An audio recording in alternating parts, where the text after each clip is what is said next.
What is up, everybody? Welcome back to another day of the RSL. I'm State. Joined with me is Sturgeon, and we are continuing on here in the RSL Season 3 playoffs. Absolutely. We're in the playoffs now. This is the serious part of the bracket. We have our first losers matches today in the next broadcast, so people will be starting to go home. Other players will be moving on deep into the bracket. This is kind of where, where it all counts. Yeah, it's getting pretty exciting right now. I think we're actually starting out with 2 elimination matches here today, too, as we're going to be going into the lower bracket in just a moment. But, I mean, you're right. Today, tomorrow, and the finals, players are getting knocked out of the RSL. We're not just in the group stages anymore. These ones matter a bunch as we look at the bracket. Zoun versus Classic, Shin versus Trigger is how we're going to start out tonight. If you're watching on YouTube, because we're doing a double broadcast today, we have a shorter schedule here. Those are going to be the series you have in this VOD. Later today, if you're watching live, we're also going to be doing Reynor versus Hero and Maru versus MaxPax in the winners semifinals. So 4 best-of-5s coming at you today. I cannot wait for those winners games, man. Like the losers games look exciting enough, but Maru, MaxPax, and Hero Reynor is going to be some absolutely top tier StarCraft. Cannot wait. Oh, yeah, absolutely, man. The matches just look so exciting here as we have the schedule. We did have a third week planned for the RSL, but we had to move it into week number 2 to accommodate another tournament, which then happened to get canceled. So a little bit of a bummer, but as a result, we are starting RSL here in week 2 earlier because we are doing 2 broadcasts in the day. If you're watching live, it's going to be a marathon, so get nice and comfortable. There's a lot of StarCraft coming your way, as we only have a couple days left here in RSL Season 3 before we go into that offline finals in December. Yeah, we will be crowning our champion this week. Speaking of champions, this is the premier tabletop company in the world. Our official partner here over is Archon Studios. Thank you so much for their continued support. They make some excellent models, not just StarCraft, but a whole range of products. And right here in the studio, we do have the Zeratul model. This is just one of the models coming out for the StarCraft tabletop game, which we are going to get painted shortly. And I highly recommend you check them out over at the website. They've got some pretty awesome stuff. This looks really good, by the way. Yeah, I'm so excited to do the unboxing and then the painting on this kind of thing. I'm actually a little bit scared because I'm definitely going to be picking up some of these myself just to have some more StarCraft figurines in the room. I've got like the Carbot probe and the Zergling and that kind of thing. Nice, but man. I'm excited to get some more StarCraft merch, official StarCraft merch. Don't miss out because we don't get like high quality stuff like this. We don't get this kind of quality come around for like, very often. It's not too often we see this, these really, really, really good products. So yeah. Check it out. Absolutely. It's going to be awesome. Thank you guys again for supporting StarCraft and RSL Archon Studio, our official partner here in the RSL in 2025. As you too, watching at home, can support RSL Revival. There are a ton of different tiers available. You get access to voting privileges, replay packs. I think you just get to support your favorite players, support what we're trying to do out here in Korea, produce a professional broadcast on a regular basis, similar to the GSLs in the past. And I'm pretty happy with what we put together. We invite you to join our growing community. Even if you don't have money to give, you can also follow and just support that way. Get some news on the RSL whenever there's new posts coming out on Patreon. You also get 20% off all RSL merch on tastelessthreads.com if you are a Patreon supporter. Yeah, there's a whole range of stuff on there. You've got your hoodies as we go into the winter. You got your cups or mugs, the RSL t-shirt, pins, whole bunch of gamer-related, StarCraft-related merch. So check that out over at Tasteless Threads. You could also buy the ticket, State. Mm-hmm. You got your regular ticket, you got your premium ticket, which gives you some extra perks. You can get access to some of the players and casters, and they will give you access to our offline event, which is going to be on December 13th to 14th on the weekend at the big place in Seoul. That's down in the Gangnam area. It's going to be sick. Oh, it's going to be so exciting, having the players, the casters, a live audience all in the same venue as we're going to be capping off a fantastic year of RSL. It couldn't be better.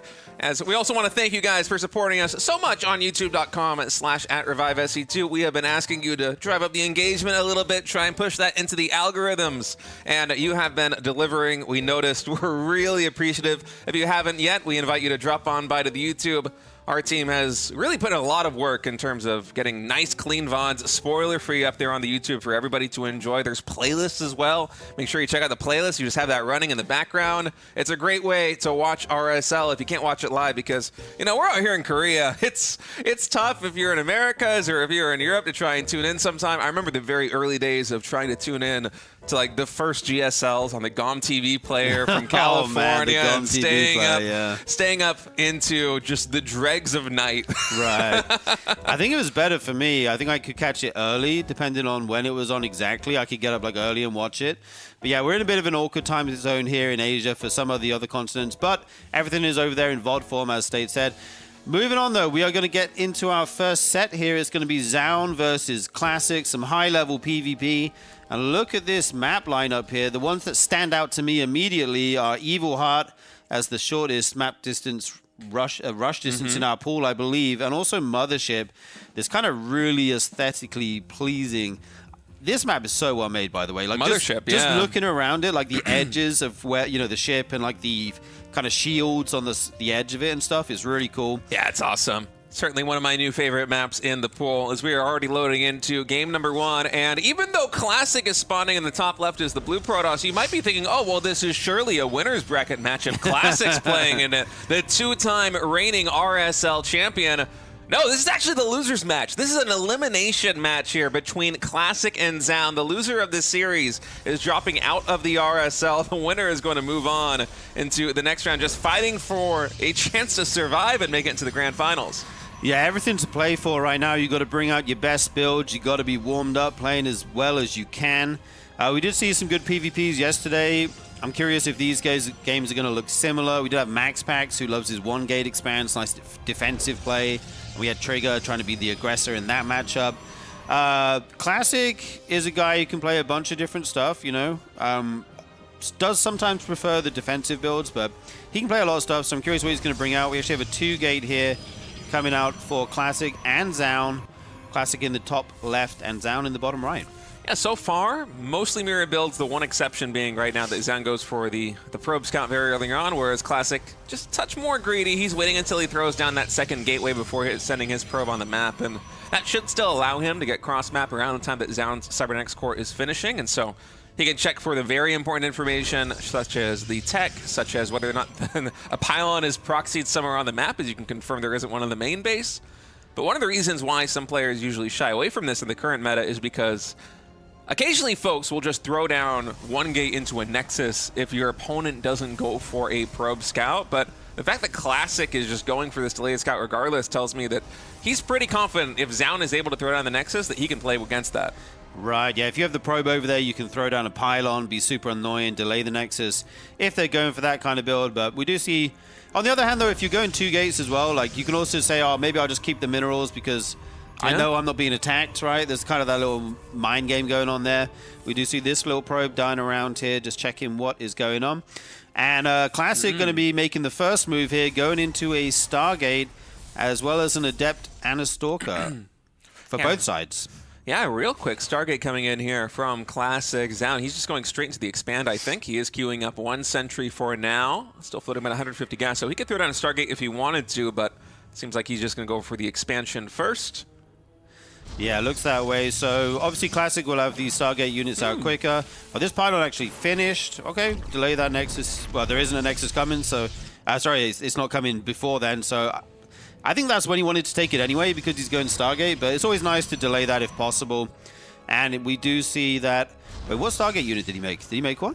I don't think he started one he's yet. actually made it, but not made a unit, deciding to get that Nexus quicker.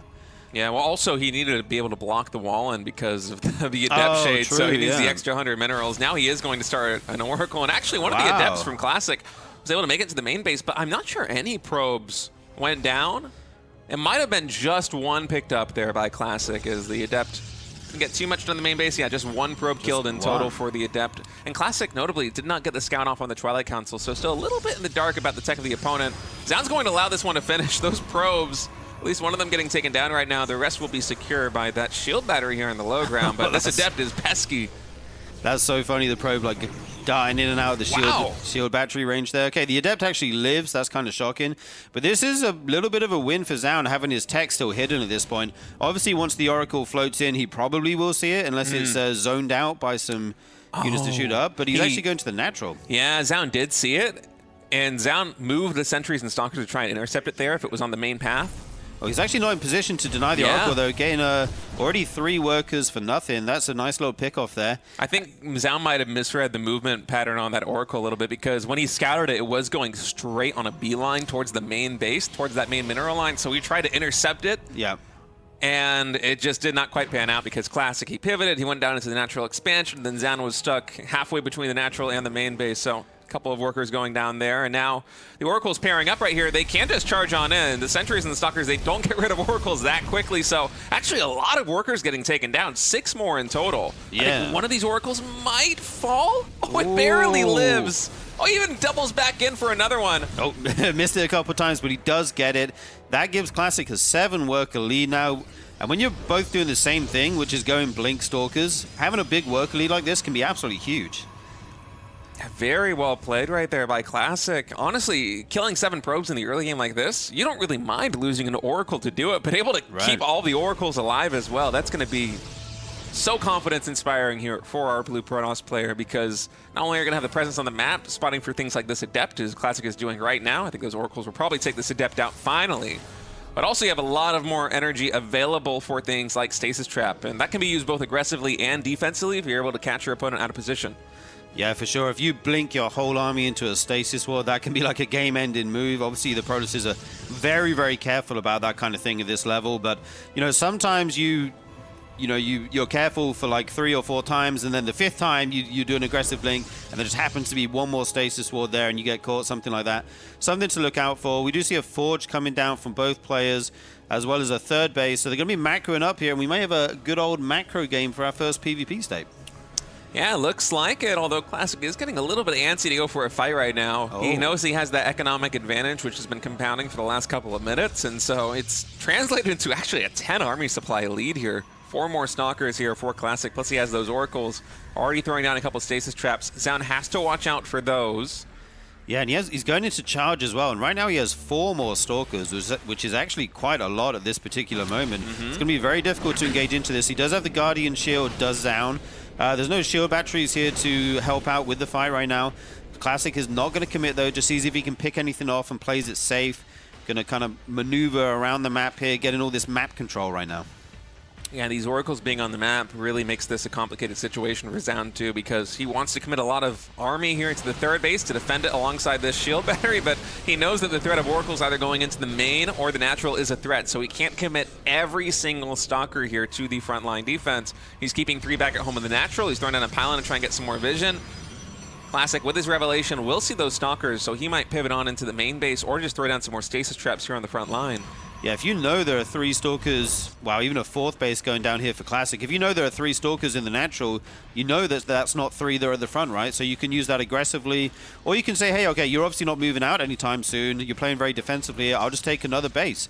Add on 5 more gates, +1 in charge, finishing up for both players here, as well as the Robo and some cannons. So once he gets these cannons, the Stalkers will be freed up from that defense of the Oracles. And another stasis trap getting thrown down here. The first one is expiring. Classic, I think he doesn't know that there's a 4th base coming in for Zoun just yet. But that could be a point of contention here, should he figure it out. I think that he's about to check, because he's pivoting around. He's like, all right, my 3rd base, or my 4th base, excuse me, it's already more than halfway done. Surely you're going for one yourself, but that's a lot of Stalkers that Zoun has here on the front line, finally. He's been able to really accumulate that number, as Classic's been warping in back at home for quite a while now, actually already starting the transition into Zealot Archon.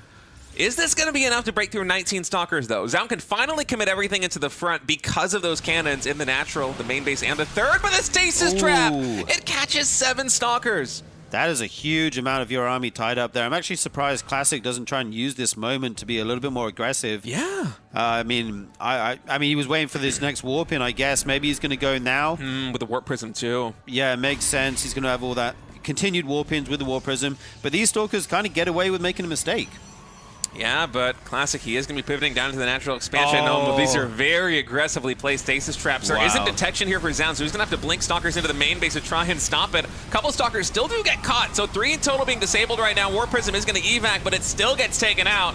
Nonetheless, there are a lot more Zealots streaming in here for Classic, and really a resounding victory. He's going to be taking game number 1. That was such a confidence-inspiring fight there in game 1. I mean, he has a 7 or 8 worker lead going into the 3rd base. Yeah.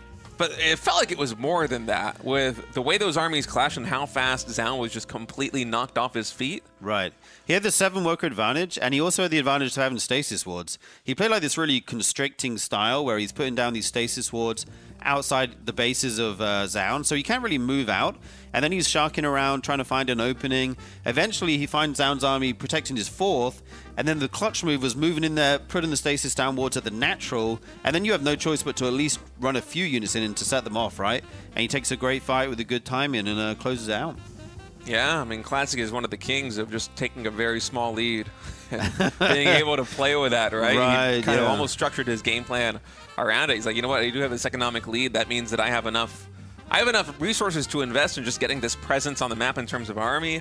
As you said, it was very constraining there for his opponent, Zoun, and I think the maneuvering that Classic did was just fantastic, too, because Zoun, he was thinking about the 3rd and the 4th base as the point of contention, especially after that stasis trap caught 7 Stalkers. Right, yeah. Classic just kind of pulled the rug out from under him, going headfirst into the natural expansion, not even just skipping the main juicy bases. Mm-hmm. Yeah, really well played by Classic. I think if those 7 workers don't go down, I think this game looks completely different. Yeah. Because Classic was able to get his 3rd and 4th like quite a bit quicker, I feel like. And then that just snowballed out of control. And yeah, so Classic is up 1-0. We'll see if Zoun can bounce back here as we go into game number 2 shortly.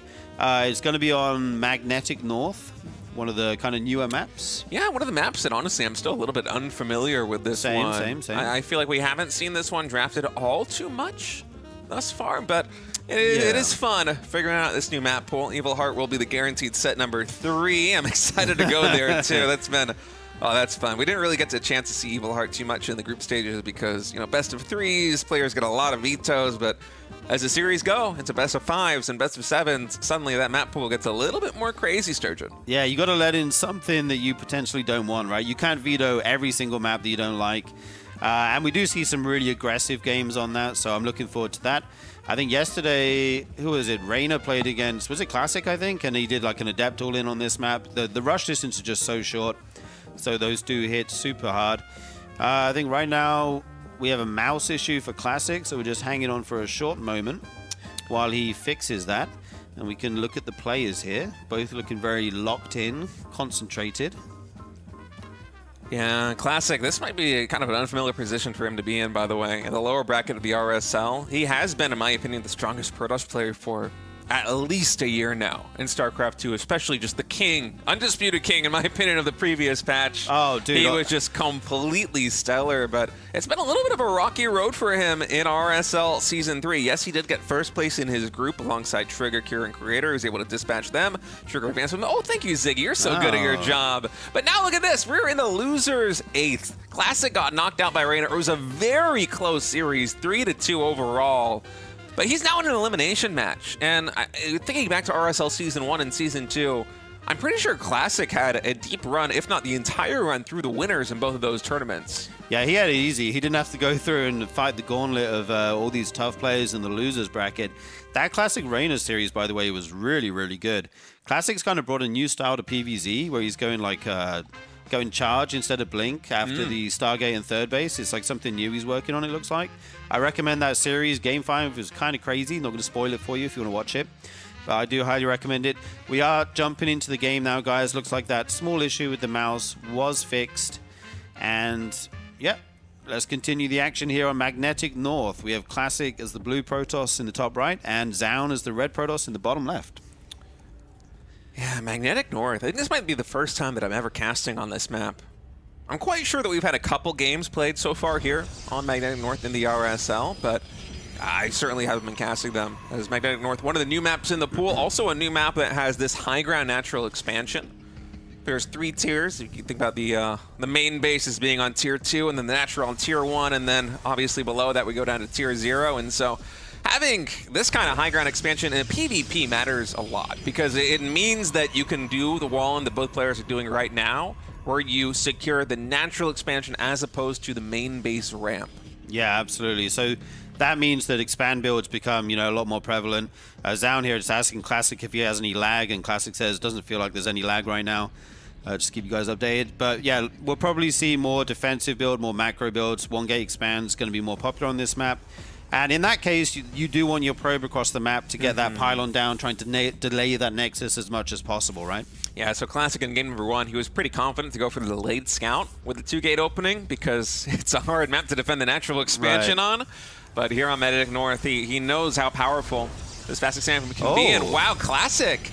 Ooh, catches Zoun sleeping a little bit. That probe stray just a touch too far from the Nexus position there in the natural. And that's going to be Classic getting the Nexus up considerably faster than his opponent here. Yeah, Zoun forced to go for the core first before the Nexus because this probe is still blocking the natural. That's actually, it doesn't seem like a huge difference. Okay, Nexus core or core Nexus, but like you get to make probes quicker, you get your next Chrono online quicker. It all starts to add up. These things can make a difference as as the game goes on. We'll have to see how that plays out, but small, minute little victory here for Classic, I would say. Wow, and Zoun's not going for the expansion. He's warping in shield batteries right now in the natural expansion of Classic. And because they're warping in aggressively, they're only going to be completing with about half energy. They do start with less, so they're not going to have quite the same amount of punch that a typical one would. And every shield battery that you see going down, so far there's only these 2 right now by the 7X core that doesn't have the energy bar. Those are Classic shield batteries. It's very hard to tell what in a situation like this. Dude, the colors are so similar. I don't know what's going on right now today. This is madness. Shield batteries going down left, right, and center. The shield battery did not finish in time to save Classic's Zealot. So instead, Zoun right now with his Zealot and a probe able to get some damage done on these structures. But these are high HP structures. The pylon that is exposed right now is actually Zoun's pylon. It is not Classic's pylon. So instead, he's going to be going for the gateway here on the north side. Stargate is getting started here for Classic as even more shield batteries are coming in. A lot of these are Zoun's. A couple of them are Classic's. Keep in mind, Classic also does have energy recharge available. And with these Adepts plus the shield batteries, I think... Oh, wait, there's no shield battery coverage for Classic over here on the Gateway side. God. It's all by the core. Yeah, that one Adept almost actually died there. Sorry, my Zerg brain just exploded. No, it's okay. You're going to be fine, Surgeon. It's the dark side of PvP like, that is this a deserves. cannon rush in PvP? Is this what it... Yeah, you can't make cannons, so you do this. Again, we do see the Stargate coming down on the back of this. This is insane right now. Classic looks like he's hanging in there somehow, though. These Adepts haven't gone down. Yeah, Classic using the shade to kind of... Oh, for a second I thought he was clogging up the entrance, but still it is fully walled in with these two pylons right now. Zoun is getting to work on Classic's pylon. We're going to have another pylon come in because that will unpower everything here. Oh, so he's healing it with a shield battery, though. Yeah, those shield batteries recharging some more. I think the first unit's done from the Stargate. I'm not quite sure here for Classic. Is that really just the first Oracle coming in right now? If it is, that is woefully late. I think it really is. Oh, this is a chaotic game number 2. Even more structures getting warped in. I think another pylon here for Classic to try and power the Cybernetic core and the Gateway there on the low ground. On the bottom side, I should say. And finally, Zoun has broken in. It is 4 Adepts and a Zealot. And with 4 Adepts, the shield battery healing doesn't matter too much in light versus light, so Classic actually going to allow that shade to complete back defensively into the main base. Oracle now finally done. Will get energy recharge, but the batteries are healing them up. Yeah, it's very tempting to shade into the main there, but then you're unprotected, right? You don't have your shield batteries, so the Oracle can go to work on the Adepts. And if you ever clean this up as Classic, you're on 2 Nexus, right? Zoun is taking his own back home. There's an Oracle in the main base of Classic right now. 12 probes just went down, so a lot more probes are evacuating here into natural expansion. The Adepts also made it all the way into the main base. Phoenix did finish in time for Classic to clean that up, but 12 workers going down. It is now 27 probes for Zoun to 18 for Classic, and behind it, Zoun is now going for an expansion, and he's getting even more probes. This is insane. 15 already. He's almost double the worker count is Zoun. The Oracle will go down eventually here, but it doesn't matter. They did their job. These Adepts still running around in the natural. Not sure how many shield batteries are remaining here. He's trying to pick off any of Classics that he can. But I think this has gone amazingly well for Zoun so far. Yeah, Classic is in a very dreadful position, but what a bizarre start to game number 2. Usually you see these shield battery rushes kind of peter out pretty quickly. Like, you can get some damage done, and either things normalize or typically the defending player is ahead, but Zoun really made it work in this series. I mean, the worker lead just speaks for itself. 18-32, and the Nexus for Zoun is done. And Zoun going into a second Stargate here, going to be able to make double the Phoenixes of his opponent, you know, just lean into that tech completely, and Classic will have no way to catch up. He can't afford to make another Stargate and workers and double produce Phoenix, not for a long time, so the Phoenix count is going to go heavily in Zoun's favor here. Yeah, and I think the moment that Classic sees that he has nothing to play with, when he spots these Phoenix, he's probably going to call GG, because that is a lot of workers right now in Zoun's natural expansion. More Phoenixes coming in. The Oracle's going to get cleaned up. Zoun even microing back that one injured Phoenix. Will keep it alive. And man, props to Classic for not tapping out. I would have been gone. I would be like, all right, go next game, but he's going to play it through. Still, though, the writing, it just feels like it's on the wall. And I don't mean to be anti-hype here, but especially in a Phoenix versus Phoenix war where it is so much about the eco. Right. It's just, there isn't much of a path forward. Now, Classic is going to try and make something happen. He's still going for double pro production. He's not cutting anything economically. And he's going into a Twilight Council. So there's a little bit of a Hail Mary, but he doesn't have Warp Gate yet at this point. And I actually wonder whether he canceled Warp Gate on the core to get money for the Stargate units. That is a possibility here for Classic. We'll see once it finally gets powered back up. Yeah, Classic. Yeah, there's no Warp Gate even in production. This is so insane. Like, he's going to have his Twilight finished before Warp Gate starts. Meanwhile, Zoun just going, okay, you're doing whatever back there. I'm going to take a third base now, get an even more insane economy. He can keep making Phoenix. There's actually a Dark Shrine coming down. He's going to have to build the DT out of a Dark Shrine state. He's going to have to build the DT out of a gateway. He won't be able to warp it in. Does he realize that he doesn't have warp gate? I don't think he knows yet. He hasn't even started it. Oh my god, that's going to be Classic right now is funny. playing Brood War, okay? This is like SC Evo. The thing is, with the Phoenix, you often just can fly around the whole base and see exactly what's happening, right, when you have the Phoenix lead. Man, so there's a high chance he gets scouted. He's even going for a fleet beacon here, so there's no way he can ever lose the Phoenix War. But I really want this Dark Shrine to go unscouted and just to watch Classic's face when he has to start building, start training a DT in these gateways, because I haven't seen him build a gateway unit in quite a while. It's just been these Phoenix. He's kind of trying to make Phoenix, I think, as a red herring right now for Zoun, where he's like, oh, look at me. I'm still going into Phoenix production. No way do I have anything like DTs. He's making 3 more gates to slow build more DTs out of. I'm just watching the cameraman. Are we? Does he know? Because the Dark Shrine's about to be done. He's banking the gas. He's got the minerals. Dark Shrine maybe 5 seconds away from completion.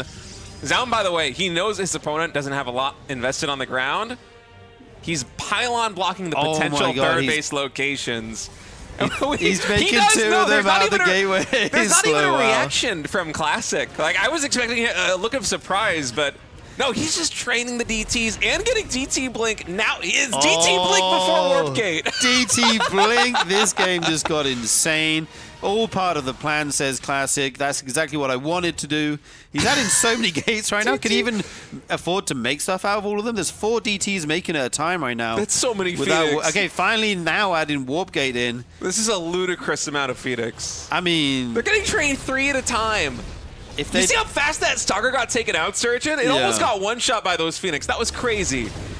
Oh, these Phoenix actually do find their way into the mineral line, though. Going to pick up a ton of these workers. Recalling. Oh, this is so smart. He harasses as the DTs finish, so the Phoenixes of Zoun don't see them as they come out, right? Oh, that's an ambitious recall. I guess a couple of Phoenix will survive there for Classic. I think he doesn't care about the Phoenix anymore. I think it's all about the DTs now, right? Like, if these can hit with no detection, now they're hitting the walls, so Classic, Zoun does know, The question is, can he get his detection in time? 1 Oracle is out in time, so we'll have a revelation for these. It would be nice if he could split them up. Oh, not going to happen, though. No, and Zoun caught wind of this very early. He started the Oracles before he even spotted the DT tech. He was thinking, okay, what is the one thing I can lose to in this situations? I guess it's DTs. Right. I'll proactively make a couple of Oracles. And now it's just a slaughter of probes here. Yeah, there's nothing to contend these Phoenixes whatsoever. Going for the Forge so you can make cannons for just reliable detection, right?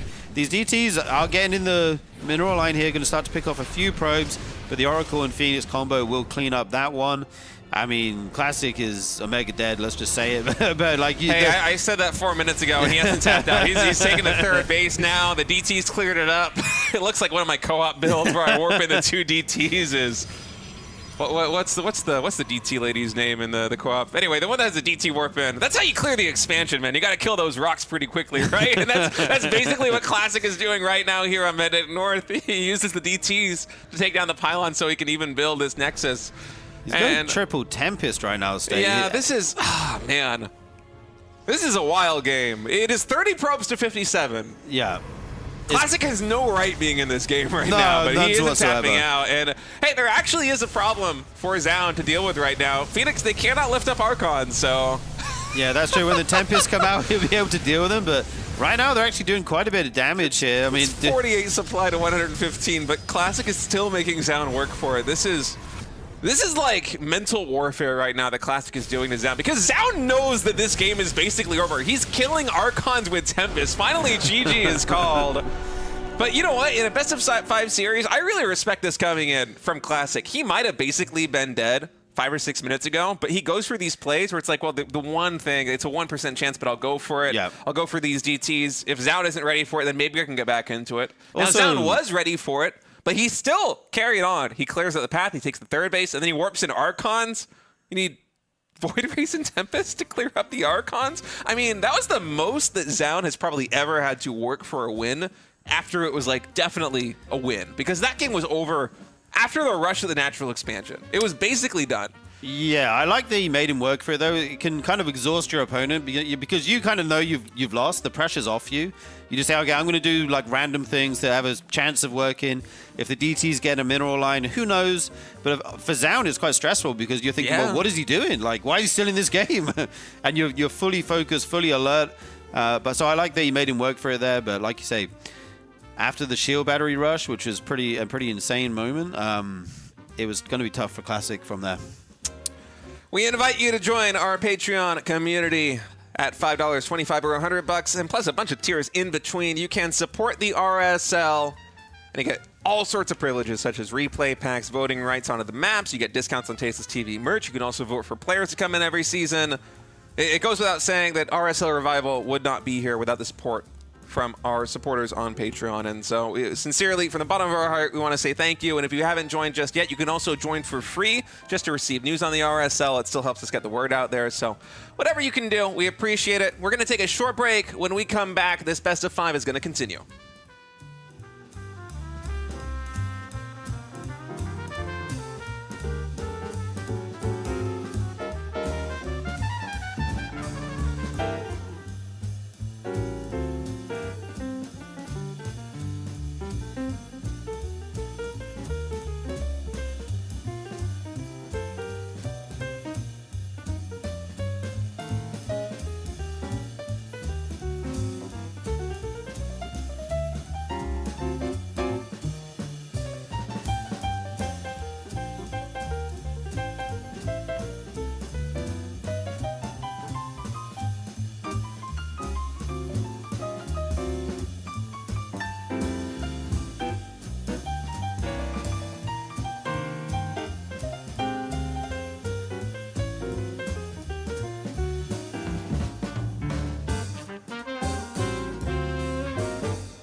Welcome back, everybody. We are continuing on in this best of 5 between Zoun and Classic, all tied up 1-1. I'm State. Joined with me again is Sturgeon. And by the way, I forgot to mention this in the beginning of the show, but if you're wondering where Tasteless is, Tasteless has been in America. He had just won the Esports Lifetime Achievement Award, so big congratulations to him and Artosis. They've been celebrating. He's going to be back this weekend for the RSL Finals because he loves StarCraft that much. But yeah, it's exciting, man. I saw them. They look so handsome in their nice little suits and everything. Dude. And honestly, it's good to get some Oh yeah, we got the. Can the audience actually hear it this time? The cheers, because we can actually hear it for once. last time we did the cheers when we announced the offline finals, and the thing didn't work. Me and Tasteless could hear it, but the audience couldn't. Right. And Tasteless was like, "Do you guys hear that?" And in our ears, it sounds great because there's all these cheers, and then it's just dead air on the broadcast. Just dead silence. Yeah, really well deserved though. Huge congratulations to him. He's now made the RSL caster lineup an award-winning RSL caster lineup. True, with just him having an award, but yeah, huge props. Well, very well deserved. We're so happy for him. I mean, our Artosis and Tasteless. Legends. I think for a lot of folks, especially here in the StarCraft community, I mean, a lot of people wouldn't probably be doing this or even still tuning in if you're a fan if it wasn't for Tasteless and Artosis. I mean, they were the casting duo that really got me involved in the game back when StarCraft 2 came out because I had no idea about trying to compete or really, I had no idea of competitive esports up until that point. In my mind, it was just something that was happening in Korea. It was a very vague thing. I knew it was happening in StarCraft 1, but I was like, oh, isn't that silly? And now look at us. Now look at us, Sturgeon. I know, right? They kind of paved the way, not just for StarCraft, but for kind of all of esports. You know, StarCraft was one of the first, right? And then after that, kind of LoL took over.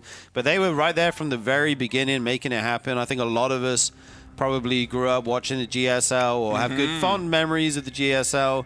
Artosis and Tasteless carrying the torch there, so huge props to them. Yeah. But he will be back. Don't worry, guys. Yeah, big congratulations to them once more. So we're going to be going into game number 3 now between Classic and Zoun, all tied up 1-1. And we're going to Evil Heart here for game number 3, too. Actually, I got so caught up congratulating Tasteless, I forgot that Evil Heart's going to be the map. This is a really fun one. Aptly named as well, though. This map is evil. This is where all the evil builds come out. The dirtiest, the quickest rushes, the most aggressive stuff. This is a game where if you want to go for something like a 1-gate expand, you could be punished pretty hard. I mean, obviously some players will still try it, but we'll have to see what they want to do here. I'm very excited to see what both players go for. We have a probe scout from Zoun. Nothing on the side of Classic right now. No scout coming in from Classic, but that's not too surprising given that he didn't go for an early probe scout in game number 1. He just scouted after the second gateway, the same way that he's doing now. And this is the scout timing you go for if you're not afraid of your opponent going for a very fast expansion. You just want to greed a little bit in terms of mining. Yeah, absolutely. 2-gates coming down from both players. I think that's not surprising, like you said. 1-gate expand here can be pretty risky, pretty difficult to hold. We've got the cores coming down, double gas on both sides. Once those cores finish up, we'll start to see the tech. Yeah, I'm wondering what it's going to be here on Evil Heart, because this is definitely the shortest rush distance map that we have here in the pool. Of course, voted in by our Patreon supporters, and you guys chose a very fun one, so thanks to you for that. And I'm wondering if we're going to have anything like a proxy robo, because I feel like most of the PvPs that I've seen here in the RSL on Evil Heart have been very aggressive games. Yeah, absolutely. I'm just kind of staring at the minimap, waiting for a probe from one side to go out there and try and proxy a building somewhere. Okay, we have the first deviation here. We have Adept Stalker coming out for Zoun and just Double Stalker on the side of Classic right now. I think I like the Double Stalker a little bit more here just because it's the better fighting composition. And in a map where the rush distance is short as this one, I think that you really just want to have army power being a top priority here in the early game. Now, the Adept for Zoun, it will give him a little bit more scouting information. It'll do a little bit of indirect damage too, just forcing Classic to start structures and then cancel them and eat a little bit of the cancellation cost every time those shades come in. But I like Classic going for the Force Stalker before expansion here. Yeah, that's unless they meet in the middle of the map, and then the Double Stalker can kind of sometimes stop the Adept even getting to that ramp, right? And right now we do see Classic pushing down back, but the Adept's gone around. Is that the Adept down on the bottom right? Yeah, it has gone around, so okay, that's nice. That doesn't get pushed into the main. No shield battery here, though, getting started on the low ground for Zoun. Barely gets that block off in time, so the Adept is not going to get into the main base. And Zen gets all he wants to build the shield batteries, waiting until the Stalker and Sentry finish up to buy him a little bit of space to throw that down here in the natural. But Classic is already rallying the next 2 Stalkers cross map, and he's going for a Twilight Council. Wow, interesting. Going for double sentry as well. This could be a lot of pressure here being applied to Zoun. He does want to get down his ramp at some point, probably when the shield battery finishes. You don't want to lose this pylon, that's for sure. Pylon already very low. Classic just going to confirm the kill, and that does supply block Zoun, and of course that shield battery also not going to be powered here, so it is a very, very exposed target. A Stalker also getting focus fire down. Ooh. Nice force fields by Zoun. Will allow him to equalize the damage a little bit. Both sides losing one Stalker. Zoun also is getting set up for a proxy here on the top left side. Yeah, indeed. He's getting his own Twilight Council, but it's so much later than Classic. He's already started Blink right now. He has the higher Blink count. When that finishes, his micro potential is going to be insane. Yeah, and I wonder if this is going to be a proxy Dark Shrine coming in from Zoun. To me, it's the only thing that makes sense there in the top left with Probe up. Twilight Council should be finishing in just a moment. It's going to be Blink first. Okay. That may come down later. I mean, doing it with Warp Gate this game is going to be nice for Zoun. Classic didn't have that in the last game, which is kind of funny. But right now the problem is the Stalker count. I think these Adepts actually get in, going to start going to work on these probes. They're pulled off the line. Nice force field traps on there, but already 3 going down. If you get 1 or 2 more, I think we'd be very happy with this. Yeah, 4 probes in total going down from those 2 Adepts as Zoun is still waiting here in the top left. Actually going to be a gateway proxied. Okay. All right, interesting, because it's not the closest proxy location. It is a little bit closer to the third base than the natural expansion is, but just marginally. I think the bigger tell is going to be, or I should say the bigger deal of this gateway is the fact that Classic might be a little bit confused about how much production Zoun actually has. Usually in PvP, when you take a third base, you do it on the back of 2 gateways with constant production. You walk a very fine line, and you try to adjust based on what your opponent is doing. In this case, Classic, if he goes for another scout in the main base of Zoun, he's only going to see those 2 gateways. He doesn't know about the third proxied. And just a couple more Stalkers here for Zoun. If Blink is done on both sides, could prove to be the difference in pushing that third. Yeah, indeed, but Zoun does have the extra gateway. He didn't go for a third base, so he gets 1 extra gate. He's added another gate now as well, so he will be able to overtake in the Stalker count at some point until Classic's third base eco kicks in. And Classic going to follow this up with Charge and a Robo here. So once the Immortals come online, it could be difficult to make the Stalker push. Okay, he's actually making another gateway even closer, kind of leapfrogging his way to that third base. Every gateway has been proxied, and Zoun also started that assimilator there in the vision of the Phoenix. So he's trying to confuse Classic a little bit. None of the production here for Zoun has been revealed except for the 2 gateways in the main base. We have 4 proxied gateways on the map right now coming in for Zoun in total. Is Classic just trying to figure out exactly what's going on? He's adding in more production of his own. He's actually cut probes because he knows his opponent's not going for a third base. Yeah, he sees there's no third. He knows there's probably an all-in or at least a big timing coming right now. He's doing nothing but making units, making the shield battery. That's what you need. Probe in now. Okay, we'll have to see if he can get away with that. Once the Immortal out, that's going to be a big help. But this time it's going to hit before that Immortal can get there, I think. And there's a lot more Stalkers here for Zoun. Guardian Shield on both sides. Shield Battery doing some work there on the back line for Classic. And I love the force field positioning too. Just trying to minimize the amount of arc these units can get. A lot of Stalkers not firing on both sides as a result. And the Immortals also joining the fray. Now, I think the Stalker counts are equal enough that it'll be hard to focus fire down that Immortal. Zoun, he's still going to go for it. Actually blinking aggressively on top. But that means these Stalkers with Blink on cooldown are kind of sitting ducks here for the Stalkers of Classic. I mean, I say that, but it just seems like there might not be enough army for Classic to make it work. Yeah, I think Zoun might be doing it here. It's super close. He's got so many like red HP Stalkers that might just die and suddenly turn the tide of this battle in an instant. Obviously, one Zealot at the front there to tank some shots. Another Immortal, though, with the 3 shield batteries. This Immortal could be absolutely key in this defense. Yeah, and the target fire from Classic was really good, too. He wasn't just A-moving the Stalkers and blinking back. He was also sectioning off a couple of Stalkers and focus firing the red HP Stalkers there on the back line as Zoun blinks in again. He's going for the 1-shot on the Stalkers first, then he goes for the Immortal. These lower HP Stalkers, even with the smaller Stalker count that Zoun has, he can 1-shot them. I think he's like making progress, but then more units warp in from both sides. It's hard to call right now. Another Immortal joins the fray as well. He keeps blinking on them and killing them, but then another one comes in just before he can kind of snowball the fight in his favor. Yeah, and now there's 5 shield batteries just constantly gathering energy here on the defensive side, which might just prove to be too many shields in total here for Zoun. So he's going for a third base. The bust that he was trying up until this point, it has failed. And Classic, he's still showing a lot of respect to the potential of Zoun, doubling down on this push. He's adding in 2 more shield batteries. But Zoun, he's already pivoting and trying to get some harassment done. Blinks the natural expansion, takes 3 probes down, and then blinks out. He will lose 1 Stalker. Yeah, Classic still sitting with, well, actually the Workers is dead even right now.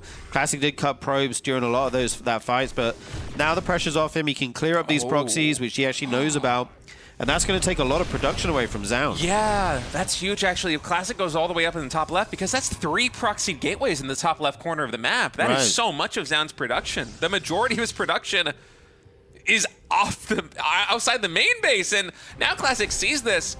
I know that he only threw 1 Zealot over there to begin with, but I think now that you see 3 gateways, like, wait, this is actually a very valuable location. That's 550 minerals. Right. If you pick all that off, suddenly the production of Zoun is like cut in half. He's starting to make gateways at home. I think he kind of expects this to go down. He's going to make the choice to try and save it, though. So this could be a big point of contention here. Yeah, Classic surprisingly just standing on 3 Zealots. I really thought that he might move with more of the army just because taking 3 gateways offline is a very big deal in this early stage. Yeah, you might be worried about getting counterattacked, though. Like, if you go all the way to the top left of the map and then Zoun runs in the natural or something, oh, it could be a big fight here. These Zealots actually going to charge in onto the army. Okay, Guardian Shield goes down. He picks off the Warp Prism. And the Zealots getting on top of this army. But Classic has so much here. Nice force field. Does get that one Immortal. Decides to back off. And deals with a little harassment as well. Yeah, some Zealots getting into the natural expansion from Zoun. But Zoun able to put out that fire before it really gets started. Not losing many probes at all. As another gateway finishing on the other side of the map. So Zoun has another close warp in point. Might be targeting Classic's natural expansion just because the third is so heavily fortified now with shield batteries. And Classic, he's going for a 4th base, but Zoun has no intention of this game going very much longer. He did buy some time to reorganize his army, to add in a lot of charge Zealots as the mix, but now it's time to push back in, and he's going for the 3rd base. He's going right into the heart of the defense here. Yeah, all the shield batteries still here. I'm not sure about this point of attack. Maybe the natural could be better, but all these Zealots actually stuck behind the pylon and a force field weren't able to do anything for a long time there, State.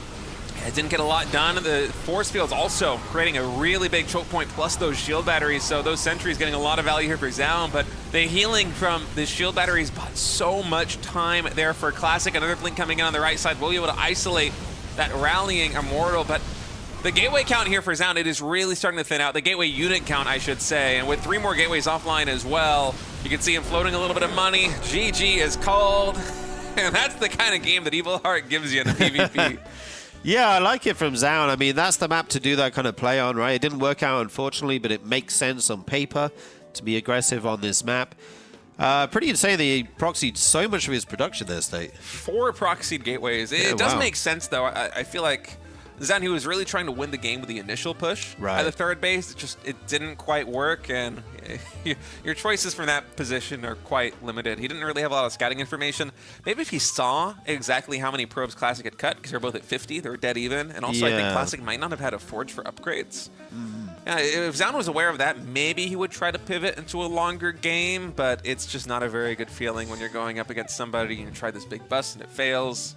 Yeah, indeed. It's a tough position to be in. I mean, on the one hand, you could just commit to it and try and defend your proxies, but with the shield batteries, like you said, you're never actually going to break that. Like, after the initial push fails, maybe the transition was there. You accept that you're going to lose all that production. I still like the idea of letting him try to take it, but counterattacking. But, I mean, maybe Classic was prepared for that as well. Yeah, very clean defensive game from him, and he is now up 2-1 in the series. Yeah, it's match point. If Classic wins one more game, he is going to survive to fight another day here in the RSL. And for Zoun, it is do or die. This is an elimination match here in the lower bracket. Is map number 4 has loaded in. We're going to Takamak. Classic spawning in the bottom left is the blue Protoss. Zoun, the red Protoss in the top right. Yeah, absolutely. Very interesting game, number 3. There on Evil Heart. I'm expecting to see something a little bit more kind of standard here. I think both these guys, none of these guys have gone like 1-base proxies, right? We did see the crazy shield battery rush. Curious if we'll see any kind of 2-gate proxy on this map. I think there's a lot of places to hide stuff, but neither player looking like they want to play like that in this series so far. Apart from the proxy gates, I mean, like, you know, hidden tech and stuff like that. Yeah, we haven't had any really crazy early game proxy tech play just yet. We've had basically everything else. We've had very fast TTs. We had a little bit of Phoenix versus Phoenix. We had the shield battery rush and the natural expansion of Classic. But in terms of proxy tech, we just have not seen it yet here in this best of 5, which is a little unusual for a PvP. Yeah, we've seen DTs out of normal gateways without warp game. Like, we've seen I still can't get over that. I've never seen that before, I don't think. We've seen except in like some really bad ladder games. Yeah. Blink DT research got started before Warpgate. I think So this might be one of the only times in StarCraft 2 professional esports history you're going to see that happen. Yeah, indeed. Okay, we do see a probe now going out to the top left of the map here. That will be one to keep an eye on. There's actually a probe from Classic and a probe from Zoun up here. Look at these guys. Sneaky, sneaky probes. Both of them making a pylon up here.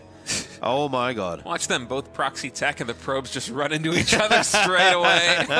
It's like the Spider-Man meme where they point at each other. When these probes meet, they can be like, wait, you're doing it as well. Well, the funny thing is, it's all the way here in the top left corner. It might be a little bit of a race for the gateway units to get over here. Okay, well, Cybernex core is finishing in just a second. Proxy Robo here for Classic. Versus Proxy Stargate for Zoun. All right. Oh, the probes are. No! Is it going to happen? It's going to happen. The tech gets proxied and they just immediately find each other. That's so funny. Now you know. Yeah. Now both of them know. They're going to find it for sure, I would imagine. As long as he goes close enough. Yeah, he knows to look for it. Okay. I'm actually surprised that Classic did not finish scouting that. Oh. Classic doesn't find it, though, right? Huh. That's a little bit interesting. He is going to throw it on the pylon. Maybe now he's going to start looking. It does make sense to try and play this really safe because if that Robo gets empowered, it can be the end of your game here. As Classic as... Yeah, I'm watching the camera right now on the mini-map. It seems like he is setting up a shift queue to check out all these little corners over here on the left side. He should be able to find this proxied Stargate. Yeah, as long as you find it in time, it's okay. Okay, you will get that confirmation. Even sees that it's an Oracle coming out. That is good to know. And what will be the response here? Could be a shield battery coming in here. To the main base, Stalker is going to be defending right there. And I'm imagining that the Immortal is just going to immediately run down to that Stargate and try and get it unpowered as quickly. You know that you can't deny the one Oracle, but you can't deny any other units coming in from that Stargate. Yeah, indeed.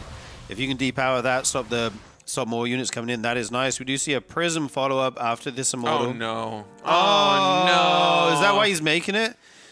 I mean, you sometimes want it anyway, right? But that is, very painful. They're rallied behind the gateway somehow, behind the Robo, somehow. Look, it happens to all of us. It even happens to Classic. We've all been there. We all feel a bit better now. If it even happens to Classic. I certainly do. I certainly do. Even the RSL back-to-back champion. The two-time. The two-time rallies his Immortals into a cage of his own making. Okay, we'll be able to finally take out this pylon now. That's a nice pick-off, at least. Making another Immortal as the follow-up here is Classic. Oh. And looking at the wall in there for Zoun, he actually completely walled himself in with his shield battery. So he's fully committing, I think, to the one-base play here. He's going for the row himself here in the main. So he's going to ferry himself out with the War Prism. We'll make an Immortal first. They've both walled themselves in. this is such a funny series, man. I want to send this into Hearthstone in terms of, like, guess the MMR. Like, guess the MMR. What elo is this? Yeah, it's either the best Protoss or it's like Silver League. I actually really want to see what Hearthstone's guess would be because we had the Immortal get caught in the cage, both players walling themselves into their main base by 4 minutes. Oh, I'm so curious. Somebody please do that. I want to find out. Okay, that one Stalker trap there. The shield battery tries to save it, but the Immortal DPS will take it out. And the problem here is that this wall can actually be hit from the low ground. Force field's going down on both sides. This army from Classic is trying to get in, going to take out another gateway here. Yeah, already able to take down a lot of infrastructure, plus that one Stalker, as the Robo is not quite fast enough to come online here for Zoun. He is going for a Warp Prism of his own, start microing. Yeah. You're fighting with one arm tied behind your back if you don't have a Warp Prism in this kind of mirror battle. Yeah, you're able to save your units, reposition them, dodge, pick them up over the force field. Just gives you so much maneuverability here as a Protoss player. Finally, his Warp Prism is online, so he can start juggling his units. 3 units being warped in right now. Maybe a moment of weakness. He tried to get that Immortal. It's low on HP, but I think with 3 Immortals here for Classic and the second Immortal for Zoun, maybe halfway done. It's a bit of a tricky position. Yeah. So it's tough to push up this ramp, isn't it? Yeah, the force field's doing work for now. You may eventually run out of force fields. I mean, you do have energy recharge, of course. We'll have to see if that is the case. One Sentry may go down here right away. Nice pick off there. But the Army of Classic gets up the ramp finally. Going to start taking out the units of Zoun here. So much for the blue Protoss. This War Prism frantically trying to save anything that it can. But this looks to be critical damage right now. So many Immortals here for Classic. Zoun takes his hand off the keyboard. GG is called, and Classic is going to survive this elimination match in the lower bracket. The reigning champion is not yet out for Zoun. His RSL Season 3 story ends here. Yeah, good run by Zoun. He played some really good games. He had that crazy series versus Hero that, you know, could have... Well, it was a tough one, honestly, but he's played well. Classic does move on, though. I think that's not surprising. I think we still expect Classic to go far in this tournament. Oh, for sure. Even though he's in the losers bracket, this is a guy that could still win it. Yeah, we see him down in the losers quarters now. And our next game here will be Shin versus Trigger. And then we'll be moving on to the winners semis in the second broadcast, where we will have Hero versus Reynor and MaxPax versus Maru. Yeah, so if you're watching this VOD right now on the RSL YouTube, you're going to have Shin versus Trigger coming up next. But in another VOD, you're going to have Hero versus Reynor, Maru versus MaxPax. That is still being casted today. So if you're watching live right now, whether that be on the YouTube stream, whether that be on the Twitch stream, yeah, you're going to get a lot of StarCraft action. We have 3 best-of-5s left to go. Shin versus Trigger is going to be a lot of fun. I'm excited for that PvZ. And Hero versus Reynor, too, another excellent PvZ. Oh, dude. We're really going to get a deep dive into this matchup today.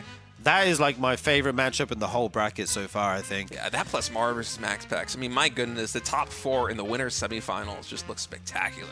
Cannot wait for those games, and curious to see who makes it out of the next lower bracket matchup.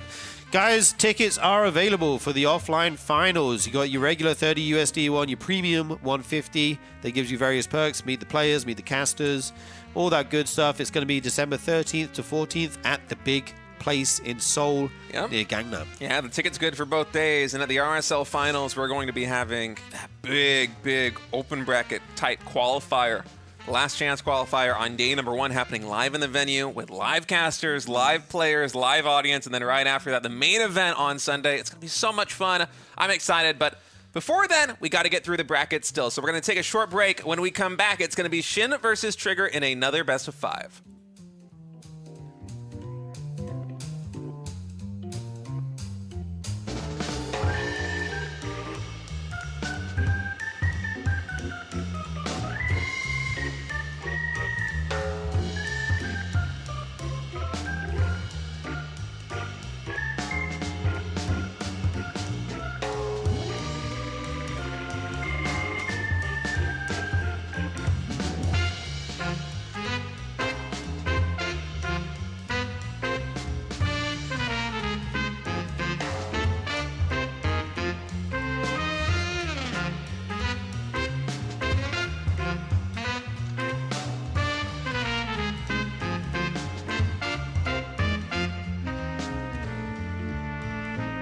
Kill switch. I feel like if the execution was better, Zoun wins that one. And then game number 2, Reynor just caught completely off guard by the Sentry and the Warp Prism, force building in the main ramp, going into the main base. Zoun just with some really clever strategies, not relying on the late game strength of Protoss or the Stargate play very heavily, instead pivoting mostly to Twilight Council and Robotech. Twilight Council in game 1, Robotech there in game number 2. It's been cool, but the execution from Zoun, it hasn't been exactly perfect. I'm hoping that here by game number 3, as Ultralev is finally loading up, Zoun is going to have settled in a little bit and is going to be executing the way that we all know that he can do, because so far the build orders have been so cool and really creative. Yeah, this has been a lot more of a poppy PvP than the kind of slow cook I thought it was going to be from Zoun. Will he do something like this again? I guess we're going to find out in a little bit here. Reynor really has just been on the receiving end. I don't feel like we have a real sense of how his ZVP is supposed to look today, because if you're reacting this quickly to the game, really it means the Protoss is dictating what's going to happen. And I wonder, to put myself in a Reynor's shoes, what kind of adjustment you make against a player like Zoun, who is just doing these kind of unorthodox strategies both in game 1 and game 2, because it feels like the timings are hitting so quickly, and Zoun has been doing a pretty good job of telegraphing something else. Like in game 1, the only till I can think of, which I'm not sure whether Reynor was either was keyed in on it or not, was the third base timing. He built it really late. It was after the Twilight Council started in game number 1, and these are very specific things you have to scout for. It's like the Nexus going down 15 or 20 seconds later, where it's like, okay, let me quickly diagnose what the problem is going to be and start working on the solution for it. And against a player as tricky as Zoun has been over the first 2 games of the series, that is not an easy task. So in this game, fast expand here with the core. We really have to wait and see, what kind of techs are going to be chosen here. I don't think Reynor will do anything really aggro in these. I think he's just going to try to macro up and then see what kind of game he's in for, especially just seeing that Zoun has opted for basically 2 3-base all-ins. Or I guess one was not game 2 wasn't an all-in, I guess, but it was basically designed to come in there and do enough damage that the Zerg is so crippled, the follow-up blow would be fatal. But anyways, you get what I'm saying. A lot of these timing attacks, pushes, or kill moves like the Stalkers in game 1. No Warp Gate cancel from Zoun just yet. Normally you would do that if you're going to be going for a Stargate, and instead he's just going to allow the Warp Gate to continue researching on and go into the Twilight Council. If Reynor had his eyes on the Cybernetics core, he could have spotted that the Cyber Core didn't stop researching Warp Gate and then restart it, as usually Protoss players will try to get that extra 50-50 resources to get the Stargate a couple seconds faster. So it is a potential tell, and from Zoun, once more, we have an Orthodox strategy coming in. The Twilight Council super quick, and a Stalker follow-up, I want to say after the first Adept, with a Robo. Huh. Yeah. I didn't think we would have this again. But let's see. I mean, that's a very fast Robo. It's going to be Glaives. Yeah, running it back. The Stalker is an interesting addition here. A Stalker, a lot of times it says, I really can't let you scout me here. Like, sometimes if you see a Stalker early on, in a situation like this, you can just say, he's going to do something. He's hiding something, right? We saw this actually just yesterday. I was casting ASL, and we saw a Dragoon made in a PvZ, and it's like right at the start, it's like, why would you make a Dragoon? It's like, because you need to kill the Overlord badly. Oh, wait, are you not supposed to do that? I've been playing a little bit of Brood War. I've been making Dragoons. Is that bad? Well, not if you're trying to hide something, but generally you just want to make Zealots, like in StarCraft 1 and plug it up. But, when you get see how the Stalker's running around out here to stop an Overlord? It's the same idea. So the Glaives is coming. The Adept is on the way here, and we've got some gates. Does he do this? Welcome back, everyone, to the RSL. We are continuing on in the lower bracket, these elimination matches with another best of 5, this time Shin versus Trigger. So we brought in our resident Zerg expert, Sort of, to break things down for us. How you doing, Sort of? I'm doing very good, very good.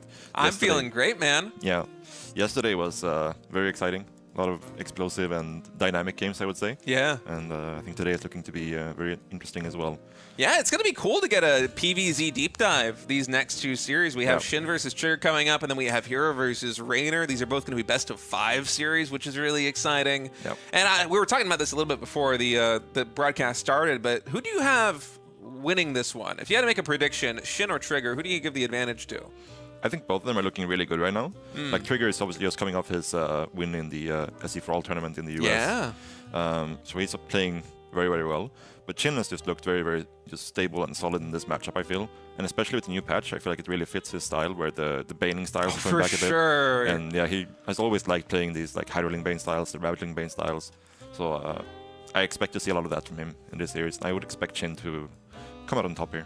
Yeah, I think it's going to be a pretty quick one. I'm not sure if I give Shin the edge, just because, as you said, Trigger, he just won that tournament in the Americas. He's been getting better and better and better, not just this year, but I feel like this has been the story for Trigger for a couple of years now. Yep. Ever since he joined Basilisk, he's been improving so quickly, and now he's really made a name for himself as arguably the best American Protoss player. When I say American, I just mean within the continents, because it's been him and Estrella for a very long time, but boy, has Trigger been grinding for these last couple of months. Yeah, absolutely. He's obviously been in Korea a lot of the time as well, just constantly grinding, practicing, playing all the online tournaments. And yeah, he's definitely been improving for sure. So this should be really good.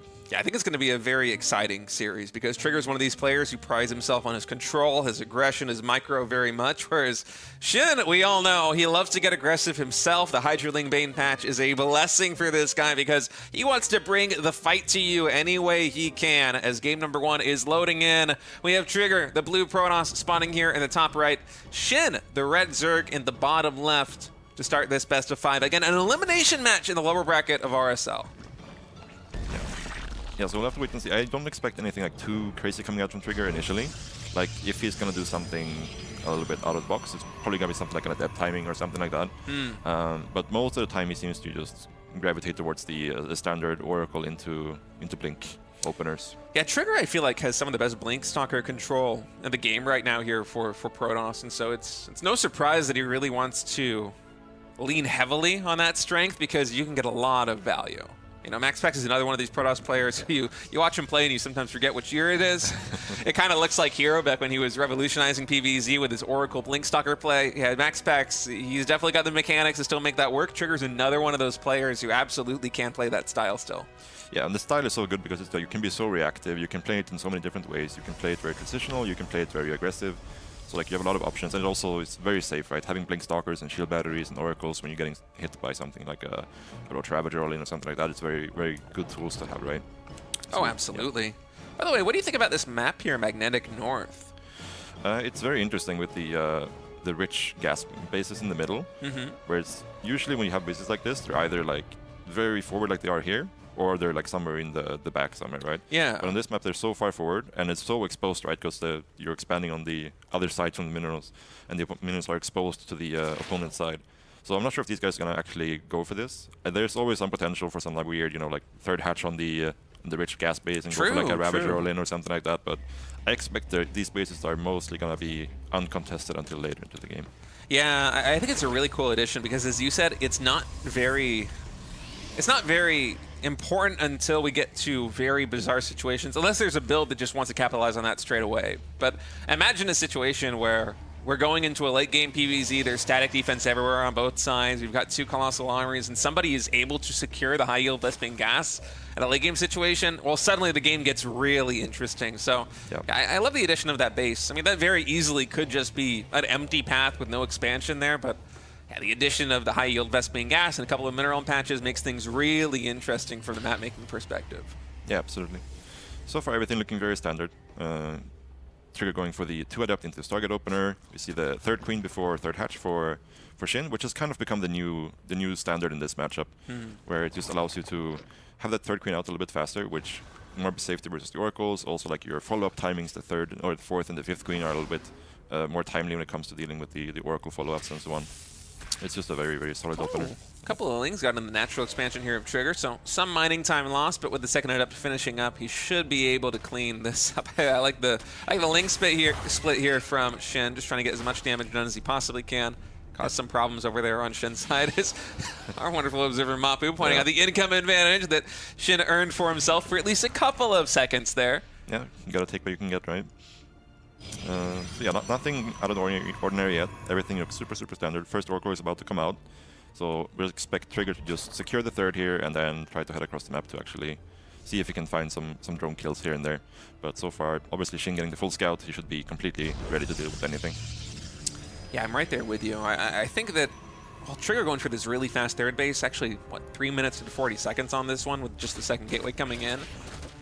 I'm imagining it'll be a relatively passive game besides just this Oracle harassment coming through. We're going to have to wait and see what the transition is. Usually it's Twilight Council and a Forge as a follow-up for this, but since we've had the patch and then the hotfix, which nerfed Storm a little bit more after the patch because honestly it was very overtuned in the initial reworking.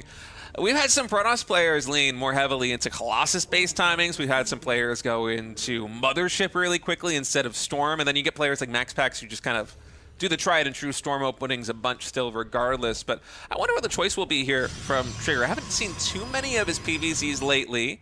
Although on Shin's side of things, he might not even give Trigger very much of an option because he's adding in the Roach War and a couple more gas geysers. The lair is getting started. He might be pretty aggro early.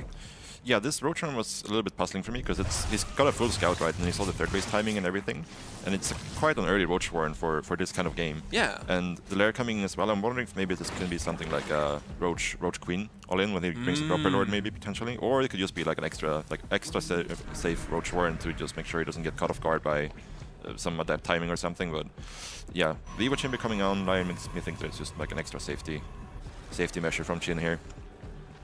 Well, there's going to be Blink and +1 Grand Weapons coming in here for Trigger as he's adding gateways number 3, 4, and 5 right now. They're on the production tab. Is he going to stop there and then tech up more, or will he just continue to add on the gateways? For now, it looks like he's continuing to add on the gateways. Another gets thrown down, so 6 full gateways of production up for him. Yeah, a little bit different from what we've seen from Classic yesterday, where Classic really liked to go like the same opener, but then just go into the much faster Temporal Archives, get towards Storms a lot quicker. He's still getting the Temporal Archives here, but with this number of gateways, I expect him to at least warp in a couple of Stalkers. Or he could just opt to, save them. But usually if they do that, they would like to have the Templar Archives a little bit quicker, so just to have the Storm timing coming in a little bit faster. Yeah, for sure. Especially with how powerful Ling, Hydra, Bane compositions have been so far in this meta. Not just because of the Bane Lings getting the 5 HP back when they get main Ling speed, but also the fact that Storm, even though it's very good as a zoning tool now, it doesn't quite have the same burst damage that it used to. Gas is number 5 and 6 coming in now for Trigger, so that Templar Archives will be flushed with gas in a moment. Storm probably going to be starting very early. I don't think we're going to see a lot of Archon play here early on for Trigger, as this Templar Archives is late enough as it is, and yeah, it's going to be Storm straight away. Yeah. This Hydra's already coming in line for Shin, which is very nice, obviously. Like when you're playing versus a Blink to Storm composition, you don't really want to go Roaches unless you're planning on doing something very aggressive. In this case, he's just going straight into the Hydras. We'll see if he opts to just go for like a Hydra Roach timing here, or if he's actually gonna start droning again. So far, he's just making Hydras on 6 to 7 drones. So it kind of looks like he wants to hit like a Roach Hydra +1 timing here, potentially. Yeah, it is starting to look that way. 67 drones is basically just 3 base saturation fully. We do have the 4th hatch coming in here for Shin, but that might just be for the extra larva, plus so he can saturate it after the main base starts to mine out in just a minute. Shin, he is spotting this come through. A couple of Hydras already getting revealed there by the Oracles. Yeah, the fact that he's still making Roaches here, like usually when you go for this Hydra Roach timing, you'll make the Hydras first because they are a bit more expensive and they take a little bit longer to build, and then you make the cheaper, quicker Roaches to just make your timing line up a bit more smooth, right? And then maybe he'll make some links as he actually starts moving out, but I highly expect him to just try to attack here, because you can't really just sit here and let Trigger build up a high Templar count and Immortals coming online eventually and so on, right? You kind of need to hit the timing here. So the initial wave will be very important, because the initial storms will be very limited, right? It will be maybe 3, 4, 5 storms, and if you can dodge those correctly, then you have a very strong timing here. Well, it's actually a lot of Templar. I think Templar. he's been energy recharging them too. Yeah. They are quite loaded here. Trigger and Shin meeting themselves in the middle of the map right now. Already 2 storms going down, as Shin is going to be sectioning off a lot of Roaches and Lings to go for the 4th base. I think this is likely going to guarantee a cancel here, as the shield battery and the cannon already getting canceled, as Trigger's just going to try and hold on here on 3 bases. Shin, he is not stopping. He wants more than the 4th base. He's queuing up 12 more Roaches, starting +2 range attack as well. Yeah, he still needs to get more down here, right? Like the Trigger's army is still very, very strong if you give it time to get more energy, get more Templars, and we're not transitioning at all here, so we still need to like at least trade out very well here, if not do more damage. Yeah, this is the power spike for Shin. He's maxed. His army isn't going to get very much better. There are a couple of units left rallying across the map, but that's basically it. So he wants to get as much damage done right here and right now, but this angle is pretty good for the Storms, although I say that, and then the art coming in from Shin. Yeah, very good spread from Shin here. And the initial storm's not super effective, and Shin is still maxed out, and Trigger is slowly dropping in supply, but more importantly, having way less Templar energy. And he's in the last couple of storms now. Yeah, it looks like we have about 3 storms left right here for Trigger. Energy recharge is going to be in the cards here in just a moment. We'll blink forward to isolate a couple of those Hydras there on the right side. The shield battery now out of energy. Immortals on the front line absorbing the brunt of the damage, although one of them looks like it's getting very low on HP. Oh man, Trigger, he is so close to stabilizing right now. 2 more storms are going to fall. Another big warp in, and it seems like just barely Protoss is going to survive. That's an ambitious blink forward though. Yeah, he wants to catch any straggler units before the reinforcements actually can catch up. He does manage to catch a couple of Roaches and a couple of Hydras, but he does need more time here to actually get Storms online. He is chasing though quite far out. Yeah, he is going to lose the Immortal, or I say that, it got protected by the vision blockers there for just a moment, but still very efficient trade for Trigger. Yeah. Just playing back the injured Stalkers, dodging some of those projectiles, and it seems like he really wants to usher Shin back to his side of the map as he secures the 4th base. Yeah, and like you mentioned earlier, Shin has transferred some drones to the 4th, but he's still on the same drone count as he was when he started this attack, so he's still very, very much all in. And Trigger is just happy here to buy time with his targets, right? As long as he doesn't lose too many, keeping Shin back and just getting more time, getting more cannons, batteries, Immortals, High Templars, all very good things for Trigger here.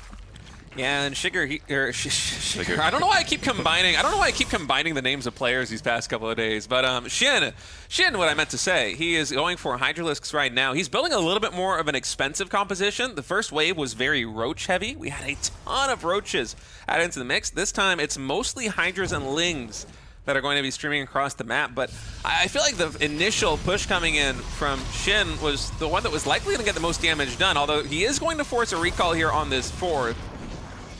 Yeah, like usually when you go for these sort of timings, the first initial push is always the strongest run, right? Because Protoss more upgrades comes in, they get more energy on their units, Archon starts coming in, it just gets more tricky and tricky as the game goes on. Oh, isolating these Templar, though. Those Storms not getting too much damage done, and the Archon will get cleaned up very quickly there by Shin. There isn't a lot of splash damage left here in the army of Trigger. 5 more Templar getting warped in. I think some of these have enough energy. This might be 3 or 4 Storms in total. Yeah, I feel like Trigger needs to be a little bit careful. This is like the last timing is probably dangerous for him. Like as long as he has Templar energy here, he should be completely fine. Yeah, I think only 1 or 2 Storms left right now, though, borrowing an energy recharge, and that's a very good one, or at least it was the initial couple of damage ticks. After that, a lot of Protoss units actually taking damage as now Shin actually focus firing down the Templar. There's only 1 high Templar remaining with 75 energy, so there's 1 more Storm here for Trigger, but the Protoss army, it's really starting to dwindle in supply. The 4th base got canceled again just off screen by this squadron of Roaches and Hydras. And Trigger, it looked like he was getting very close to stabilizing, but Shin just toppled him. Yeah, it feels like Trigger was a little bit unsure of how all-in actually Shin was, right? Being out on the map this much. That being said, though, he's still trading very decent here in the last couple of skirmishes here with the Pink Stalkers. Yeah. There's still a chance for him to stabilize here and survive. Shin's supply is not that out of control yet. Yeah, Shin's supply isn't great. Army-wise, it doesn't look bad here for Trigger, but the concerning thing is the fact that the main base and soon the natural expansion are going to be mining out for Protoss, whereas he hasn't been able to secure the 4th base just yet, and he has to replenish the Templar count as well. He's probably been warping in a lot of Zealots as a result of that. It's very gas intensive. He's actually giving up on the Triangle expansion, instead going to be expanding down towards the 4 o'clock position, and Shin is just immediately on top of it. Yeah, he realizes, like you said, like if he doesn't take he has to take a 4th eventually, right? So he's just constantly looking for those pickoffs near the 4th bases here. Another attack now coming in. Ling's kind of running all the way here on the backside, trying to find an angle into the natural expansion. Well, they are able to get in. Good news for Trigger is that he's already oversaturated on these 3 bases, so losing probes isn't going to hurt that much. But still, this is just another problem for him to deal with. Yeah, I think Trigger just wants to take like a short, just like breather and just get some more energy on your Templars, and then actually just try to secure the 4th very slowly. He's just been a little bit too eager to take these fights, I think, in the last couple of minutes. Yeah, he has been very eager to take these fights as the Lings are still running amok in the main base. 4th base once more going down. I think it's the 4th or the 5th time that he is trying to build that Nexus. Hopefully it'll get up this time for Trigger's sake, because the mineral income, it's really starting to dissipate. 67 workers to 60. It's almost 1,000 more minerals here for Shin with a better saturation, and he's stutter stepping forward. The army for Trigger, it is falling very quickly. The Immortals go down, the Templar go down. We have to now rely on Zealots warping in, but there isn't energy on the shield battery to keep them standing. Another Immortal's going to come through, but the Hydras with +2 weapons. Their DPS is just so high. GG is called. And Shin kind of played the style that we were expecting him to. He was very aggressive, he was very in your face, and Trigger, while it looked like he had some really good moments, wasn't able to secure a 4th base. Yeah, it was the kind of game you would expect in coming into this with these 2 players, right? They're both Trigger playing the kind of standard Oracle Stalker game, and Shin going for his mid-game timings. And it looked pretty good for Trigger initially, like with the first couple of holds. But then he got a little bit too eager to get back on the map. It's the kind of thing, I think, for the Protoss player where you don't really know, like, is he actually droning behind this? Is he getting infestation pit? Do I need to actually make sure that the creep doesn't get out of control? These kind of things, right? But Shin was actually just, like, doing the same thing from start to finish there, right? Like, he never let off the gas pedal. And Trigger actually getting caught out a little bit on the map. He had at some point, like, 6 High Templars getting caught a little bit far away from his army. And those kind of things can definitely snowball, even after a good initial hold, right? Yeah, he just wasn't able to muster enough army to secure that 4th base, and in the moments where it seemed like he did, Shin was still able to find some angles just by sectioning off a couple of Roaches, a couple of Hydras, just enough DPS to cancel the Nexus and then retreat back off. And it's fine to hold on 3 bases. Trigger was able to survive for a very long time as a result, but as we saw at the very end of the game, if you eventually mine out on the main and the natural, and you're only really mining fully from the 3rd base, even on equal worker counts, your opponent's going to have like 1,000+ minerals coming in per minute over you. For sure. So for Shin, it was a really smart game plan. He was stuck on right 3 base saturation. He took the 4th base for the larva and to resaturate when the main base mined out, and he just did not deviate from the game plan. It was all lair tech all the time, plus 2 range weapons, able to just really destroy any chance of Trigger trying to secure a 4th base. As now game 2 is loading up. We're going into Shin versus Trigger, map number 2 right now here on Maganatha. This is a best of 5 elimination match here in the lower bracket. And do we have a proxy hatchery coming in here for Shin? Kind of looks like it, right? Or a hatch block, or maybe a hidden base. I would expect this is more of a hatch block in the opponent's natural. Wait, is he going for the... He's looking at the gold base, so maybe way. it's actually... People actually take this? Like, usually you take this in the late game where you're just like... Yeah, I was going to say. You're just looking to dodge the scouting probe, right? To make sure you can run into it. Yeah, that does make sense. Although I feel like the scout right after the pylon is falling a little bit... It's falling a little bit out of style. Still, Shin is just going to be going for the delayed hatch block here, the natural expansion. And I want to pick your brain a little bit on this one because I've discussed this with Tasteless and some other casters before. What do you think the optimal response is for Protoss? Because I asked Scarlet before, and she said probes are for mining. You're not supposed to pull probes. Yep. Apparently, Trigger agrees with his Canadian brethren. I agree as well with that. Really? Because I feel like anytime I see Classic or really almost any of the main Korean Protoss players like Classic and Hero deal against this, they pull 7 or 8 probes almost straight away. Yeah, I think you're like when you see the probes coming as a Zerg player, you're already kind of happy because you're already forcing a big reaction. Whereas if you just ignore it, you get maybe a second gateway, you get some zealots out, and then you clear this, and instead of like getting the fast nexus, you get a slightly faster Stargate. And then you're able to, once you've actually cleared this out with your gateway units, you can actually put on a lot of counter pressure and actually severely delay the Zerg's third bases instead. So the game kind of becomes very weird, but I think this is the more solid response. Whereas I think the probe response has some potential traps as well versus certain like all-in follow-ups that can come in. And this is obviously like something where if you have a player who has practiced this a lot, they will know all the different divergent paths that can happen after this. But most of the time when a macro Zerg like Shin does this, it's just going to be the simple hatch blocks into a transitionally into a normal game where he just wants to make the game a little bit uncomfortable for Trigger. Yeah, and I suppose with the second Chrono Boost coming in right now on this gateway that after the hatch is cleared, we're going to have 2 Adepts and 2 Zealots on the board here for Trigger to really start to levy some pressure on the other side of the map because, frankly, only Queens are very good against that, and only Queens if you have enough of them on the front line here for Shin. We might even need to see a Spine Crawler get thrown down. Yeah. Yeah, especially with the pylon block coming in here, there's not going to be much creep connecting the bases either. He's going to build a core? He is. Yeah. Oh, this is a dirty game. Yeah, for sure. Definitely just trading blows here, and Shin just, like, as you can see, the hatchery is gone now, and Trigger will be able to re-expand fairly soon, and in the meantime he can put all this pressure on, he can get his Stargate down, and I think Trigger's actually going to end up in a pretty good position here as long as he doesn't lose any units to Zerglings around or something like that. Cancels his Cybernetics core at the last possible moment, and now the 2 Zealots and the 2 Adepts are going to try and get pressure done at the natural expansion because this is the one hatchery which is not yet finished here for Shin. More Lings are in production. Zergling speed, it looks like maybe 30 seconds away right now on the production tab, although Shin is going to be morphing in 3 Lings with a larva down in the natural expansion. Was wondering if he's going to use those. I wonder if Trigger realizes this. He recalls one. Yeah. Oh, both Zealots, actually. All right, so he does. But this means that there isn't going to be a lot of pressure here on the front lines. And so the 2 Adepts and the 2 Zealots really not getting their money's worth. It actually makes me wonder whether the block at the natural expansion of Shin was the correct move. Because if the hatchery that was building right now was trying to get up at the 3rd base location, maybe Trigger would have been able to put some more pressure on it, right? Yeah. Yeah, so at this point, you just got to be happy as Trigger to be able to force a lot of Zerglings, right? I did like the decision to recall the Zealots over the Adepts, because you still want to keep the Adepts out on the map and potentially try to find whatever pick-off you can. But obviously, with speed coming in here, you're not going to be able to find much here at the follow-up, so we have to see what the Oracle can get down now. I'm actually surprised that Trigger has such a substantial income advantage with the natural expansion being this delayed. It's a very funky early game. Yeah, with the double gas mining and the 3rd being the natural base for Shin, there's like a bit of a hiccup here in the economy for Shin early on.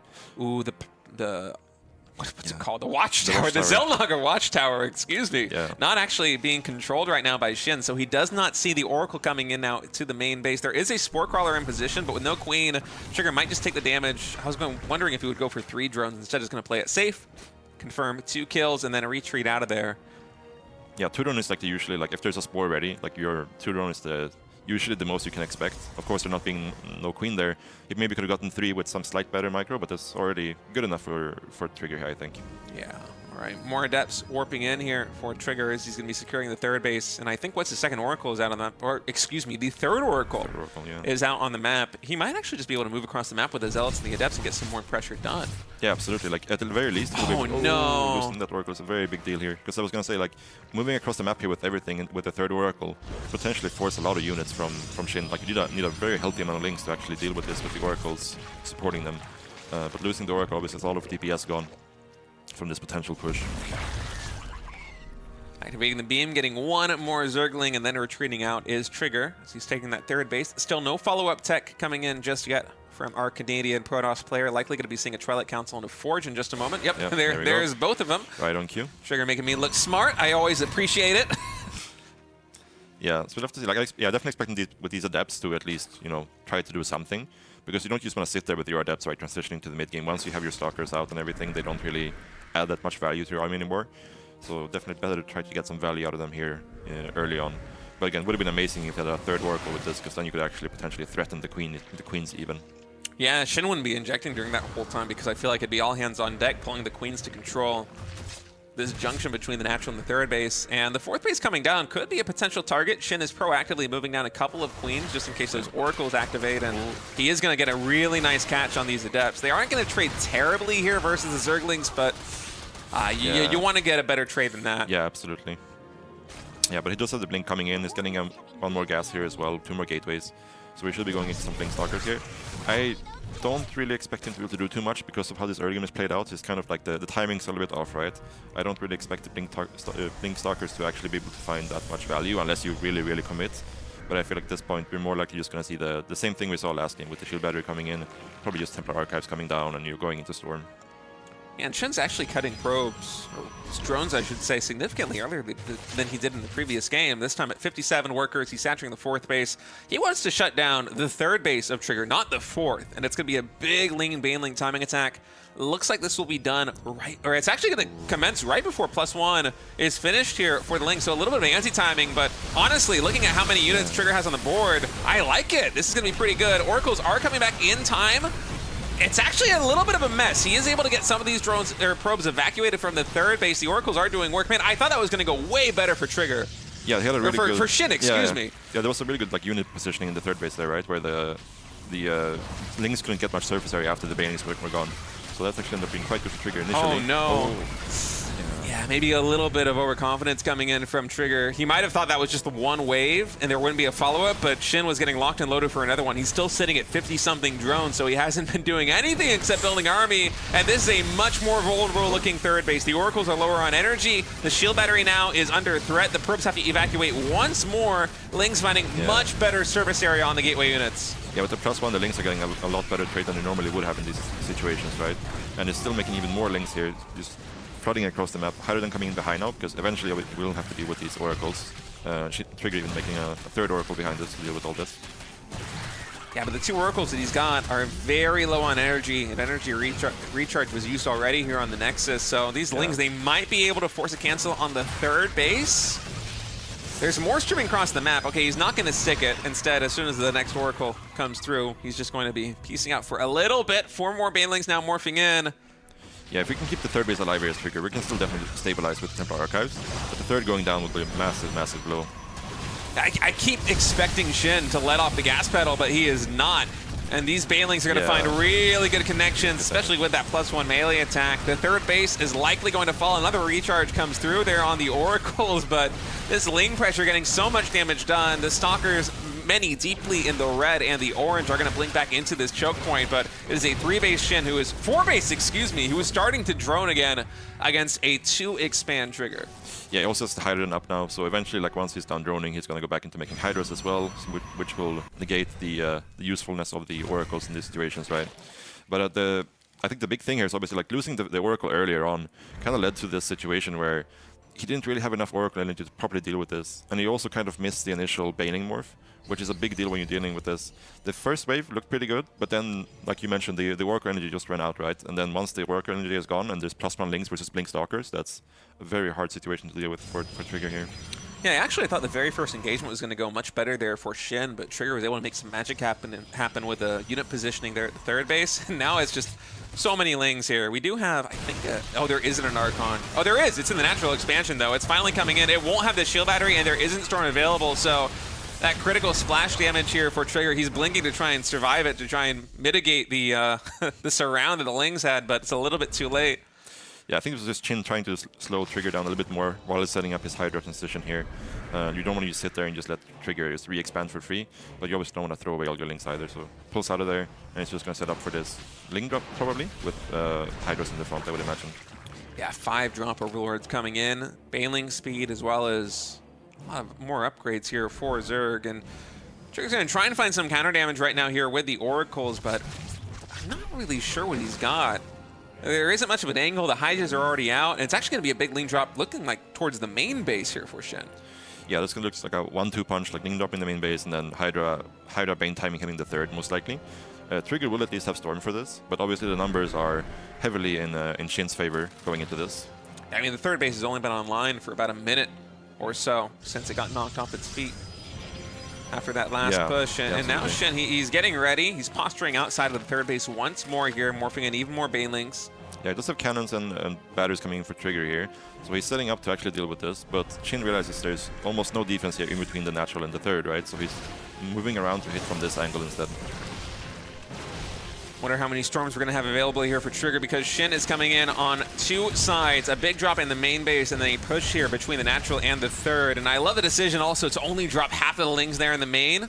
He's going to now go into the natural expansion with a ton more of them, but thinking a little bit wiser of it with those Oracles instead of just getting the damage done he can in the main. That's 8 probes going down. And look at the mini-map. He is setting up for a beautiful arc between the natural and the third. We have 3 separate forces here for Zerg going for the full surround. Stasis Trap's catching maybe a dozen Lings in total. Banelings not really finding the ideal connections. They do get one very high energy Templar. So and now there's no storms left. The Banelings are going to be completely uncontested here.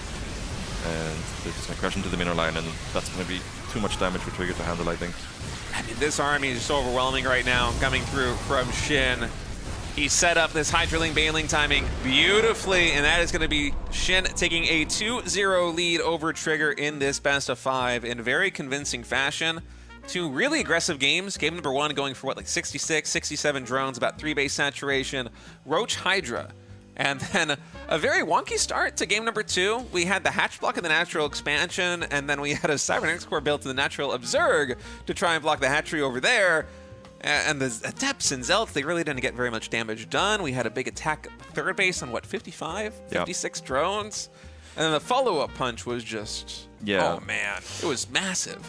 Yeah, absolutely. The initial like hatch block and everything, they kind of like transitioned eventually into like a somewhat even normal game. Yeah. But then I think just like the Trigger not being quite ready for this Ling Bane attack, and obviously losing the Oracle was a big deal here, right?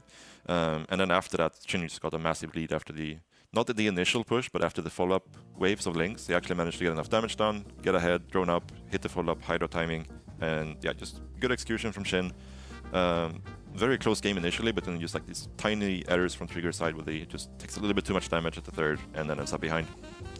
Well, Shin with a very nice start here in this series is going to be leading at 2-0. Folks, here's a little bit more information on the offline finals format here for the LCQ. We had a lot of players sign up for the last chance qualifier. Now we're going to be setting up the bracket for the LCQ, which is really like a mini tournament happening on day 1 of the finals. The winner is going to advance to day 2 to play against Classic and Zoun. And the winner, or the qualified player, I should say, from Season 3. Once we have that qualified player from Season 3, who I'm certain is already signed up for the LCQ, we will eventually be able to make that bracket. That'll be going live on Patreon, on the socials. So if you want to follow the news, you will be able to find it there. For now, we're going to take a very short break. When we come back, we're going to continue on with this PBZ between Shin and Trigger.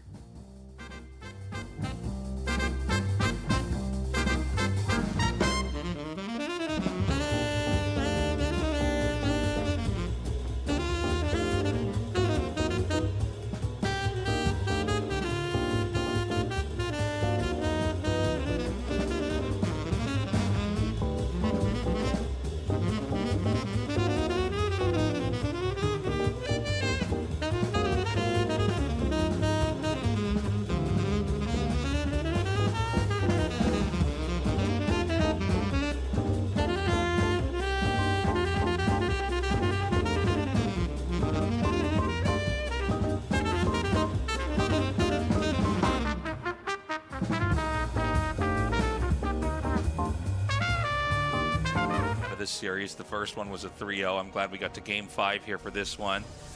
And I guess the big question is going to be, is it going to be another timing attack? You know, something with Warp Prisms, something with Blink Stalkers, or is this going to be our first proper macro ZVP? Yeah, it's been really fun to watch this whole series unravel, honestly, because we're basically getting a deep dive into the theory of 4-gate Adept Glaives, which historically has just been one of the least fun strategies. Well, usually they either end the game right away or they get owned. And it's like, well, all right, this is going to be a pitiful game from Protoss from here on out. But these have actually been pretty action-packed. Yeah, these have been... They haven't been...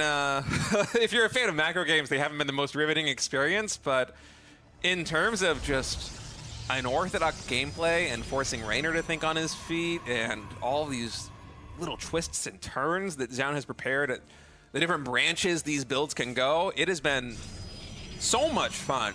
I feel like these have been probably the best executed 4-gate glaive builds that I've seen in a very long time. It's a refreshing new perspective on the way that build should work. You know, if you wanted to teach somebody some advanced builds, this would be a good series because you can show somebody, okay, here's a War Prism Adept play.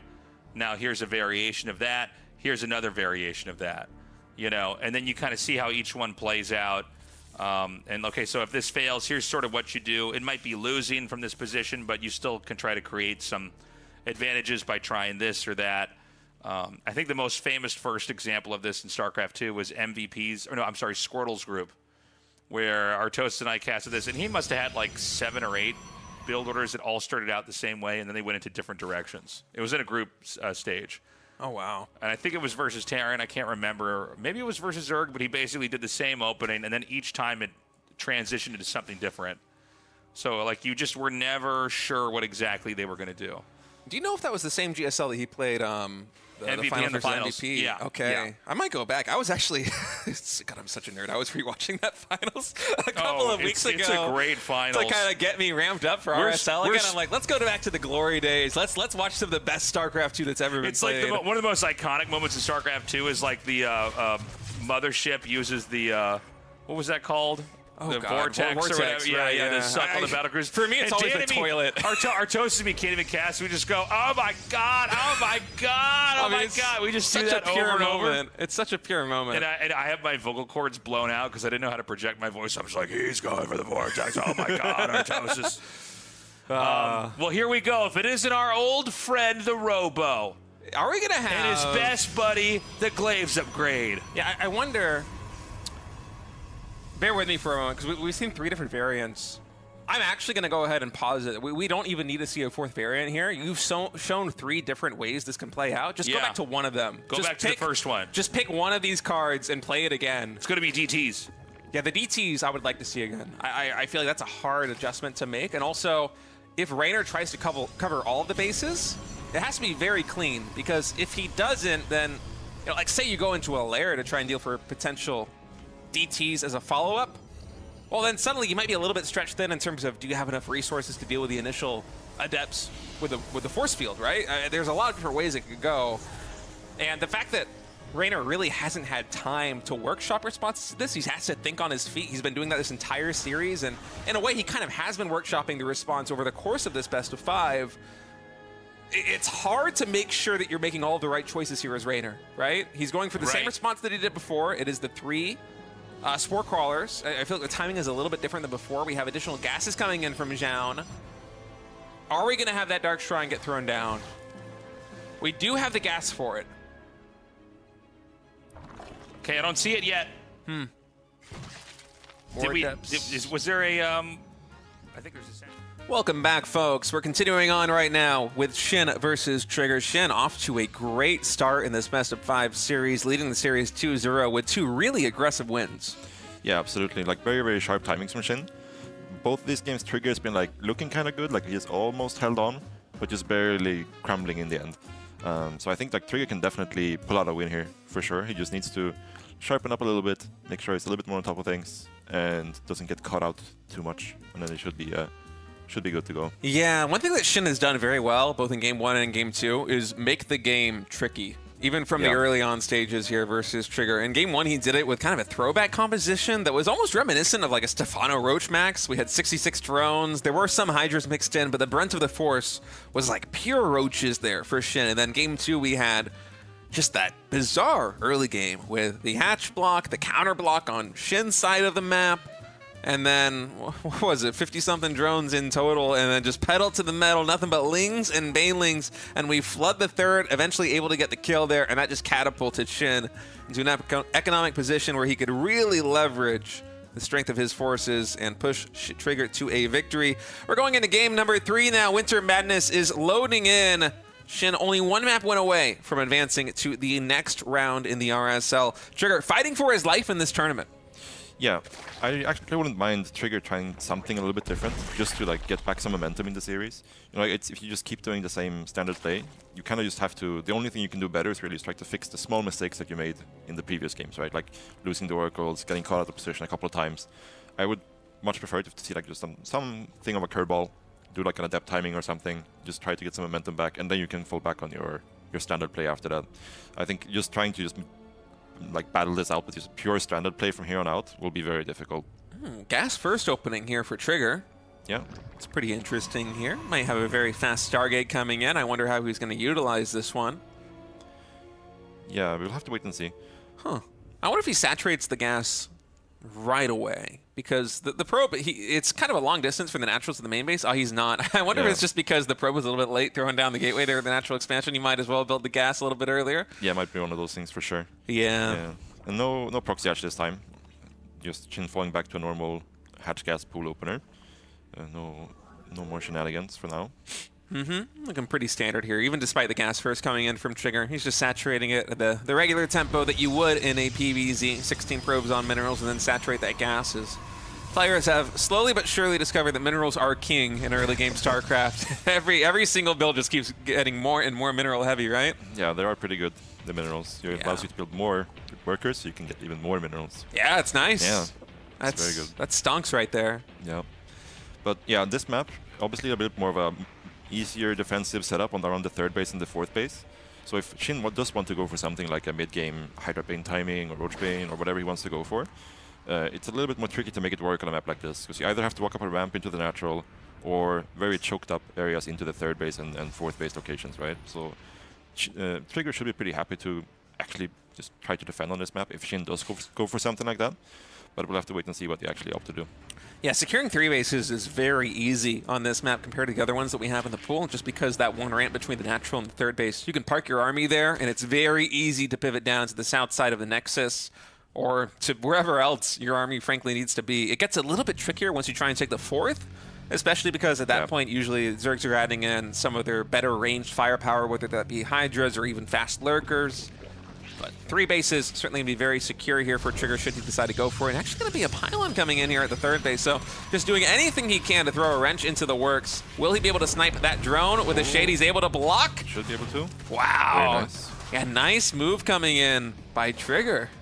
Yeah, I think he probably didn't realize how close the probe was there when he was just a little bit out of position with the Lings, saying, let's the pylon go down here in this situation.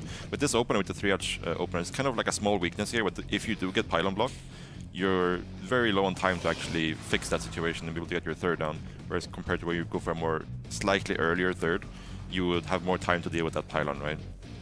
Yeah, it was a really nice move. It's rare that a player is able to pull that off in a pro game, just because usually the Zergs are a little bit more on top of denying the probe from getting the pylon down there at the third base, especially with how late the gateway came in here for Trigger. I mean, that was just pure finesse. Yeah. As 2 more adepts are going to be shading in. Shin with a very quick pullback, and nice focus fire, by the way, here for Trigger. Just focused firing down individual Lings, and actually even getting 2 more drones on top of it. I think that's a pretty good trade there for those 2 adepts. He's able to take the third base behind it. 4 drones in total going down, as well as 3 Lings. And now the Oracle has to stay at home to defend, just because so many adepts were sacrificed in the early game. But once that second Oracle is out, Trigger will be able to get back on the map and try and get some damage done. Yeah, this was kind of those trades where you're you don't feel super good about it, but you don't feel bad about it either, right? It's kind of okay, this was alright. Went around what I expected. And we're just going to transition to one game. Like you mentioned, loses the ability to harass with the initial Oracle, but you already did some drone damage already, so you don't really need to do that much with the initial Oracle anyways. And we see a very fast Twilight and Forge coming in here. It's probably just going to stop at 2 Stargate units here, I believe. Yeah, second Oracle is done. Will we have the third one get queued up? Seems like you are right, Ricky. Just the 2 Oracles here in the very early stages. Yeah, so kind of expect him to do something like a bit more committed blink pressure here with this faster Twilight and Forge. So just get the blink +1 just that much quicker, so you can get across the map and start putting pressure on a little bit faster. Obviously, you'll have 1 less Oracle, so you're a bit more vulnerable to mass link stuff, for example. But because you have the faster timing, the Zerg also will have slightly less units, right? I think it's a very smart move. 2 more drones getting picked off here at the natural expansion as Trigger not even really losing that much hull. Just a little tiny bit of damage on 1 Oracle in total, as he's been slowly but surely able to whittle down the economy of Shin. Just a tad, delaying the third base, picking off 2 or 3 drones here and there. He's going to try and pivot right back down into the third base, but really good queen positioning is going to limit Trigger to just 1 drone kill. He does get a couple of lings for his trouble, which is nice. Yeah, it's actually not too bad getting a couple of lings here, because you are going for the... oh, nice pro pick off. But it's actually nice to like lower the link count just a little bit, because you're going for this adept follow-up, and also the stalkers down the line would prefer if there was less links. All right, 4 lings now going into the natural expansion. Is he going to allow that shade to complete? No, not with the lings surrounding them, as we have gateways just slowly getting added in here for Trigger. I think potentially going up into 6 gateways now with that robo. Yeah, I would imagine this robo will just make a single prism initially, and then we'll have to wait and see if he does actually have more immortals and stuff. Should be able to potentially get a cancel here on the 4th hatch with the oracles, but obviously not to go for it. Look at the production tab right now. We have Roach Speed coming in, and a Spire, and a Hydralisk Den here for Shin. He's getting everything. The Spire is proxied, so I wonder if the Hydralisk Den is just kind of there to get scouted. I mean, it's so obvious here at the third base, right? It's like, oh, please scout me that I'm going Hydras. I really hope you see this. Yeah, Trigger's already scouted it, so he knows what's up. Yeah, it's going to be a 3-base timing. He's adding 6 more gateways right now. Yeah, the good thing here for Trigger, I think, is that his timing with the Blink Stalkers will hit before the Mutas come out, right? So he can potentially just force him into either, if you make the Mutas, you might not have enough units to deal with Stalkers. If you actually do make them, don't make them, then you don't use the Spire. So it could end up working very well for Trigger here. The funny thing is, I feel like what Trigger is doing, he's only scouted the Hydralisk Den. He doesn't know about the Spire in the top right. But what he's doing is way better versus the Spire than it is versus Hydras, right? Yeah. So for Shin, this little bit of subterfuge might not actually pan out his way, as the Warp Prism is nearly completed. 10 Mutas are getting started, but we have an all-in Stalker timing attack more or less coming across the map. It is +1. There isn't a 4th base just yet. There are just a ton of gateways. And because those Adepts didn't get traded, they're actually going to be very useful here versus the Lings. Yeah, I think Shin misreading the game a little bit here, getting Infestation Pit. Like, he's in desperate mode right now. He needs to somehow hold on here. He could potentially try to counterattack with the Mutas, so maybe sack a base or something, but that's also very dicey to go for. So most likely he's going to try to fight with the Mutas here. We'll have to see. It's a very strong timing from Trigger. Yeah, enough Stalkers to blink forward in one shot at Queen. A lot of the Lings getting caught in the Stasis Trap. Prism is a good pickoff for sure. Yeah, Shin is able to take down the Warp Prism, but there's just so many Stalkers and Adepts that I don't even think Trigger's going to mind just rallying these across the map. Yeah.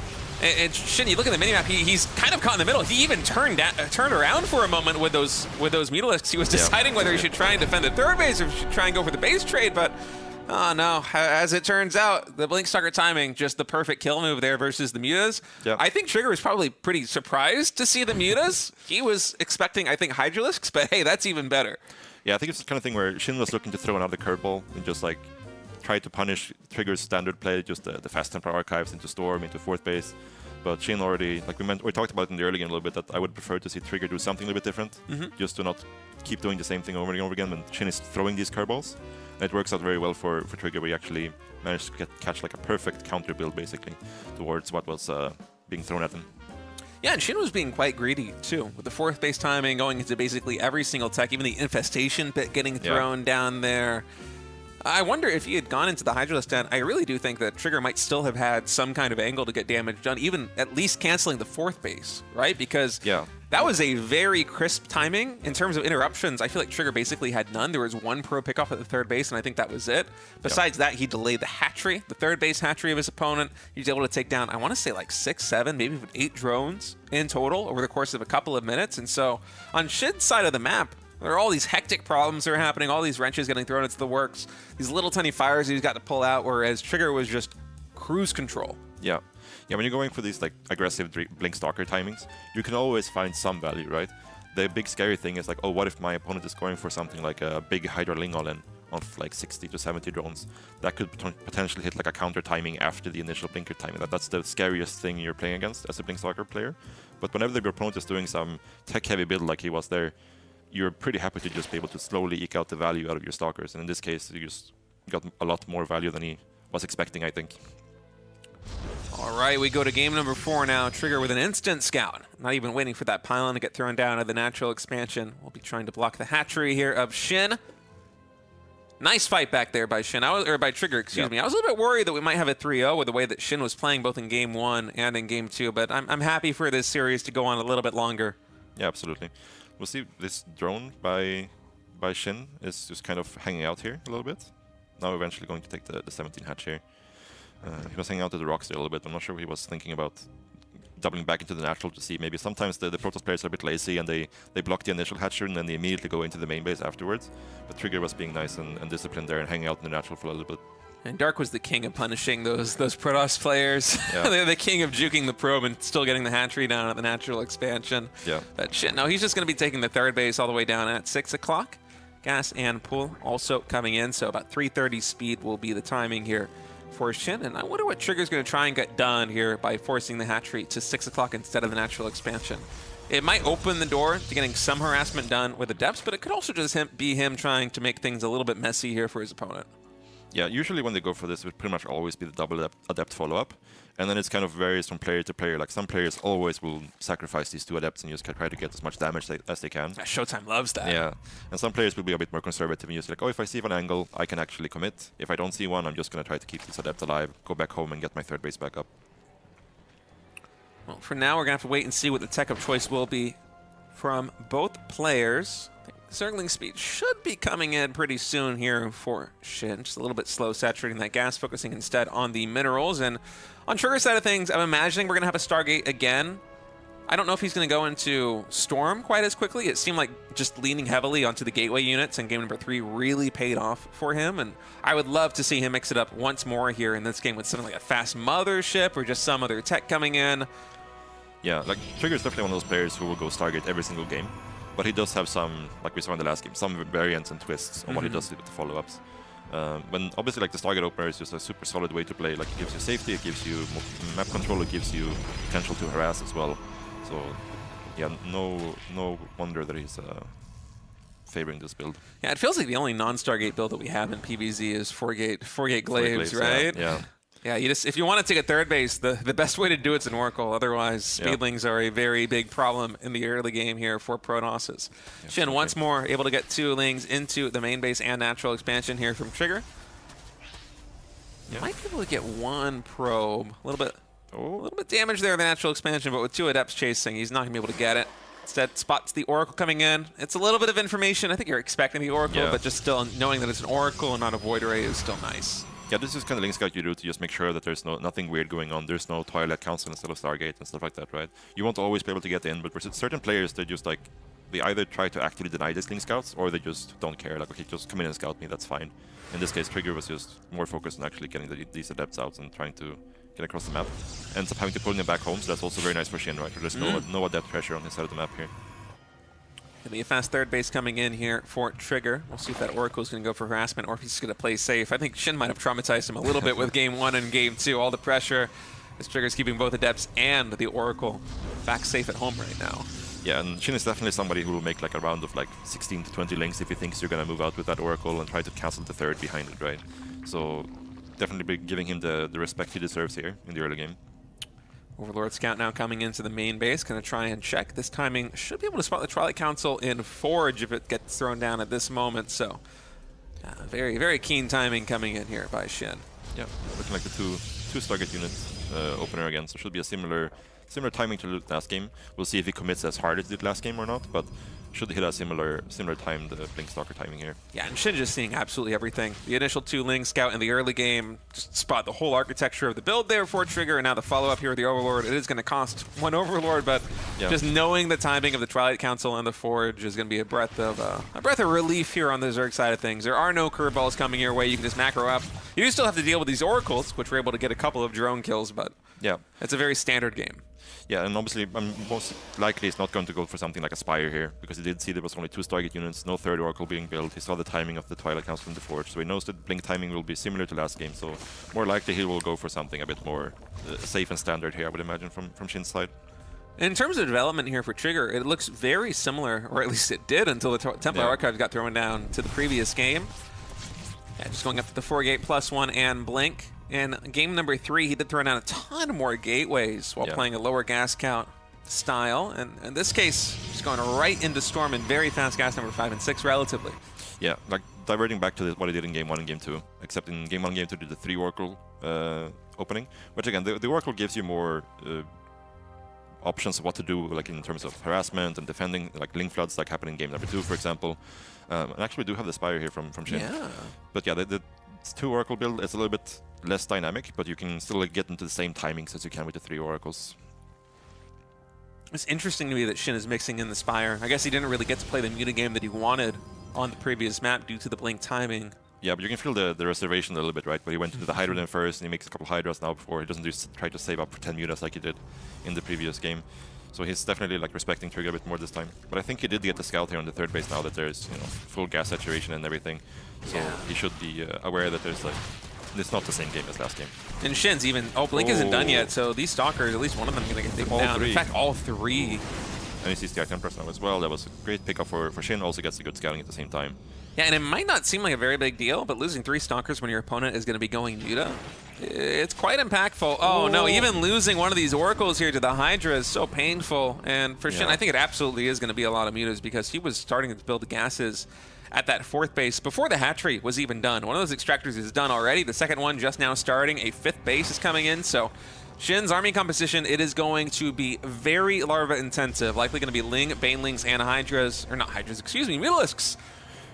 Potentially. You could also just do like this, there's only 7 mutas here and then just go back into the ground army. Yeah. Seems like he's kind of holding his cards for now. He doesn't really want to commit one way or the other. He does get the +1 air, which is going to be like kind of thing, oh well, if I end up making more mutas, +1 air will be good. If you go into late game and potentially Broodlords down the line, +1 could be good. Corruptors will make use of it, so I'm just going to get it just because I have the Spire. Right. Seems like he's just going to make the 7 mutas here and then probably transition back into ground, I would imagine. Well, he's still keeping the gas. He hasn't decided what he wants to do yet. I wonder, I think if Trigger were to start pushing out, then he might just go into the Hydras. But because Trigger is staying back on his side of the map, Shin's like, all right, you know what? I have a little bit more space, a little more time. Let's queue up 5 more Mutalisks instead. As the Lings do get denied, going for a cancel here at the 4th base, even a Storm, only damaging them just a little bit. But that buys time for these mutas to get into the main. There is a Photon Cannon already, and Trigger with the instant Orphan up 2 Stalkers, so only 3 probes falling. Usually the initial flock of mutas gets a little bit more damage done. Yeah, like with the initial flock of mutas, you're just looking to pick up whatever probes you can, but you're also pretty happy. Like if you're, in this case, you're probably not that happy, but because you're going back into mutas. But normally, if you just make these initial round of mutas, you're happy to just force out more Stalkers, right? Because if he's not making Stalkers, he would be making High Templars instead. But since we're going into the mutas, I think Shin is not so happy about losing these mutas and also seeing more Stalkers. Yeah, that was only 8 probe kills for, I think, 3 or 4 Mutalisks in total. And that count is... Oh, it was only 2. All right, Mapu making me look like a fool. But still, 2 mutas going down there for not that much damage. When usually, I feel like Mutalisk play, it's a very momentum-based composition. You're expecting to get a lot of damage done with the initial move out there on those mutas. There will definitely be another surprise factor here, though, because I think Trigger also expected him to just make the 7 mutas and then transition back in the ground. But here Shin is showing up now with another wave of a large amount of mutas. So we'll have to see what Trigger decides to do here. Looks like he's just going to accept the base trade. Yeah, he's going to accept the base trade, but already a lot of gateways getting unpowered. The 4th base is in disarray with a ton of Lings, and Hydras also now coming in. And this game is getting wonky in a hurry. I would love to see some more Photon Cannons or such get thrown down here by Trigger at one of these expansions. Because Shin, he's focusing right now on the production. Those minerals are going to be floated almost no matter what here from Trigger's side of things, right? Yeah, the problem with like just recalling here from Trigger as well is that there's so many hatcheries on the map for Shin, right? So if you just like kill a couple of bases and recall, Shin will just saturate the new bases immediately, and you're in a rough position as Trigger. So he kind of has to find a bit more damage here, and he has to try to hold on. That's a really good Storm. That's an excellent Storm. Oh, but the probes running through it as well. It lasts a little bit longer than anybody expects anymore, right? Yeah. Still getting used to it. All right, some more Stalkers now going into the main base, but there isn't really much left here. And the natural expansion actually doesn't have the energy for a recall just yet, so probes almost completely wiped out here. Trigger is down to 2 workers in total. I'm not quite sure exactly where they are on the map. Oh, recall is on cooldown, it looked like. Oh no, for Trigger, this is a little bit of a precarious situation right now in the natural expansion. He's getting a ton of damage done on Shin's side of the map, and the ground army for Trigger, much better than the ground army here for Shin, all right? The supplies, they don't quite tell the full story because Shin's got 30 drones and Trigger has 2 probes, but oh, Trigger, you gotta be so effective, man. These Storms getting a lot of damage done. No kills, though. Yeah, the problem here is for Trigger will be, like, you will need to stay out on the map, but you also need to protect your buildings, right? This Templar, the Templar! No, they get focus fire down! That's massive. Oh, a couple of, I think at least one Muta going down. That could have been a lot more if there were a little bit more ticks and damage. Yeah, the second Spire is about to finish for Shin. Oh, and he's catching all these Stalkers with the links as well. Yeah, this is pretty much game now for Shin. Oh, it was looking a little bit good there for Trigger for a moment, but Shin with some very nice moves, especially catching the Templar there at the third base. If those Storms were able to get some more damage on the Mutas, maybe just kill, I don't know, half of them. I mean, so many were just 1 or 2 ticks away from getting taken down. I think he might have been able to stabilize, but instead it's 2 Archons, 5 Probes, and a Dream here versus a Shin who is still sitting on, what is this, 5, 6 bases?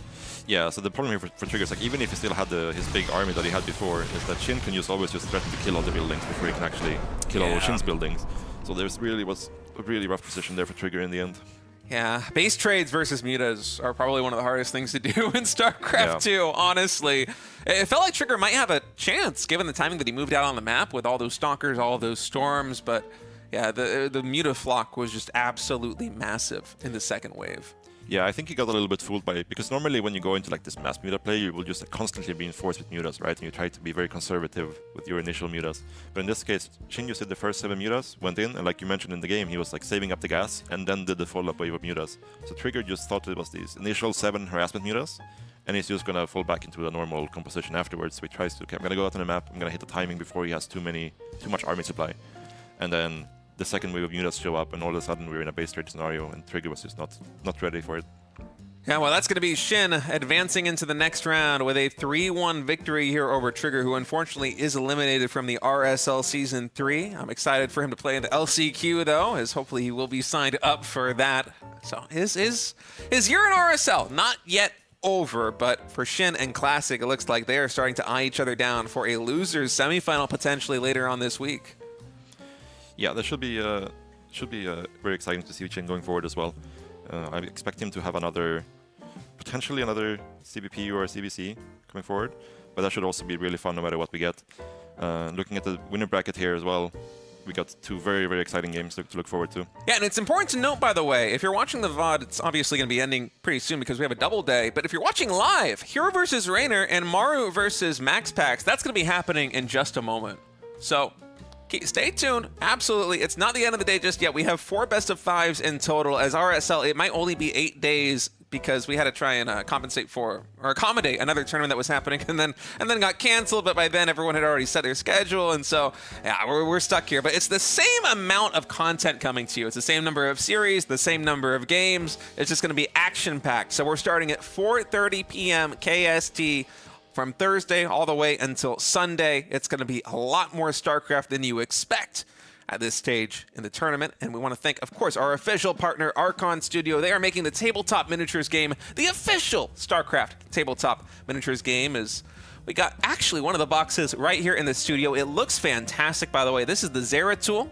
And it just reminds me so much. I mean, I've said this on basically every broadcast, but it's true. It makes me so nostalgic for the day of going down to the store and picking up like the Wings of Liberty box set or the Heart of the Swarm box set. Kind of an era in gaming that is a bygone thing, but oh no, it certainly does feel like it. I love these boxes, man. I know it's just a piece of cardboard with some ink, but oh, it makes me so happy. I remember all those days just picking up all my favorite games.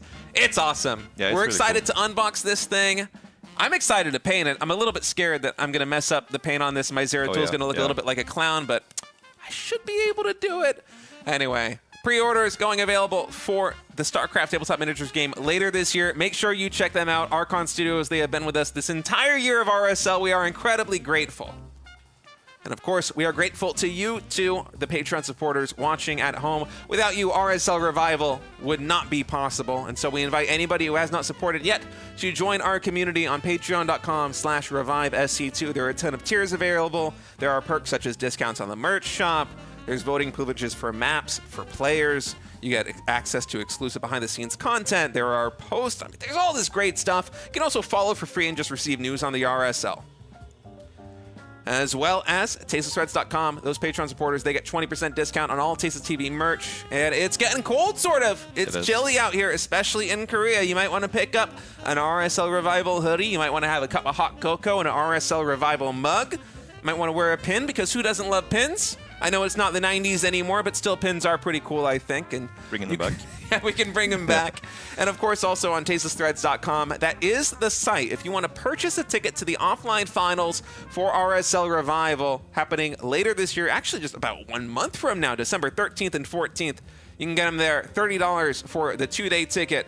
For the regular ticket, $150 for the premium ticket. I think that has backstage passes, maybe a meet and greet with some of the talent and the players. So go ahead, check it out. That is going to be happening live here in Seoul, Korea, with live audience, live players, live casters, all in the same venue. And also, do not forget to check out the YouTube. All these VODs are going to be available spoiler-free in playlist and on that channel. We've been getting a lot of interactions from you guys. We see you clicking the bell. We see you leaving the comments. We are sincerely appreciative of that because we're trying to get the RSL word out there and kind of get that a little bit more into the mix in the YouTube algorithm. It's a tricky beast to try and tackle, but we're doing it with your help, so thank you.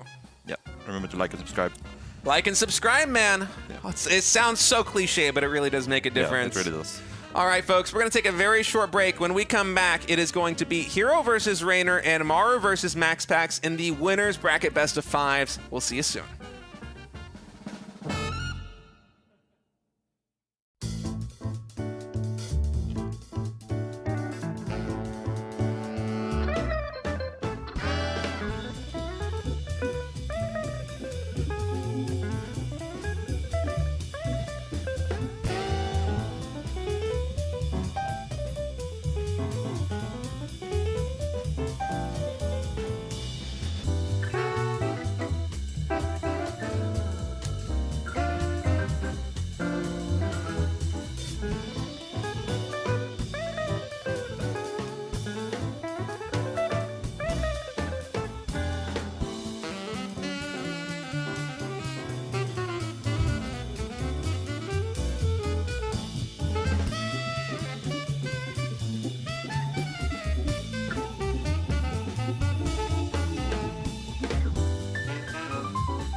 Hello and welcome to the RSL Season 3. I am Sturgeon. Today I am joined by our Zerg expert here, sort of. How you doing, buddy?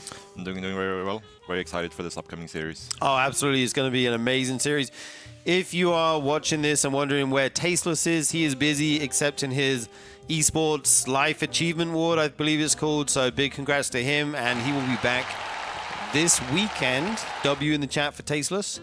But yeah, we got some excellent StarCraft coming up here. Our next series is going to be a banger. Cannot wait to get started with that sort. Yeah, Reynor versus Hero. This is a very, very high quality match. Reynor and Hero also, like in the last, like obviously Hero plays in like everything. Like every single tournament there is, you can pretty much count to find Hero there. And Reynor as well, since the recent patch, we've been seeing a lot more of him. And they've already played a bunch in the recent tournaments, and they're trading games back and forth. It should be a really, really exciting series. Absolutely. We did see earlier today, Classic beat Zoun in the lower 8th match, and also Shin beat Trigger, so those guys will move on. If you're watching this live, this is a kind of double broadcast here, which is going to be a separate VOD on YouTube, which if you're on YouTube, you will know. And it's going to be Hero versus Reynor for our winners semis A match, and then we'll be moving on to the winners semis B match, where we see Maru going up against MaxPax. And here is our schedule, guys. Right now, it is Friday here in Korea. We're going to have we'll have today, then we'll have 2 more days of StarCraft this week, where we will round out the season, and crown our champion for Season 3 on Sunday. And we'd like to say a big thank you to the official partner of the RSL, Archon Studios, the premier StarCraft tabletop miniatures game makers in the world. You can check them out at starcraft-tmg.com. They are making a StarCraft miniature game that looks really sick. We have one of the models in the studios. They're making a bunch more. When it's all finished, it's going to be amazing, I think. You can go there right now and pre-order their stuff. Thank you so much to them for the support. Also, thank you to you guys who are supporting us on the patreon.com/revivesc2.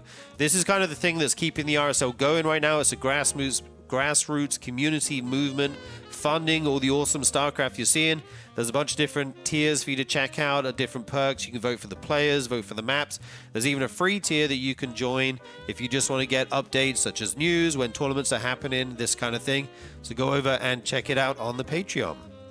Also, Patreon supporters get a 20% discount on all the Tasteless TV merchandise, which you can find at tastelessthreads.com.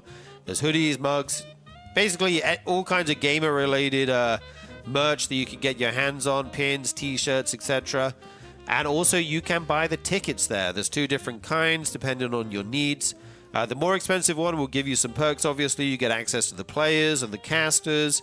And that lets you get into our offline event, which we'll be holding at the big place in Seoul, which is in the Gangnam area from December 13th to 14th. It's actually coming up pretty soon here. I'm getting super excited for that. Cannot wait. Here are our 2 players for today. We got Hero versus Reynor.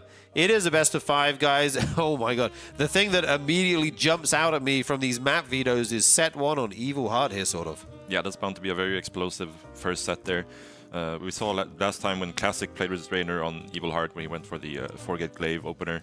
So we'll see what Hero decides to do, something crazy there as well. And Hero is definitely somebody who would do something crazy. Oh, absolutely. I kind of feel like he's going to have a very special build lined up for this set 1. Like, both of these players are very kind of fast, aggressive, explosive players. We like to think of their mid game as being their strength, not like the super late game necessarily. Both super quick players. I think this is going to be an amazing series. The following maps will be Persephone, Winter Madness, Magnetic North, and then finally Tokamak to round out the series. Alrighty, guys, we're going to be jumping into our first game here. It's going to be on Evil Heart. Like you said, Classic did that Adept all-in when he played Reynor. I'm curious if Hero was watching that, like, oh, that build looked pretty good. I might go for some of that. Or if he's got his own kind of crazy idea. I remember he did like a proxy, was it like Cannon Rush in a proxy Tempest that one time against one of the Korean Zergs? I forgot who it was. But that was kind of sick. We'll have to see what he's planning. Oh. Reynor Hang on a minute, though. It's actually Reynor mixing up. Already being cheeky with the 14 pool here. Not something super common to see, but on this map, like we mentioned, the short rush distance is super short, and as you can see, the natural choke area is also super wide, so it gives you a lot of surface area to potentially hit buildings there. So opting to go for this. Looks like it's going to combine it with a hatch block as well. So either going to try to just block the natural or just try to block the wall to make sure that the lings can actually get in. Oh, dude, I love this from Reynor. This is kind of what I was hoping to see when he played Classic, like something to abuse this short rush distance. This drone will get in nice and early. We see the proxy hatch going down. The probe will get into the main base. It sees the... oh, it doesn't actually see the pool time, and I thought he did see that. Yeah, but he did see the lack of larva being spent there. There was 3 larvae just sitting there, which should tell him immediately what's going on as soon as you see that. Sure, yeah, but he doesn't necessarily know, like, is it a 12, 13, or 14 pool, right? I guess he can maybe confirm that later. He does see the hatch now going down. We pull the probes. Obviously, you want to deal some damage to that. Once the Zealot comes out, he'll be able to eventually clean that up. Yeah, finishes off the wall off here, so you can easily deal with the Lings when they come up. Gets the probe kit here, which is a big deal for sure, because now you're not really 100% sure. There are some scenarios where Reynor could just pull all the drones here, right? I don't think he's going to do that in this case, but it's nice for the Protoss to keep that probe alive so they can keep scouting and confirming if there's more Lings coming or if there's like a drone pool coming or something like that. But that will not be an option here for Hero. Yeah, absolutely. And there is a unit in the wall there opting to not use that to kill the hatchery just yet. Doesn't want to let the Lings in, obviously. They're going to go to work on this Cybercore, and now we see the little dance where the Zealot tries to pretend it's going to move out to hit the Zerglings, and then that's why he's got that one Zergling behind, so if the Zealot does come out, he can get in that wall, and that's what we see right now. But luckily there's a second Zealot there to plug the gap. Yeah, taking a lot of damage from these Lings, and since we're not making that more Lings, we're kind of losing our ability to stay around here for much longer. So it's just, in the end, going to end up being basically a hatch block situation here, right? We're still trying to pick a little bit in the Cybercore, but with the Adepts finishing up, it's highly unlikely we'll actually get any serious damage there. Yeah, the threat of the initial Lings is basically done. We do see some, hatchlings come out. They actually did quite a lot of damage to that. Almost. If he could have got that, that would have been a huge pick-off there, delaying the Protoss tech forever, basically. Yeah, as it stands, though, it's a very clean hold for Classic, and now the problem for Reynor is he's trying to catch up on workers. As you can see, he's already very far behind in the worker department. But now Hero has this counter-attack timing with the Adepts and a couple of Zealots, which is going to force even more units out of Reynor. So he's going to be in even a worse economical position, where he doesn't even have a gas yet, right? So just making slowlings here for Reynor feels very, very rough. Oh. Oh my god, he comes back in, tries to get the Cybercore once again, but going to be denied. But like you said, the real problem here for Reynor is these Adepts. They shade into the main. There's no link speed anywhere to be seen. I think they're going to finish that shade and start going to work. Oh, the Lings are actually there. And he's forced to recall. Yeah, that was a bit of a misstep by Hero there. If he just puts himself in a nook between the minerals, like with slow Lings and no Queen there's no way to actually efficiently clear those Adepts out. But he actually managed to go all the way behind, and Reynor gets the surround and is forced to recall. So that was probably the best case scenario that Reynor could hope for. Yeah, it was interesting. I think the Shade didn't see the Lings, right? They were kind of hidden in the mineral line. Nice little play there by Reynor, or just that's how it happened as they ran the slow Lings. We see the Stargate follow-up here. And now we have 3 Adepts shading at a time. He's going to have to make spores at some point to deal with the Oracles. It looks like Hero's in a pretty decent spot at the moment. Yeah, I think he's pretty happy just to keep, forcing out a couple of more Lings, just keeping these Adepts up at bay, delaying the 3rd hatch. As we can see, like the Oracle is about to come out, and this 3rd hatch is not even started yet. So we're going to have to, get more Queens, get spores, and then also we have to somehow afford a 3rd hatch in all this.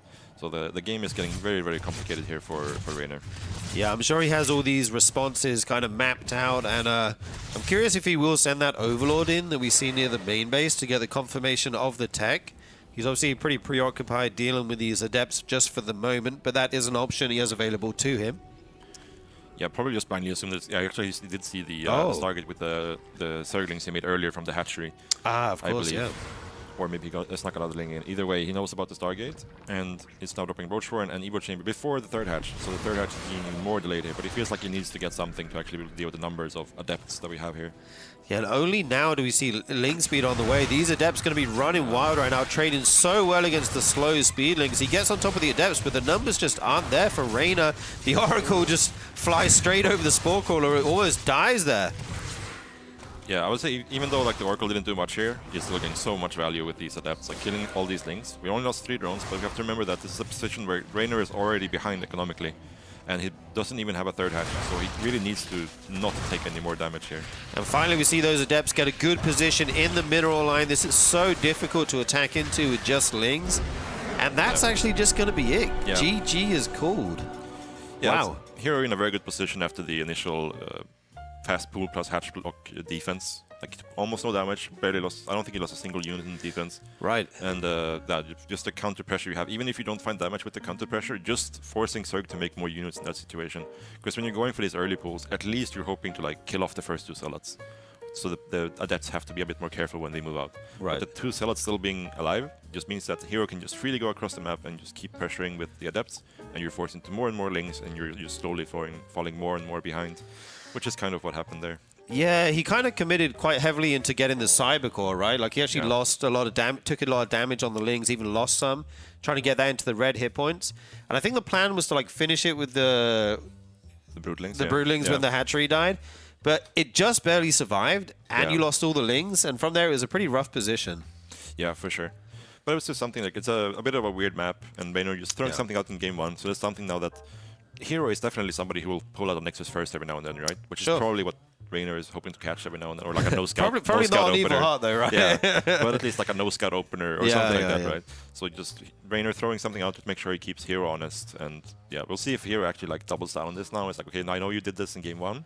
Maybe I'll go for a no-scout or a Nexus first in the follow-up game. I think that's the way to do it, because after that fails, you're probably not going to do something like that again. Otherwise, you're just kind of gambling your whole series away. Yeah. So that does make sense. I got to wonder about not VUing this map as Zerg. For me, it doesn't seem great. Personally, how do you feel about Evil Heart? I think it's like pros and cons, right? Like dealing with some of these like early Blink Stalker timings and stuff like that can be difficult. But on the flip side, you can also do potential like Roach Queen walks and stuff like that hits a lot stronger than it ever would in any other map. Even we've seen in some cases where it's target openers, you can do like a Queen Ling walk and just try to like deny the third and then go back home, these kind of things. Yeah. These things become viable when the maps are super, super short. And normally they're not really that strong on a more average distance map. Yeah, indeed. I just feel like the Protoss kind of gets to go first in a lot of cases. Like if they want to do a Glaive Adept all in, they can hit that before you get a chance to do like a mid-game Queen Walk or something like that. But I mean, definitely has the potential for Zerg to be aggressive as well. But nonetheless, we will be moving on to game number 2 here shortly, and the map is going to be a more standard one here in Persephone. Yeah, absolutely. So the most likely thing we'll see here is just another target opener from hero, especially on this map. Like we do see mix-ups, especially from hero, but especially on this map, I expect him to just open very standard. The big question is going to be is he actually going to skip the scout or not?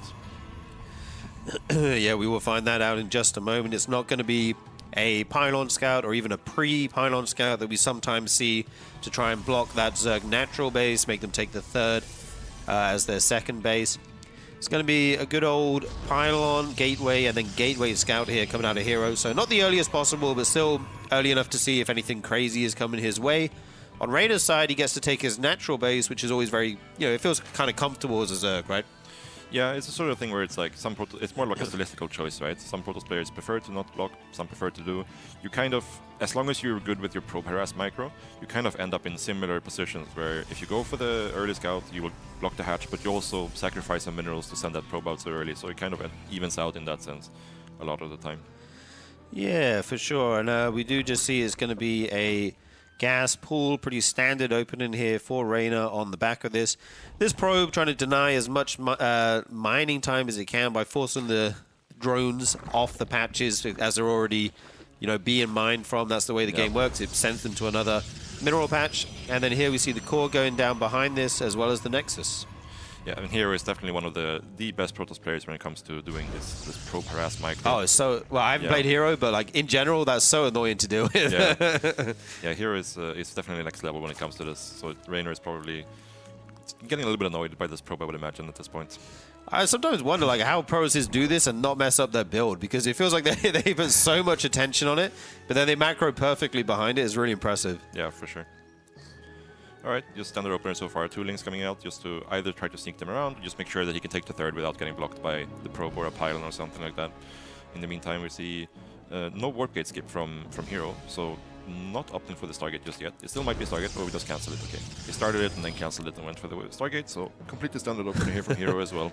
Yeah, indeed, a little bit tricky there. Yeah. And one thing I like about this map for the Zerg is you get to put your Overlord on the pillar at the natural, right? Like the kind of trend in recent and newer maps is that the pillars are a little bit further away from the natural, and then sometimes you have the airspace near the natural you can put it at if you want to. But on Persephone in particular, you get to see the whole wall for the whole duration with no breaks in vision basically. So Reynor sees the exact timing of the warp gate and then decides to send his Overlord away. Yeah, he sees the first Adept coming out, and then he just tries to send it away, because obviously since there's a Stargate, there's either going to be a Void Ray or a Phoenix even, as we see here, so the Overlord would die eventually, so he's just trying to get it away before the Stargate unit comes out. Even if it's an Oracle, it can give vision to the Stalker from the low ground, right? So if you do want to keep this Overlord alive, you do have to try to sneak it away from there at some point. Yep, so you get confirmation of what's happening in the wall, then you send that away. And it is going to be a Phoenix here as well, not going for the Void Ray this game. I was kind of wondering about this choice because I feel like the Void Ray is more like generally useful. Like the Phoenix can kill the Overlord, but Void Ray can also pressure, you know, hatcheries, kill tumors, that kind of stuff, protect your third base from lings. Yeah, I would highly expect you to see like another Oracle after the current one is finished here, because usually when you go for a Phoenix, it's kind of like a throwback to way back in the day, where it was very common for the portals to open with the Phoenix and then go double Oracle, and then use the Phoenix to lift the Queens and flying with the Oracles to pick up drones, right? But since the Spore change, where the Spore does more damage, they kind of fell out of style a lot, because you're more reliant on the Spore and less on the Queen. So picking up the Queen is less impactful, right, than it used to be. Yeah, for sure. And now we actually see no air unit here just at the moment. Okay, the Oracle does come over to help out the Adept with his third base defense. Reynor loses a few lings there, but not the end of the world. And we see a quick Evo chamber from Reynor, so this is probably going to be a +1 melee build, going into, you know, lots of lings and then Hydras eventually, maybe even Hydraling Bane down the line. Yeah. Yeah, when you see the first Phoenix, you're like, okay, what are you up to? This is a little bit weird. But then you see the follow-up Oracles, and you're like, okay, this is just very standard. I can just go into my fast +1 melee and then either follow it up with Roaches or Hydras down the line. We have to wait and see what he does. But so far it's actually even a fourth Stargate unit, a third Oracle coming out here, which is not super standard. Yeah, indeed, making a lot of them. That could be like a map-specific thing. The main base is, the air rush distance is very short on Persephone. You can fly from the Protoss main to the Zerg main very quickly, and if you bank up like 3 or 4 or even 5 Oracles, something crazy, you can suddenly start targeting down Queens as they rally to the main, or you go between bases, and then once they're gone, you have kind of free reign on everything. Yeah, obviously there's a big cost to this. Like, he's delaying his tech a lot. Like, there's no Twilight Council yet, so there's no Robo, right? He's paying a lot for this. The Robos are coming in now. Double Robo. Yeah, but like this is something that Hero has done in the past, and he's also done it versus Reynor in the past. So Reynor is aware that this is an option. But normally a lot of time you see the third Stargate unit and the second Oracle in this case, and you're like, okay, this is a normal game. I'm just going to take it easy and play it normal. And then all of a sudden, 4 Oracles show up, and you get way cut off guard with your Queens, like it looks like here. Yeah, these Queens way out of position. I think the Link just ran past the Oracles. It may have seen one, but I don't think it saw all of them. Suddenly they fly into the main, they pick up the Queen, as you mentioned, started going to town on this drone line, getting so many workers right now. They don't even care about the Spore hitting them a little bit. This Queen just gets away, but they're going to target down a Spore. Yeah, they're going to get it as well. And only just 1 Oracle so far. Keep lifting up the Queen was very cute there by Hero to stop it from being able to transfuse that Spore.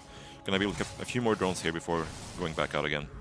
This is absolutely insane damage. Hero has the worker lead right now after 16 drones going down. It's going to be double Immortal and Charge with +1 as the follow-up. Add in his Archives in now. We'll be able to get, you know, Storm and Archons down the line as well. Yeah, I'm a bit curious with this, what he's going to do with this Templar Archives, if he's actually going to get Storm, or if he's just going to go, like, charged out Archon Immortal and just try to finish the game. That's something that's definitely an option here. We'll have to wait and see what he actually opts for. Still sharking around with these Oracles, seeing if he can get a bit more value, but I think he's already very happy with the damage he's gotten already. Yeah, dude, he's up to 70 workers already. His economy is looking really good right now. I think he has options. He's added a ton of gates right now, and as this +1 finishes, I think you may be right. We might see some sort of Zealot Archon timing here. No Storm on the way right now, so that looks to be the case. Reynor, on the other hand, is going for a quick tech up here. He's got his +2 melee on the way. He's got his Bane Nest on the way. This is looking, I was going to say it looks like it might be an Ultra build or something like that, but yeah, probably just going to go like Ravaging Bane initially here, I imagine. Yeah. Hero does decide to start up Storm, so he's going to play for a slightly later timing here, and Fleet Beacon as well. So Hero is just setting up for a bit of a longer game here, which I think is it's kind of like a double-edged sword here for Reynor, because he is behind, right? So he has to drone to catch up to be able to play a late game, but he's also worried about a potential timing from Hero, which is why you see him like mixing both drones and units at the same time here, because he knows there's a potential for a timing, but he also knows that I have to keep scaling to actually keep up with the Protoss tech here. Yeah, Raider's actually getting so much tech as well. He's getting the Roach speed, he got the Hydra Den, he's got the Spire, and he's got the Hive on the way. He's got Bane speed, he's kind of getting everything right now. Yeah, I think he just identified that Hero is just playing this kind of long, dragged-out game, and he's just, okay, I can get all my tech. I can just drone up and get online. there's no like real timing here for Reynor, I think, to actually try to punish Hero. So we're both just gonna see what their plans are going into the later stages here. Yeah, I've noticed Hero takes his 4th base a little bit later than some of the other Protosses, like Classic, for example, and some Protosses that we've seen struggle with these Hydrolink Bane timings. I like that Hero gets kind of a bigger army size before he takes the 4th. It makes it seem much more holdable. Yeah, absolutely. Like, especially if you're already taking up to something like a Fleet Beacon already, and you're not really trading out many units, you can definitely afford to delay your 4th a little bit, especially when you had the early start. There's no real need to risk losing the game trying to defend your 4th. Yeah, we do see this Zealot run by shut down over here, not able to get too many drones. Nice cleanup by Reynor. He does have this corner base instead of the kind of triangle one, so all his bases are in a line right now, but here it comes. Here's this Immortal push. He has the Mothership on the way, as well as Tempest behind this. This push could potentially hit quite hard. Yeah, definitely. Bane is coming in now, but we're going to need a lot more Banes ideally to deal with this. The trickiest part here for the Zerg is that you need to deal with this push right now, but you would ideally also want to save money for, you know, the later tech, the Infestors, the Broodlords, these kind of thing. But you're definitely forced to just deal with this here and now. Yeah, the Great Aspire is on the way. Raiders on 90 drones. Looks like he wants to go for the ultra late game, but the Storms go down. Zoning out all these units right now. The High Templar run away. One Bailey connects, but it's not enough to take them down. This army does have to retreat on creep for now, but I think Hero is taking some good trades right now. Yeah, very good start initial trades, and he also has these stasis wards to fall back to in case the fight starts looking bad. As long as he has like enough energy on the High Templars to keep storming while running away, he's pretty safe. The danger is if he actually runs out of storm and the Zerg can just collapse on your army. That's when the Protoss army can fall apart. Oh, you got to be careful. You don't want to lose that Tempest for nothing. There's such an expensive unit goes down just at the front of Hero's army there. Like you say, got to fall back to these stasis wards pretty soon. Oh. The flank comes in. Actually, a lot of that caught by the stasis ward. Very nice there for Hero. And this Immortal count is so big right now. Yeah, fresh High Templar coming in. But the big scary thing now for Hero is that there's only this one storm at the moment. And if you can't catch this army right now, this will get a little bit scary. I think we have no Overseers on the field right now, so Reynor actually has nothing to see this cloak. He's going to have to make some. That's a big problem because it looked like he wanted to go right then. Yeah, the Mothership reveal definitely buying Hero a lot more time here, which is very good for him because Hero just sitting here is so annoying for Reynor.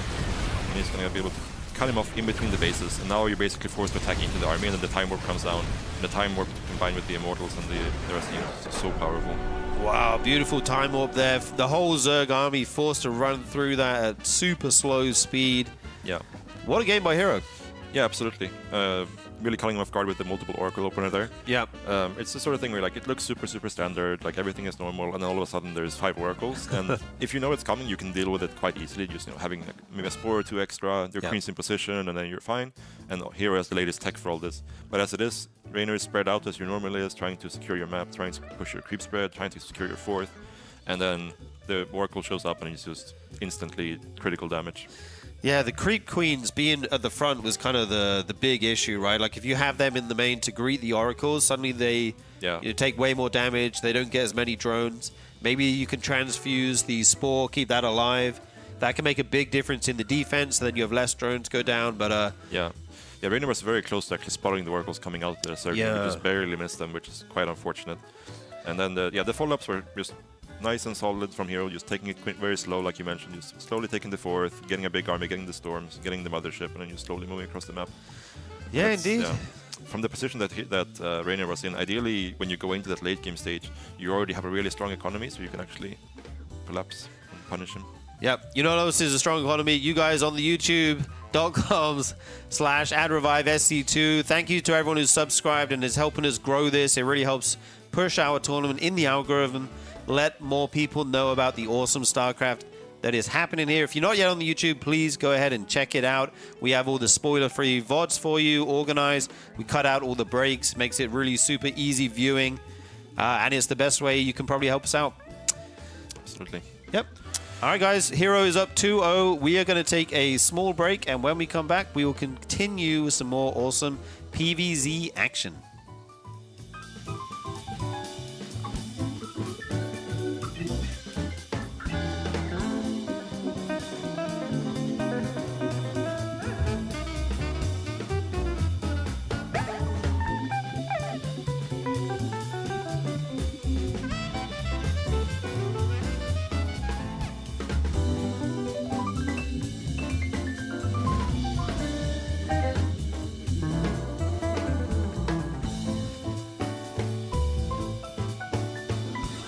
immediately mustered into the fight on the defense. If he misses one beat on production, Kira is basically dead. But at this stage in the game, you did lose your 5th base, but the Hive snipe is actually really getting impactful. The Hive only just now finished again. 5 Vipers are getting started. And notably, +3 Carapace here for Shin just now began because he did not start it with the initial push on Hive.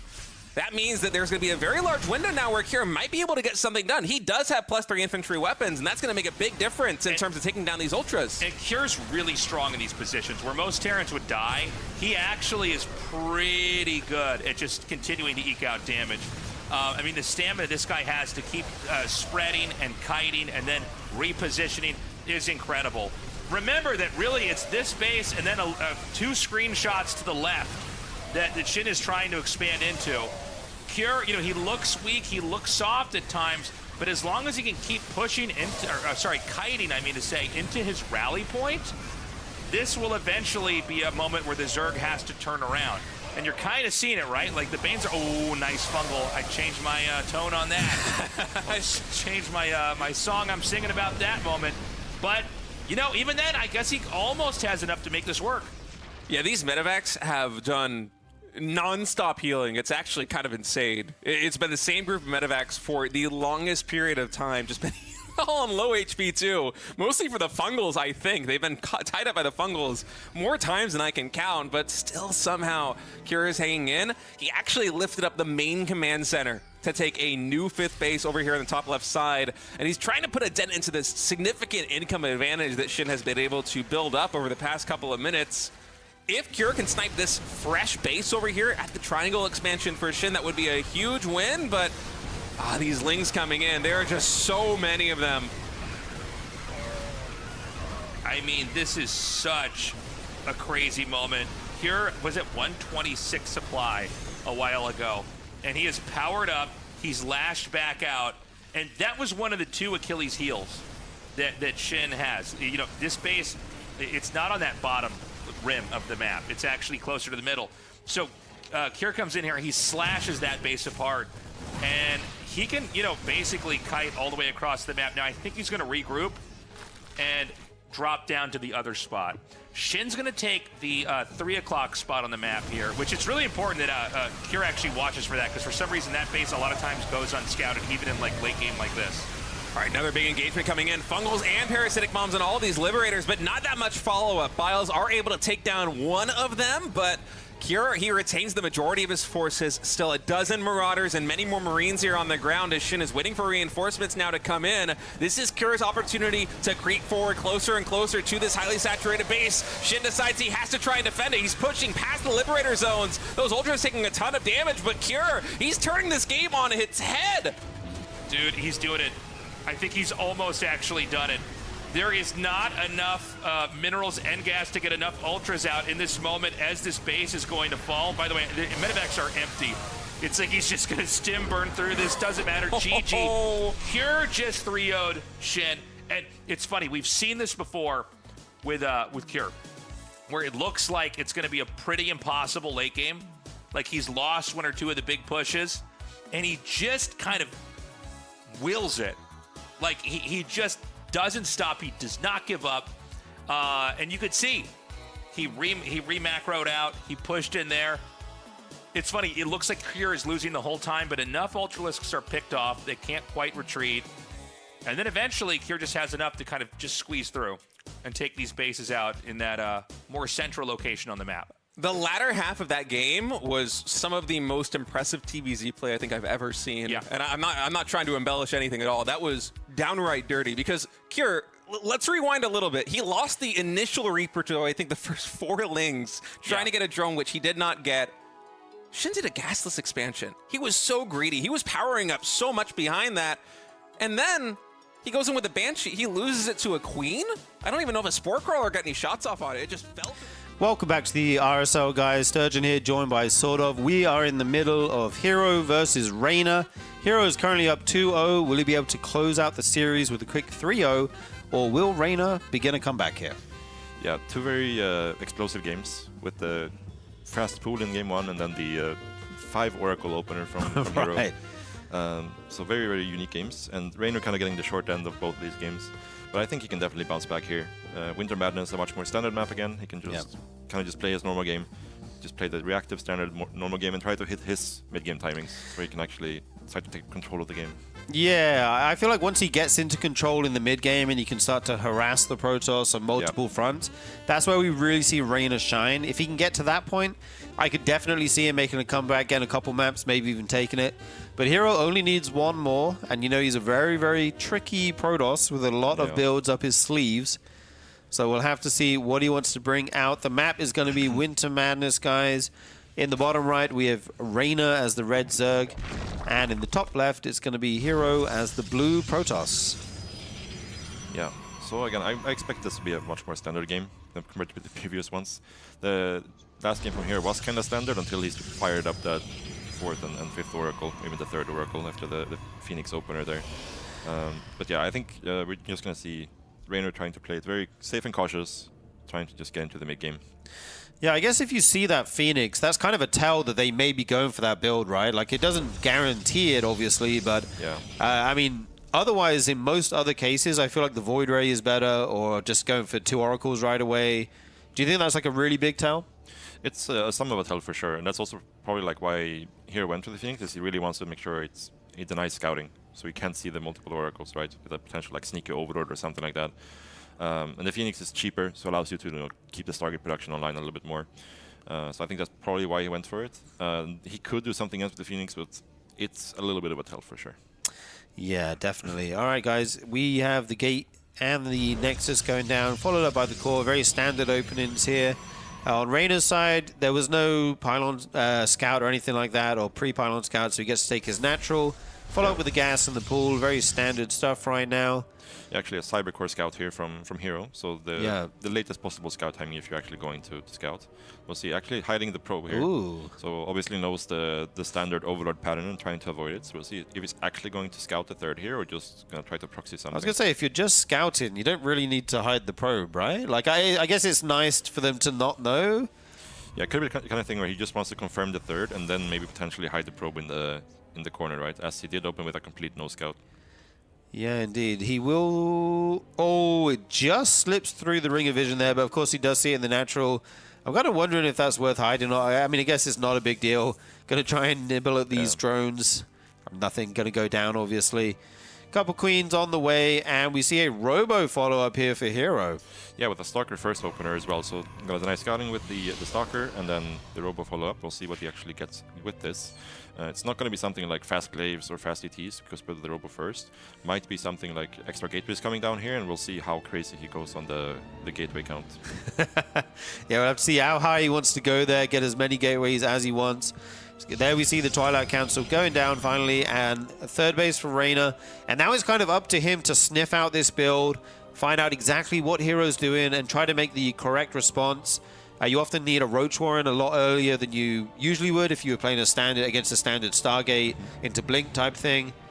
Yeah, with the timing of the Twilight Council here, it's most likely just going to be a Dark Shrine.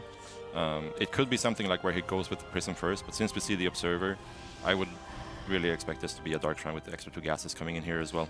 Yeah, it looks to be that way. He'll warp in some DTs, maybe send them in, see if he can pick off some drones.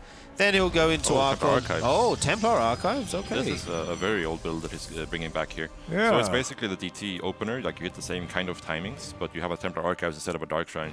So it's a little bit less scary for the Zerg, but the transitions are a little bit better for the Protoss because you do have that Templar Archives, right, rather than that Templar. Yeah, you don't have the potential to just lose 20 drones to a DT that you didn't know was coming, but you will have High Templar. You can go into Storm eventually. You don't need to remake, make that build in later on if the game goes longer. So pros and cons to each, but we will be seeing those Archons being added on in the near future here. There is the Warp Prism going to make its way out, and 3 gates being added as well to this.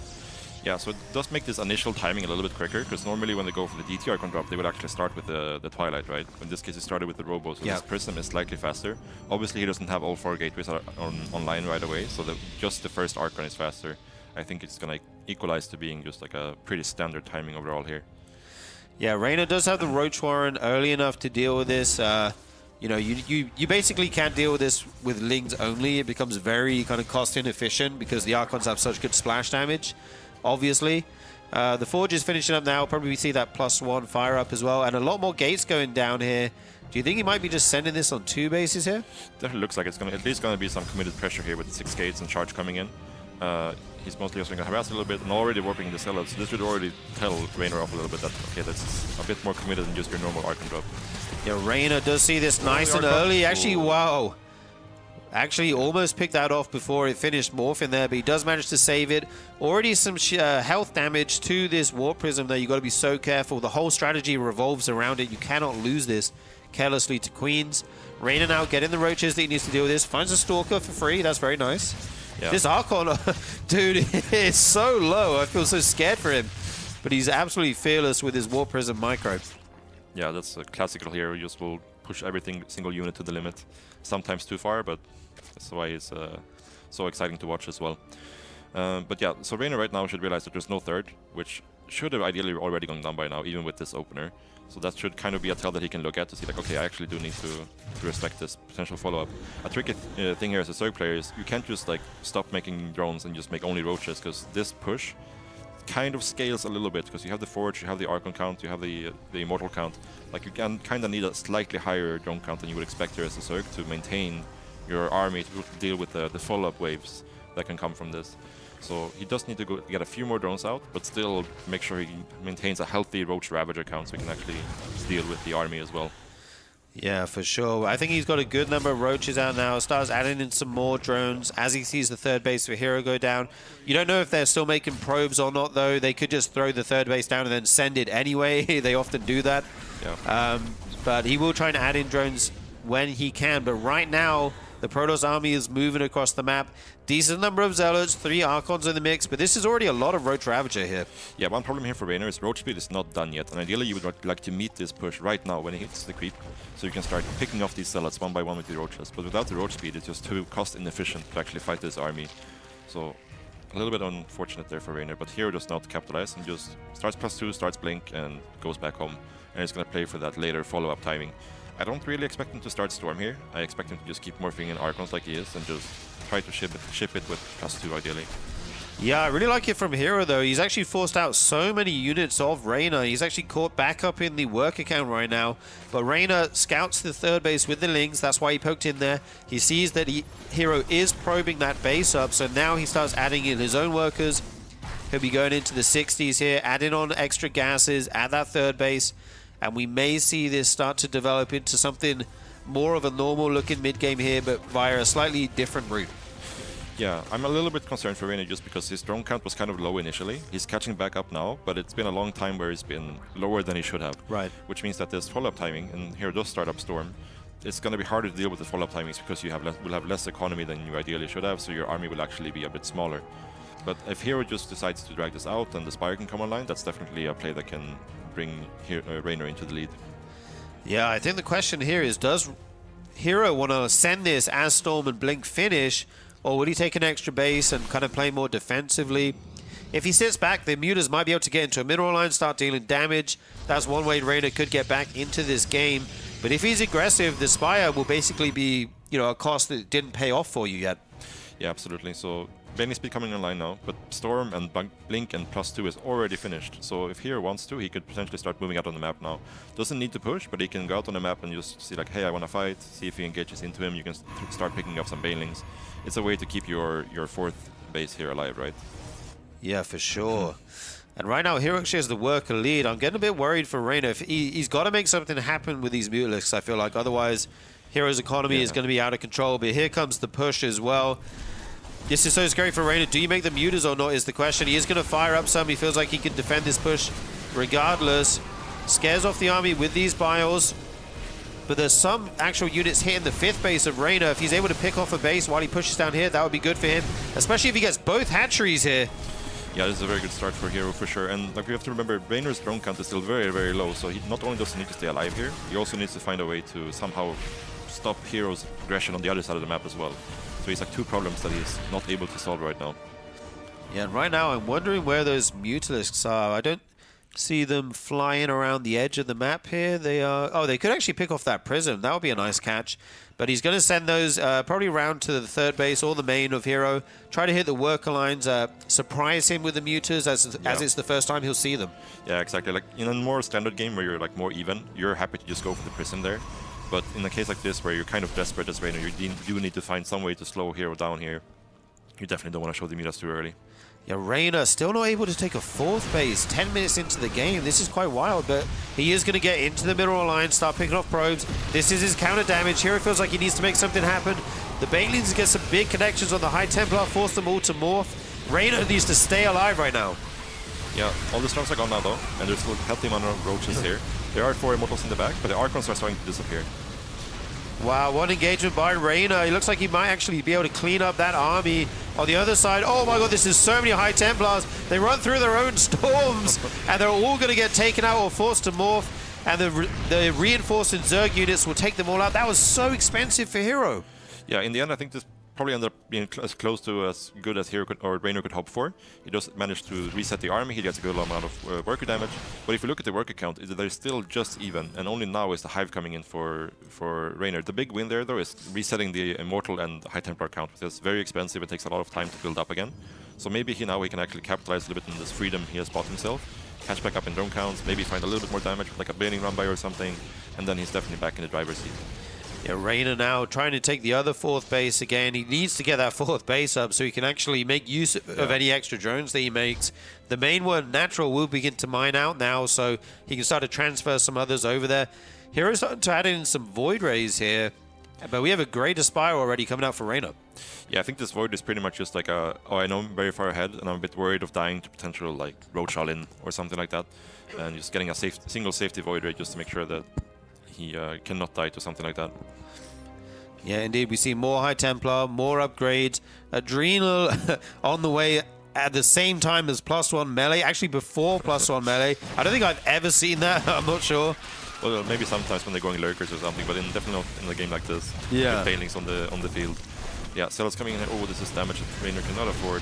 This is a very good trade for Reynor. But again, he's playing kind of a losing game here, right? Where his economy is just so much worse than Hero. His fights have been really good. The previous fight and this fight all look very, very good. But he needs somehow to be able to establish his fourth base, get a fifth base online, and he still needs to find a bit more damage, I feel like, to Hero's economy.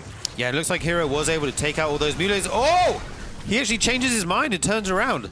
Yeah, I think he realizes that there already is cannons and batteries in the middle lines due to the mutas, and he knows that these are unupgraded links, so he's like, okay, with warpins and the static, it's probably not enough to actually get anything done. I am not very rich right now. I want to try to keep these links alive a little bit longer. Yeah, I thought we were having a Hero moment there with the with the wall open, but Reynor changes his mind, like you said, with the cannons already. Would be difficult to get damage on the mineral lines.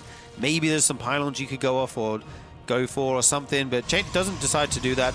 And it's actually going to be Broodlords here as the follow-up for Reynor. Starting to go into this late game. He's trying to get his fourth base saturated. He needs a fifth at some point here. And he's going to try and drag this out. And we actually have... I thought all the Mutalisks died. He still has 2 left. They pretty much kill the Prism, and that's all they can do. This Void Ray actually moving all the way across the map here. I don't know what this guy is doing. This is a very fun interaction 30 minutes into the game, but does get a Roach and then gets out of there. That's just Hero things, man. How did he get value from a Void Ray that moved across the map after a Mutalisk play? Yeah, well, there's not that much value in the end, losing it there. But yeah, so Reynor is going for like the one last play he really has here. Like after how this game has played out, we didn't really have any timings he could hit to actually kill Hero. So now he's just going into the longer game here. The tricky part now for Reynor is he still needs to build a bank here. He needs to get a better army. He needs spellcasters. He needs more Broodlords. But he also somehow needs to trade out this Roach Ravager army. Right. And that's kind of the very tricky part in this state of the game is you want to slowly trickle out your army. You don't want to lose everything at once because then you're open to counterattacks and run-bys and whatnot.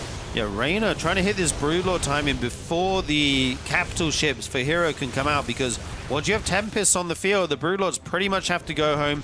We do see the first one here now. Reynor got a little bit of value with these Broodlords, but they're not going to be able to stick around forever here as this Tempest starts to go to work on them. There's no real anti-air except for the Corruptors now trying to come over. If they could snipe the Tempest, that would be huge. Oh, the closing pass is going to get the Tempest, actually. That's pretty massive here. I don't think there's enough rulers left to actually keep pushing, though, so he's just going to be forced to go back home. And I think that's an okay trade-ish for Reynor. He would have preferred to keep some of those rulers alive, but he did get to trade out some of that ground army that he can now replace with more air units and spellcasters. Yeah, indeed. He's almost up to 80 drones now. He's adding on infestors. He's getting his lurker den. Reynor really trying to set up for a big late game high-tech army here. On the side of Hero, we see more Tempests come out. We may see a carrier transition at some point as that second Stargate goes down. But right now, Hero is sensing a moment of weakness before that transition happens. He's starting to push. Yeah, not enough Brewdogs here to actually deal with this ground army, and Hero recognizes that, goes across the map and puts a lot of pressure here. And Reynor does not want to get forced into making units like Hydras and Roaches here, right? But he kind of has to actually fight this army because he doesn't have the time to make more Broodlords to actually deal with this army. The fungal goes down on the army. It's a good one, but there's not enough follow-up. A lot of bios go on the mothership, but that thing is so tanky, it will not fall. If he's able to pick that up for the Corruptors, that could be huge. This base falls, though, for Reynor. He's looking in all kinds of trouble right now. Gonna get the mothership eventually, it looks like. The rest of Hero's army comes down here. 31 drones going down. If Reynor loses this base, that's going to be disastrous. Yeah, it's already a really rough position. He does need to save the space. The problem now is that his economy is in shambles again. Lost 30 drones, lost his fifth base. Does save the hatchery, which is nice. The problem here is still that he is going for this late game comp, which is super expensive, and now his economy is very crippled. You're kind of going to get forced into a semi-all-in here, because again, Hero is taking a 6 base, he's very happily mining on 5 bases, he has a very big standing army with high quality units. So it's going to be very tricky here for Reynor to actually establish map control again, right, and get a 5th base up and actually start to deny some of the bases for Hero. Yeah, indeed. One way he may be able to get some good fights here is with the lurkers that we see out now. Oh, this is actually... okay, they still get the hatchery. I think that's still worth it, even if you lose like 10 zealots for that. Yeah, Reynor just GG's. Reynor GG's. It's too broken to keep up with Protoss army at that point. Yeah, only 50 drones versus, I think it was the six bases of Hero, the 80 probes. Amazing economy. What a game. Yeah, absolutely. I think just like the early game, Reynor getting a little bit too defensive there probably. Like he read what was happening, but his drone count was just a little bit too low. So even though he kept taking good fight after good fight, Hero ended up being even or ahead anyways, even after losing the fights, just because Reynor's economy wasn't really able to keep scaling at the same rate as Hero's was. And that's the kind of situation where if you're on that drone count and you have a clean defense, and you don't manage to find the counterattack timing, and all of a sudden all the benefits you got from winning the fight just goes away really quickly. Yeah, it was kind of a textbook PvZ. Just make the Zerg make units when they don't want to, right? When they want to be droning, you make them make units, you make economy behind it, and eventually you outscale them. Hero with an amazing series here, takes it 3-0 over Reynor. He will move on to the winner's final match, where he will play the winner of our next series, which is going to be Maru versus MaxPax. Reynor, on the other hand, will go down to this lower bracket. Well, we have our first ZVZ of the season, I believe. It's going to be Reynor versus Shin down there. And Classic on the other side will play the loser of Maru MaxPax. Yeah, Reynor versus Shin should be really fun. It's been a long time since I've seen a very high-quality CVC like this on a big stage. So very exciting for that. And yeah, Classic versus Maru or Classic versus MaxPax is also bound to be a very good series. Indeed, it will be, guys. Okay, that is our first series done of the day, but don't go anywhere. We have another amazing series. Maru versus MaxPax is coming up after this break.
Welcome back, everybody. We are getting ready for our final best of 5 of the night, and it's going to be a real good one. Maru versus MaxPax to close things out.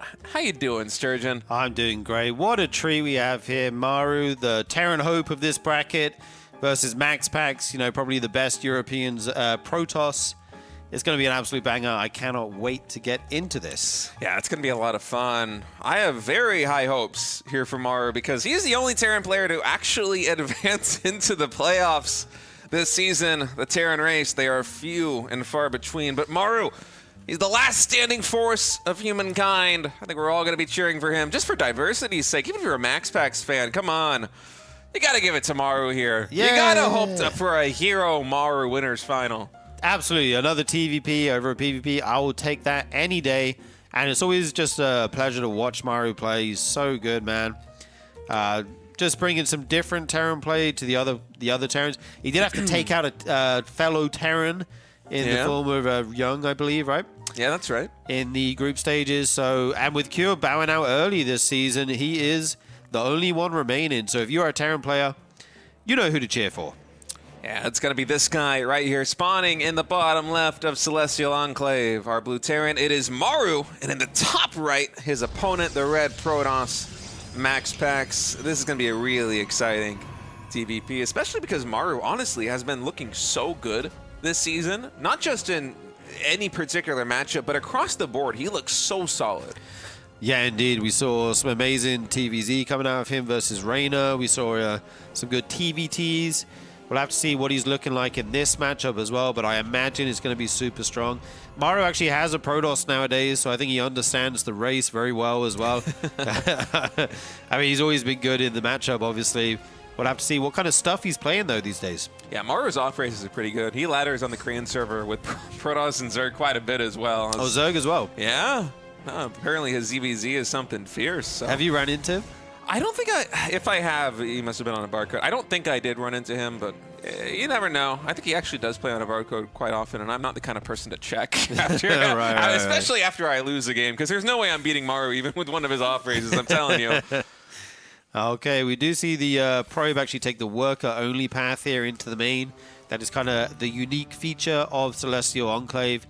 You can go through that little worker path if the front is blocked, that kind of thing. And right now, the probe just being annoying as it can, delaying the CC. Just decides to put it one square off there, and we'll reposition that once it's finished. And MaxPax is going to be very happy with that. There's actually going to be a reactor coming in here for Maru quite early, so interesting choice. Yeah, we'll have to see how he wants to use that. We do see the CC going down as well. One Marine into the reactor, so no Reaper on the map. This probe's going to be able to get home nice and safely back at home. And MaxPax, typically in PvT, he loves to go for a 2 Adept opener. I wonder if he's going to be doing the same thing here. You can get a lot of damage done with those 2 Adepts, pick off some SCVs, maybe even get 1 or 2 Marines, get some scouting information, and it's a 3 CC build from Maru. So I'm wondering if there's going to be a bunker here at the natural expansion pretty soon. We're about to have 3 Marines. The second Adept, I'm not sure how quickly it's going to be reaching across the map. I think the production tab, it might have been chrono boosted. I feel like that is finishing so fast, Sturgeon. Yeah, it is zooming across the map right now. The CC will finish. Not going to be able to delay that, I don't think. It's going to be just too late. Yeah, I think the CC will finish. The Marines will be able to delay it for just a moment here. And there is a ramp here, so it's a little bit awkward walking up into the Marine fire. You know, you have to take a couple shots before you can actually hit back. But with the second Adept joining up here, there becomes a little bit more aggressive potential. Yeah, we'll see if MaxPax is going to commit. I think if he does, it probably won't be with shades. He might just try and stutter up the ramp, maybe even using the shade here for vision. But against 5 Marines, those Adepts will get shot down in quite a hurry. As MaxPax back at home going for the blink upgrade, another gateway being added in. Also, I love the stagger right now on these shades. So smart. It's just constant vision. Just sees everything that's coming down the ramp, sees there's 2 Marines coming down at a time, which lets him know the reactor is still on the barracks. Really good stuff here from MaxPax. Gets confirmation that reactor is still on the rack, still making 2 Marines at a time. He's going to be following this up with blink and a quick third of his own. This is kind of the standard way Protoss like to play now. Get that quick third base, probe up as much as you can, defend the pushes or delay them at least with the blink stalkers, pick off whatever you can as they move out. and then follow up with some stronger units from the Robo, etc. afterwards. Yeah, nice pullback as well there by MaxPax. Usually Protoss players, if they're going for these shades for the scouting, Terran players will try and just kind of pull the rug out from under them. The moment that vision goes away, they move down the ramp there with the Marines. Maru tried it, but MaxPax, he was watching. He didn't get caught with his pants down. He kept both those Adepts alive, and he's getting a lot more scouting information as a result. Maru, meanwhile, he is going up to, I think it's 3 barracks in total right now, adding in the factory, of course, with that really fast 3rd CC. His economy is in a very good position. Yeah, making 3 SCVs at a time from such an early point in the game is really nice. Actually having that before the Protoss is not kind of what we usually see, but that is because of this map, particularly having that pocket base. Whoops. Allowed you to do that. Okay, actually finishes a shade finally. Does get to see the top of the ramp, but will lose the Adept. I mean, these Adepts aren't particularly useful here in the mid-game. Right. that is, I think, a mistake coming in from MaxPax, although the factory timing, scouting, that does give him some information. He can probably determine from that scout that this is a 3cc build. I wonder if that actually was an intentional shade or not, because he's just, blinking ambitiously now into this 3rd base. I think it might have actually been intentional because he's using that information right away. He gets 2 SCVs taken down, just a little bit of hull damage on 1 Stalker. Yeah, with the quick 3cc, you don't have as many units as you might have. You don't have the tanks that you often use to deal with aggressive blink pressure. So MaxPax put that to good use. This Adept somehow found his way into the natural as well. 3 SCVs go down. A nice little move right there. 3 SCVs in total falling as MaxPax, he's adding in a lot of gateways. He is looking to just crush whatever army from Maru gets on the map in a couple of minutes, because this is going to be, I think, maybe 7+ gateways. It could possibly even be more with 4 in production right now. And a very delayed Robo Bay, very delayed Forge for +1. So yeah, we already have 4 gateways done. A lot more are in production. And I think MaxPax, he's hoping that Maru moves out across the map and he could just completely overwhelm this. It's not a very tech-based army, and so what MaxPax has on the field, it's not going to be scaling well. He wants to trade. Yeah, absolutely. He's even taking this forward-facing 4th base, not opting to go for the top left one that's very far away, and not opting to go for the pocket one as well. It doesn't give you the full eco, and actually gets the rich Vespene gas here. Yeah, very interesting. The Vespene gas worth a couple of extra probes right there as the Observer is going to survive. Nice move there by MaxPax to pull that back. And for Maru, he's just now finally coming online. The last 2 barracks, at least for the 3 base setup, are finishing up right now. +1 infantry weapons is going to be done. And he is setting up for what I think should be a surround on this army. Unfortunately for Maru, it is going to get spotted by a couple stray Zealots.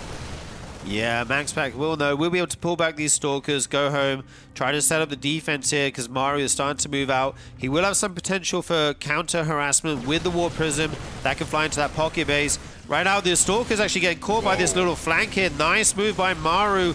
Already taken out 4, maybe 5 Stalkers. Big plays. Oh, that's huge there for Maru. I thought that the flank might not be a worthwhile maneuver just because of the Zealot spotting it, but Maru's still able to make it happen. Nice hold position micro, too, on these SCVs. It messes with the attack AI a little bit there on those Zealots. They become lower priority compared to the bios, so just kind of working like a wall. Only 1 or 2 SCVs falling in the main base. In total, a little bit more damage getting done here at the natural expansion. So 9 SCVs are going to fall. 1 more Zealot trying to get maybe 1 or 2 more, but 9 is going to be the final tally. And right now, it's really Maru's time to shine. There's 1 Colossus out on the map. I think a second one should be joining it pretty soon. But Thermal Lance only just now begun, and a lot of critical upgrades here for Protoss. +1 armor, +2 ground weapons. They've only just started, whereas Maru, his production, it is in full swing. If he can get on the map, I think he can find a lot of damage. Yeah, his production's insane right now, and we already have 2 Vikings being made at a time. Just as Thermal Lance is being fired up, so he's going to have a healthy Viking count to deal with these Colossus if he can get a good position here. I feel like the only real threat against him is this War Prism harassment, but we do see him throw down a turret ring there to deny that War Prism just flying into the pocket 3rd base, and we have a Ghost Academy going down as well. You know, you may need those eventually versus High Templar, EMP, the Gateway Army, that kind of thing. Yeah, I was thinking Maru might be the player to get aggressive in this situation, but he's actually content just to take a 4th base, wait until Ghosts pump, and continue building up the Viking count. He's not playing to find any timing where the Colossus might not have Thermal Lance or +1 armor and +2 ground weapons might not be done. He's just sitting back at home.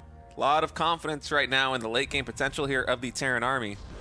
Yeah, now we see the 5th base coming up for MaxPax. He's going to keep, powering up, trying to max out here soon. Templar Archives going down. Storm will be added on here eventually. And it looks like right out the bat, we've just had both guys kind of no rush 20 go straight up to 4 or 5 bases and try to take this to the late game. All right, nice pick off of the Viking right there by MaxPax as he finds some damage at the 4th base. Meanwhile, that Warp Prism in a very cheeky position over here, warping it in the natural. Unfortunately for MaxPax, Maru was very well positioned. I mean, he plays MaxPax in so many of these online tournaments that he's pretty familiar with MaxPax and his Zealot shenanigans. So he's able to shut that down nice and easy. Nice reactions, dodging that Widow Mine shot there. We'll be able to pick that off. And yeah, I'm actually just curious, like, who this is good for if they both just decide to go straight to the late game like this. I think Maru is known as probably the best late game Terran in the world, maybe. He's up there for sure. We'll have to see how he's going to maneuver this. We see a lot of Marauders and a Fusion Core coming in here. Yeah, second starport as well here for Maru. And you talk to a lot of Protoss players these days, and just because of the DPS of Storm being reduced, even though the overall damage is higher due to the high duration, a lot of people give the advantage to Terran in the late game. Of course, the Ghost, even though it has the light tag, it also has a lot of extra HP as compensation. It is now 2 supply again.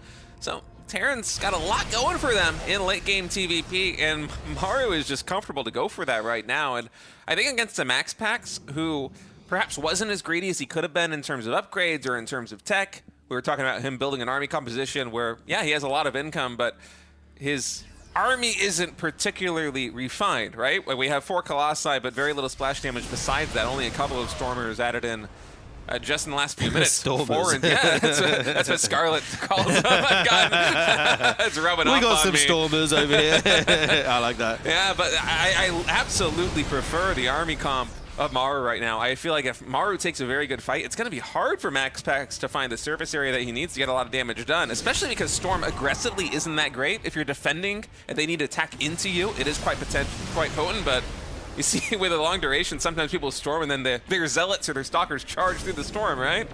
Yeah, indeed. Maru trying to land this 5th base now. A Zealot does spot that. MaxPax going to swing over here, see if he can deny that, but Maru's in position. MaxPax still not taking his pocket base, kind of interestingly, going for the top left base and the other one at the front instead. It gives him more income here. We might finally have a big engagement. Looks like MaxPax a little bit hesitant. It's like he's sharking forward, but he doesn't want to fully fight in a committed head-on engagement. This he's actually got a turret there just to deal with that one specific Warp Prism spot. Yeah, I love to see it. Nice move there by Maru, just completely covering all of his bases. And the natural in the pocket expansion with missile turrets, no good angles for those Warp Prisms to find a warp-in spot. Is a lot of key upgrades coming in right now. Liberator range, ship weapons, +3 infantry weapons, +2 infantry armor here for Maru, all in production. Yeah, indeed, ton of upgrades. We're going all the way here. Even shield upgrades on the side of the Protoss. I don't know what that blink was. Trying to catch a Viking, I guess. There's a couple of Stalkers and Zealots trying to take down this wall, open up another avenue of attack for his harassment, but it is spotted by the Bio, and the Warp Prism goes down. That's very nice here for Maru. Meanwhile, he's being attacked on the other side by a load of Colossus and High Templars, dropping these storms, zoning out the Terran army, seeing if he can pick off some of these CCs in production. Yeah, those CCs, they do form a bottleneck for the Zealots trying to charge in, but at the same time, they're also quite vulnerable against the range fire of the Stalkers, of the Colossus. One of these command centers is going to be canceled here. MaxPax forcing Maru's hand, whereas Maru's setting up for a little bit of a surround right now. Going to try and push down this ramp as well as toward the thirds. And MaxPax is like, you know what? You're trying to surround me. How about I just collapse on one of these positions first? Unfortunately, Maru is able to hightail out of there in time. Yeah, forced to group up, keep his army all together. Liberation zones going down now, trying to zone out this Protoss army, not let them just poke at him forever for free. 4 Liberators at a time coming out here. We are really going into the late game now. Ultra late game. One High Templar getting picked off there almost. And here we go, this engagement with this angle. I was going to say it looks good for Maru, but the Zealot flank comes in. The main force with all the expensive tech units for Protoss completely forced back here. This looks very, very good for Maru, I got to say. But the reinforcement, 19 Stalkers being warped in at once from MaxPax. Yeah, he needs to replenish the Stalker count because the Vikings just completely toppled the Colossus. That was a very good fight there for Maru. It was looking good for MaxPax in the beginning, especially once those Zealots came in, but the cleanup from Maru was just huge. Very cost-efficient trade. And MaxPax, he's going to want to find some damage, some value with these Stalkers really quickly, because typically when you're trying to play these styles, you want to remax on the big powerful units. You want to get more Colossus on the board. We're adding a third Robo right now just to do that. You want to get damage done that way. Instead, it's just Blink Stalkers, and kind of an interesting tactic. He's going to use those to snipe a planetary fortress. It's just Stalkers and Zealots streaming in the 4th base right now. Maru's going to have to pivot and land an orbital in that PF's old spot. Yeah, manages to pick off one base, but there's another CC right next to it, so he won't really take a big hit to the economy apart from the SCVs he lost there. Won't be able to move that to another base though, which is a downside. Right now, this particular choke point is the point of contention for both these guys. MaxPax though is taking the whole map here, adding on more and more Nexus, and Maru doesn't see any of it, just focused on the army at his doorstep right now. Yeah, Maru is just playing for cost efficiency. He's playing quality, whereas MaxPax, he's playing the numbers game right now. It is Stalkers and Zealots. It is a massive eco with so many bases getting taken. I'm not even going to try and count them on the minimap right now. It's just a lot of bases, and Maru's like, you know what? As long as I'm max, as long as I'm taking good trades, as long as I am slowly but safely expanding, I don't need to have the world's biggest economy. I can just beat you with a better composition, and so far it's working. Yeah, indeed. MaxPax has a pretty crazy bank, though, so he can afford to remake this army a few times, but the Colossus, all but one going down here. I feel like MaxPax is playing a very dangerous game. Like, if you lose this army, it's so expensive here, and the Liberators constantly push this Protoss army back. If he keeps going a little bit more, you will see there's actually a base down there. It's a tricky situation for MaxPax because, oh, hold that thought actually, as we have a big fight coming in. MaxPax right now focus firing down those Liberators there and then linking back with these Stalkers. I think we have like 16 gateways or something, so expecting to see a big warp in. Yep, it will be Zealots to join in with a reinforcing Colossus. 19 gateways, in fact. So insane the amount of production MaxPax has, but the problem is just this cost efficiency of the Terran army right now is so difficult to fight into these liberation zones. The Vikings pick off the Colossus so quickly here. And there's no more storms. Yeah, there's no more storms. We have to remax on even more Zealots. Those 19 gateways putting in overtime right now, but you're making Zealots and Stalkers in this situation versus an army of 3/3 bio. I know there's only 5 ghosts, but 9 Liberators putting in a lot of work. With +2 ship weapons as well. I mean, these things, they're really dishing out the damage. MaxPax, he does have speed though. His army's a little bit more maneuverable, so he's able to snipe this orbital command, take down a lot of SCVs as well, but again, it's an awkward situation because with MaxPax's army, because it's lower tech, he wants to be the one to trade, but the trades have just been so cost inefficient that it's kind of a damned if you do, damned if you don't situation for him. Yeah, indeed, and MaxPax even taking the bottom right base now, which you would think would be Maru's base, but MaxPax gets there first. Maru's had enough. He said, okay, I've taken enough good trades. I can actually move out right now. We'll pick off this Nexus at the front. This is kind of the first time we've even seen him move onto MaxPax's side of the map here in this game. Finally going to start being aggressive and take some more bases behind it. Yeah, MaxPax is basically playing this PvT like he's a Zerg. He's right. going to try and beat the Terran Protoss army. are the new Zerg. Not in one fight, but in 2 fights. He needs to be able to take down enough key units. In the first fight, by the way, that rallying probe might tell Maru that there is an expansion being taken in the bottom right corner. I think he's immediately jumping on this to check it out. So where is that probe coming from? This Nexus, not going to get any minerals mined. But yeah, for MaxPax, you need to do enough damage to the standing army of Maru in wave 1, and then leverage all of these gateways that you've got in a wave number 2 with a 5K or so resource bank that he's got right now. But I'm not sure he's going to be cost efficient to make that happen. And he recognizes this situation as well. He's adding in a couple more tech structures, adding in more Stargates, a Fleet Beacon, a Dark Shrine. This is a pretty cost efficient engagement right here, but oh, it's difficult right now for MaxPax. You need a couple more fights like that to start putting a dent into what Maru's got. Yeah, the army of Maru is just so huge right now. He's on only 58 SCVs, which means his standing army is 140 supply, almost 40 more of compared to MaxPax. So his army's just massive right now. He doesn't have as big an economy behind it. It's actually pretty similar at the moment after picking off those Nexus. So I think Maru's in the driver's seat, going to recall a lot of the army over here, trying to hit from a different angle, I feel like. As the Terran army comes over here on the right side, he's going to push that left base. But this Nexus goes down again, forced to cancel. Yeah, Maru might be scratching his head a little bit about where this Protoss army is. He does spot it now with a sensor tower. One of these command centers will get canceled. Big blink forward, able to take down one of the Liberators, but Maru, because his army was in such a center position, is able to quickly get back to this expansion and defend it. For MaxPax, that was a necessary engagement because he needed to free some supply for these Tempest. Yes. That is going to be the transition here, finally coming out of MaxPax. Try to get into those capital ships. If you get a ton of Tempest carriers out, you do have a chance against the Terran army, but it looks very difficult. Oh, he actually sets up the flank here, but there's already liberation zones. I don't think you want to run through them. Maru just saw like a Zealot's foot there, but I think that's all he needs to be able to know where the Protoss army is right now.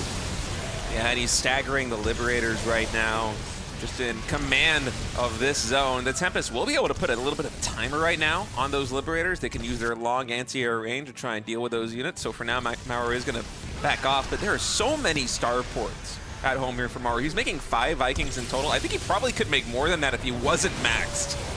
Yeah, going to have so much anti-air to be able to deal with these Tempests. Decent storms going down on the Terran army here. He's desperately trying to get more Nexuses up, down on the right side of the map. And these Tempests going to work right now, Steve.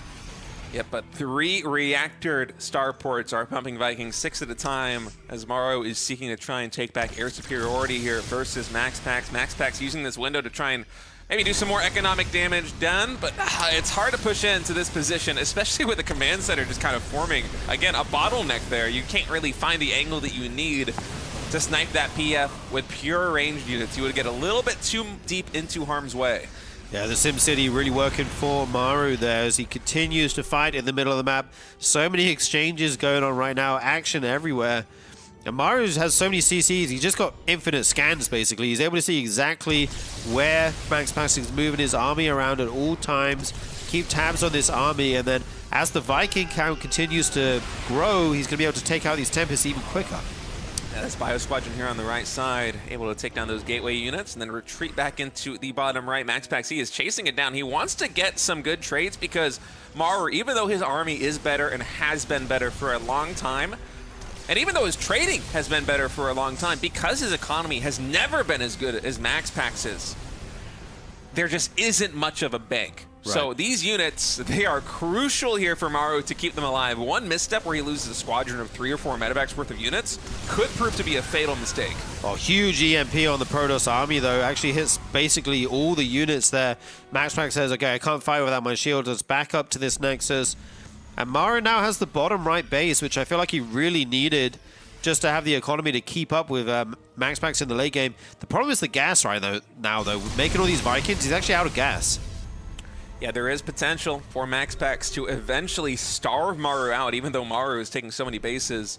But I think it will have to culminate in him dispatching the bottom right command center. I think you can handle Maru having his bottom left corner of the map, but you cannot give him any more than that. Big engagement now happening as Maru is able to jump on this army that sniped the planetary fortress, and that was not a worthy trade there for MaxPax. So many Colossi and Tempests getting taken out as the Remax will come through with just gateway units here for MaxPax. Back to 18 Zealots, 23 Stalkers, the only splash damage, 1 Archon and 1 Colossus, and he's going to use his maneuverability to move down into the bottom right and try and snipe one more base, but Maru is hot on his heels.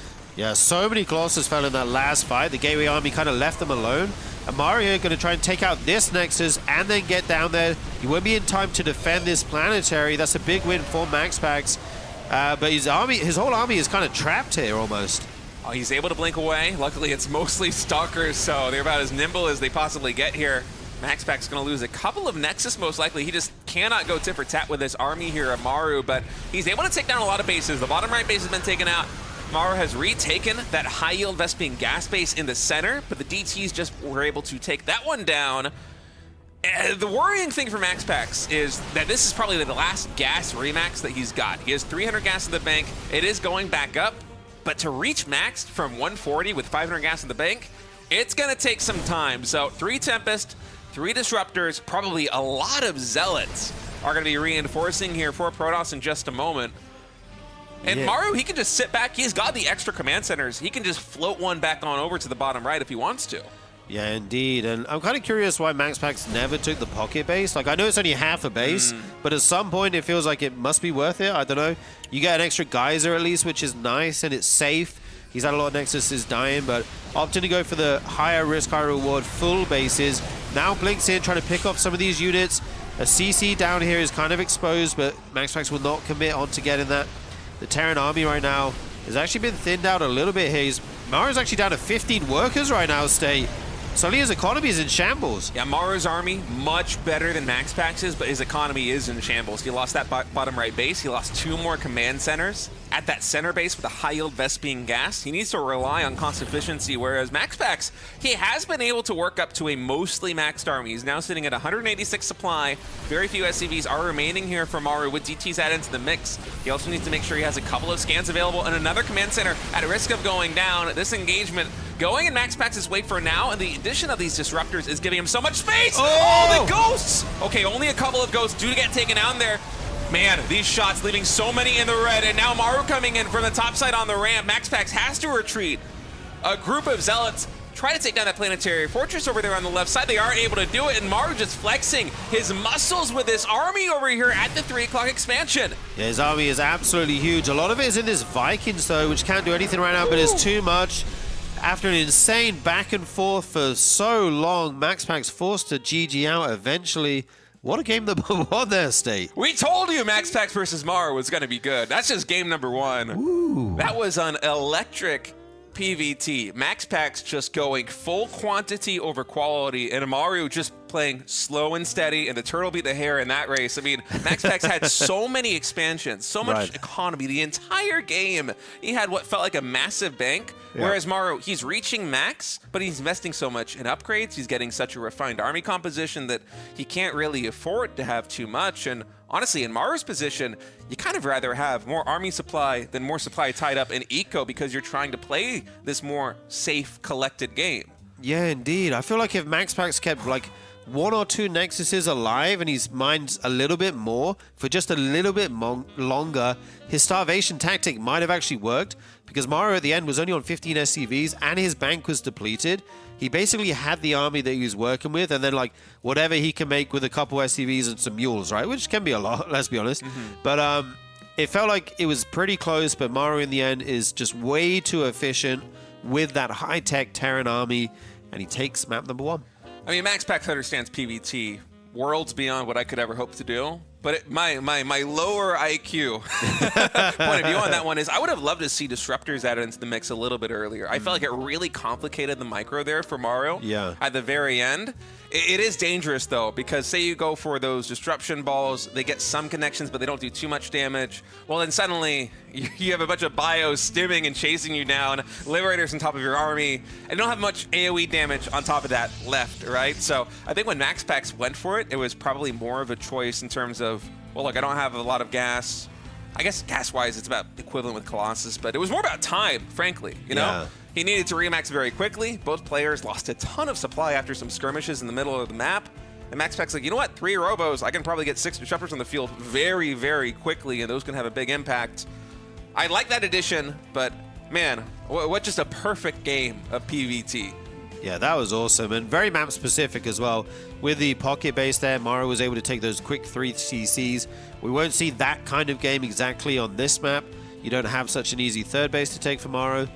So we see something a little bit more standard. We see that SCV not run through the middle of the map. He's gone around the outside here, and it's going to be an E-blade block at the natural. So annoying. We played a beautiful, majestic game number 1, and now you're going to do this, Maru. You're going to drop an engineering barrier in the natural expansion. Are you going to follow this up with Hellions too, Maru? Are you a bad person? I love it. I mean, I love it too because I'm casting it, but if it happens to you, then you say some bad things. It's one of my least favorite things. It's like being like proxy hatched, or you know. Yeah, it's the exact same thing. I also hate that. Just let me build a Dexus. Come on. Okay, MaxPax just going to take it at the triangle third base location. Doesn't even want to deal with that and take it out just yet. This probe, we'll see that there's a Reaper on the way. Although actually can get out of there before the Reaper is in time, and the SCV scouts the third base location. Yeah, it's usually like 145, 150. If you pull the probe back around that timing, you're going to be safe versus the Reaper, but I'm still miffed by the engineering bay, man. Yeah. It's all the rage on the Korean ladder. Proxy hatcheries in your natural expansion, engineering bays in your natural expansion. I feel like I've earned some good karma in my life, and I just haven't been rewarded. It's brutal out here. But you know what this sets up for Maru is MaxPax being so forward on the natural expansion, where probes often saturate very quickly just because of the nature of the Protoss race as opposed to the Terran race. It's going to be a big target on MaxPax's back. And so I wonder what the choice is going to be coming into this one. Usually it is reactored Hellions to try and get some damage done, but occasionally a Terran player will mix it in with something else. Sometimes also they'll go for the reactored Hellions, and then the third base being such an obvious target, they'll go for the main base instead.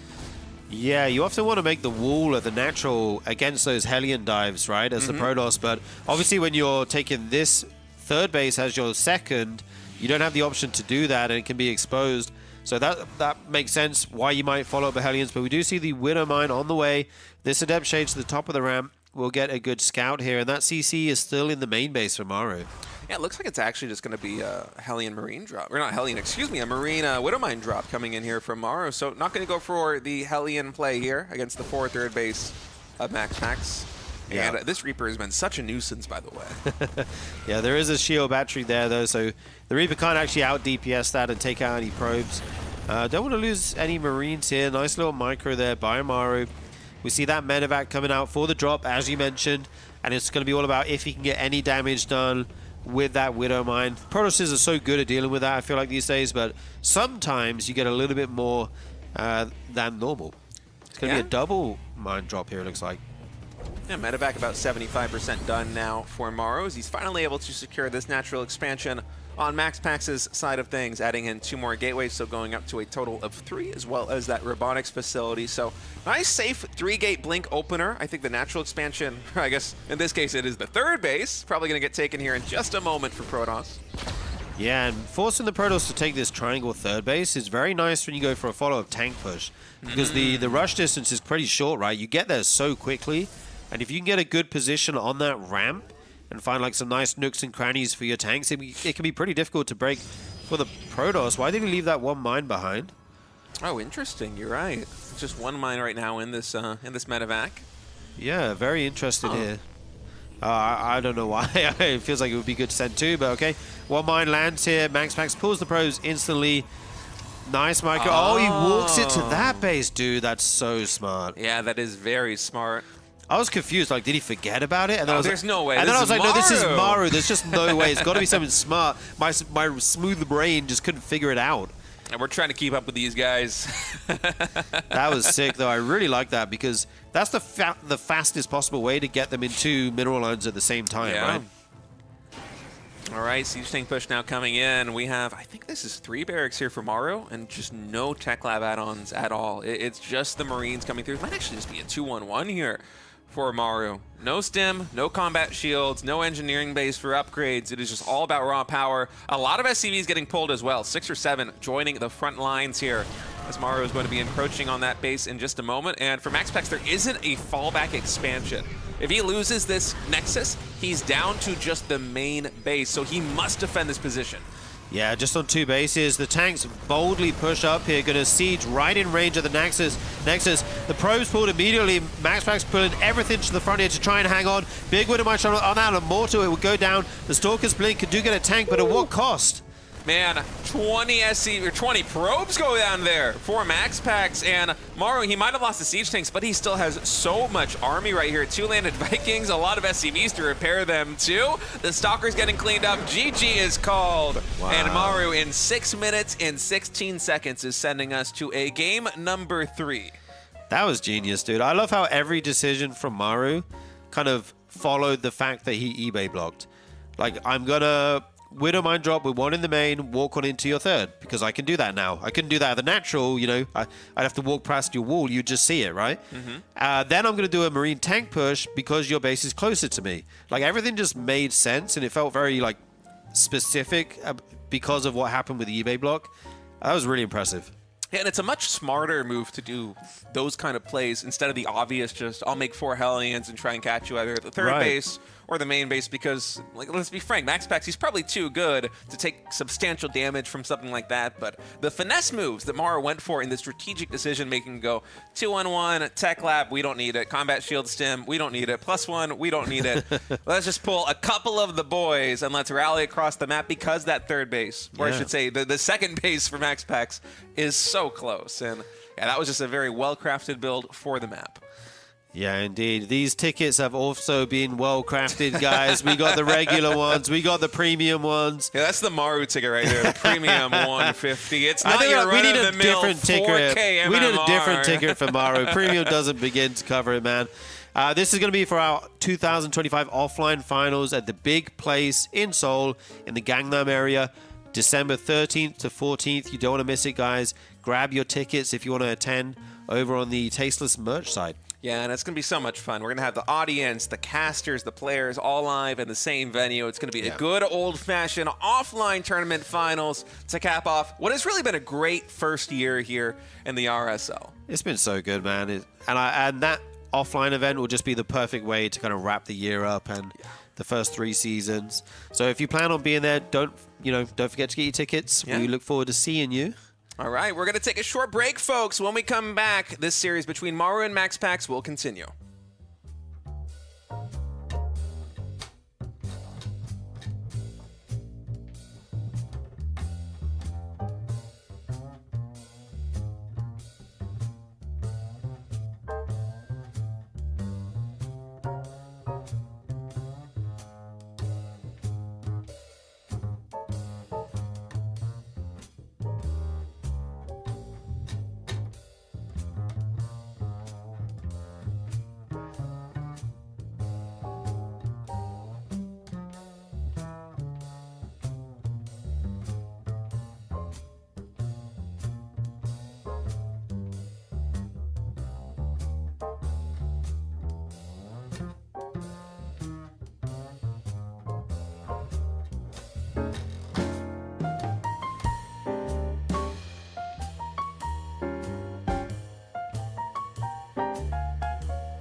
Attack and probably just deny the third base.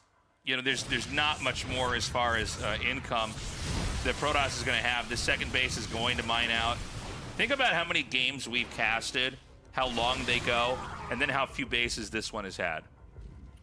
Yeah, although it's been very fun, I must say. I think Killswitch and Evil Heart being voted in by our patrons has been...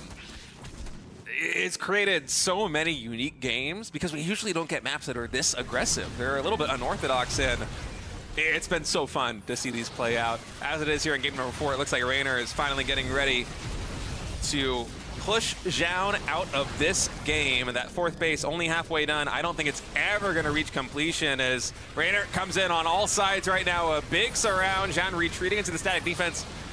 It's fantastic positioning. The force fields are beautiful, but Reynor just has a little bit too much. Tasteless. GG. Reynor takes it. We're tied up 2-2. Maybe that fly was the problem all along there for Reynor. It's been taken out. I forgot about the fly. It's been taken out, and now he's on a better footing. You know, I wonder, are we going to have another weird War Prison build again here? I mean, there's only so many versions versions of this that you can bring out. But it's all kind of within the same theme. This is all, I don't want to play late game versus Zerg. It's all, I need to close this out one way or another. When the Zerg is trying to make too many drones or they're trying to take a base, that's when we're going to hit. And generally, when you have two players of like roughly the same skill, if this keeps happening over and over again, the player that's defending will start to hold it, right? It becomes too obvious.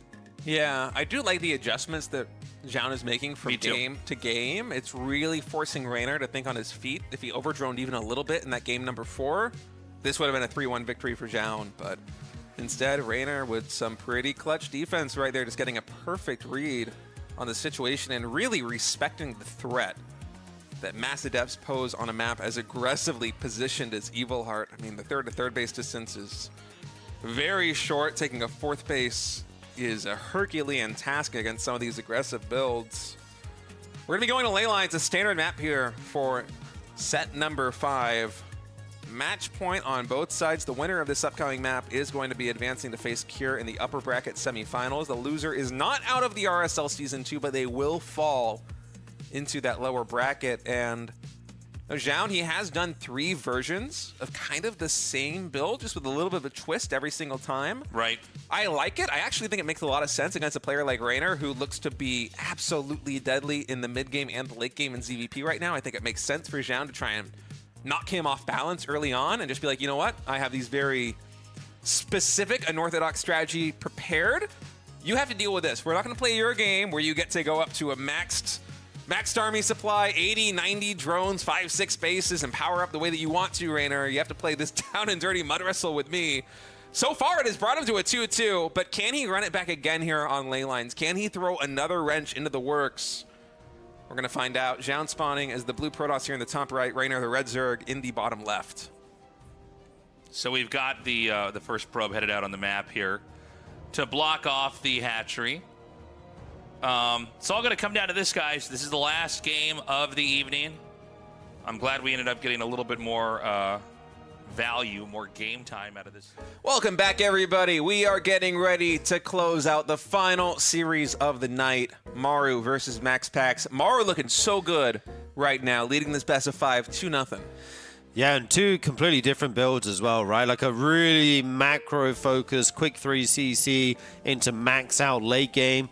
And then just suddenly, boom, eBay block into harassment, into a big marine tank push. We're pulling the boys. What a tempo change. Yeah, that was a lot of fun. I was a little bit scared. I was like, oh, man, if every game is like game number 1, first of all, that's going to be great. So I'm not going to be upset, but I'm going to need some more breaks. We're going to have to bribe Ziggy to, okay, production, give us like a couple more minutes to chill out because that game 1, it had me completely winded. But hey, we had a little bit of a break. Game number 2 was nice and easy. And now we can get back into the action because map number 3 already loaded up. Maru spawning down at the 6 o'clock position here in Mothership. MaxPax down at the 10 o'clock here on the left side. I'm excited, man. I kind of hope MaxPax brings us to a game number 4 or game number 5 because I really want to see some more TVP between these two. The first 2 games were so much fun. Indeed, so high level, and I love this map. Actually, I take that back. I love watching this map. I viewed it on the ladder because I don't want to scout 3 players with an overload. It's fine, but I don't deal with all that. But anyway, I love like the aesthetics of this map and watching it, watching high level games on it. It's just so nice to look at with all the kind of psionic energy and shields everywhere and just the layout of this kind of mothership we're looking at. And it also leads to some cool games. Yeah, it's also cool because I feel like this kind of map just couldn't exist until Legacy of the Void. Like having air blockers added in as a tool here for the map makers really makes a difference because otherwise you look at the mini-map, this dead airspace for MaxPax is terrible. Right. The Metavacs go anywhere, you could have range liberators anywhere, but with a lovely addition of these air blockers, those little hexagon grids, you can actually have circular maps like this and make them very balanced. It's great. Look at that shot. Dude, we are in space right now. This feels like very sci-fi. It's really cool. We're inside a giant guardian shield with those hexagons. The universe is a guardian shield. But yeah, I really like this map. Just kind of gameplay aside, just the aesthetics are super cool. Very kind of Protoss-y feel, obviously, being the mothership. And it's so many little small details here. Ooh, is that... Oh, look, it's controlling the shield. There's a little control module right there. You get a little simulated... I see the orb. Yeah, look at that. That's us. Controlling the shield. All right, anyway, gameplay-wise, what have we got here? We've got a Nexus going down as well as the core, and a quick factory here for Maru. Yeah, very fast factory coming in here for Maru. Wait, this is a factory before command center coming in here for Maru. Oh man, double gas opening here. I wonder what this is going to be. Reactor on the barracks. Command center will get started now finally here, the natural expansion. MaxPax going for a Stargate. Oh wow, we are really going off the beaten path here on Mothership LE. Yeah, this is going to be a very different game compared to what we saw in the last 2. The Reaper does jump into the main, confirms where MaxPax is. and also what he's making there in the main. I don't think he saw the Stargate, did he? Did not. No, that would have been nice, but that information will be denied here for MaxPax, so that's nice for him. Yeah, Starport now getting started here by Maru. Cyclone as well, so potentially a Cyclone drop coming in here for Maru in just a couple of minutes, and it would hit really fast if that was the play. Again, this was factory before Command Center, so really quick tech up coming in here by Terran. Yeah, MaxPax, I was going to say, he doesn't know where Maru is yet. He sent in that Adept in the top right to confirm.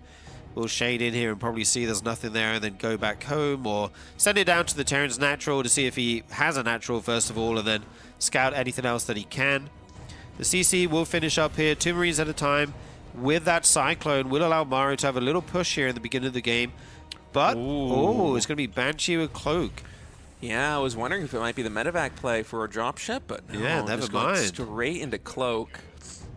Indeed, and we have an Oracle out already, and it's going to be very hard to see that coming across kind of this airspace here. It's going to go straight into the main base of Maru. He will find that one Adept with the Cyclone, that's nice, but this is the real threat right now.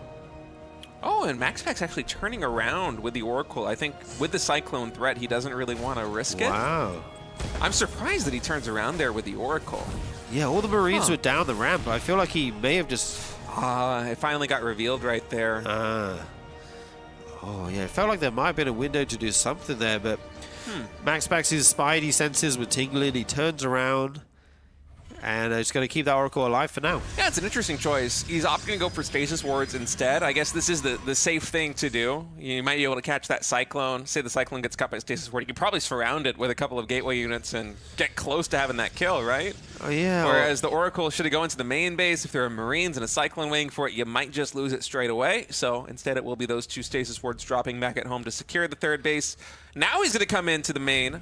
Spots that Cyclone, immediately hightails it out of there. Still no wind, I think, of the Cloak Banshee. Yeah, I was going to say, he's going to need that Oracle for a revelation here if the Banshee is able to cloak in a good position. Oh, actually he shows it hidden in a Nexus. That's not ideal there. Now Oracle now coming back, so revelation will be available here for MaxPax.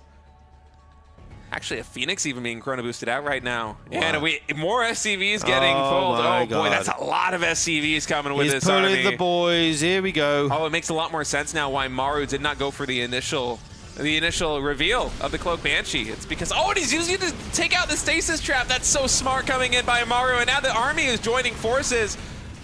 Is the Phoenix going to lift up the tank? Instead, no. MaxPax just going to retreat out. Maru knows where the last Stasis Trap is. SCV is going to disarm that. These Marines barely on the cusp do not get caught by the Stasis Ward. And now 2 siege tanks are knocking on the front door of MaxPax's natural expansion.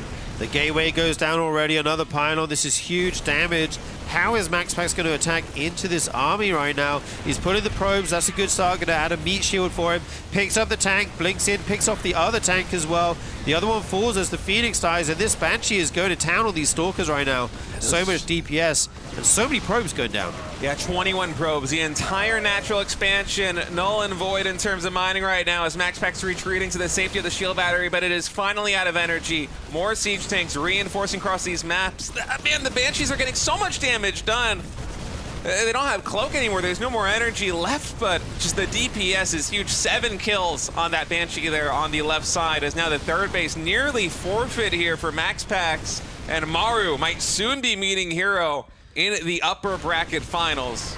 Yeah, this Nexus will fall. MaxPax still has the natural base, but so many workers gone down. I think Maru actually has the income advantage now with mules being dropped at the natural as well. Oh, good chance here to jump on something before this siege tank is actually sieged. He will go for it. That one Banshee had managed to cloak and survive.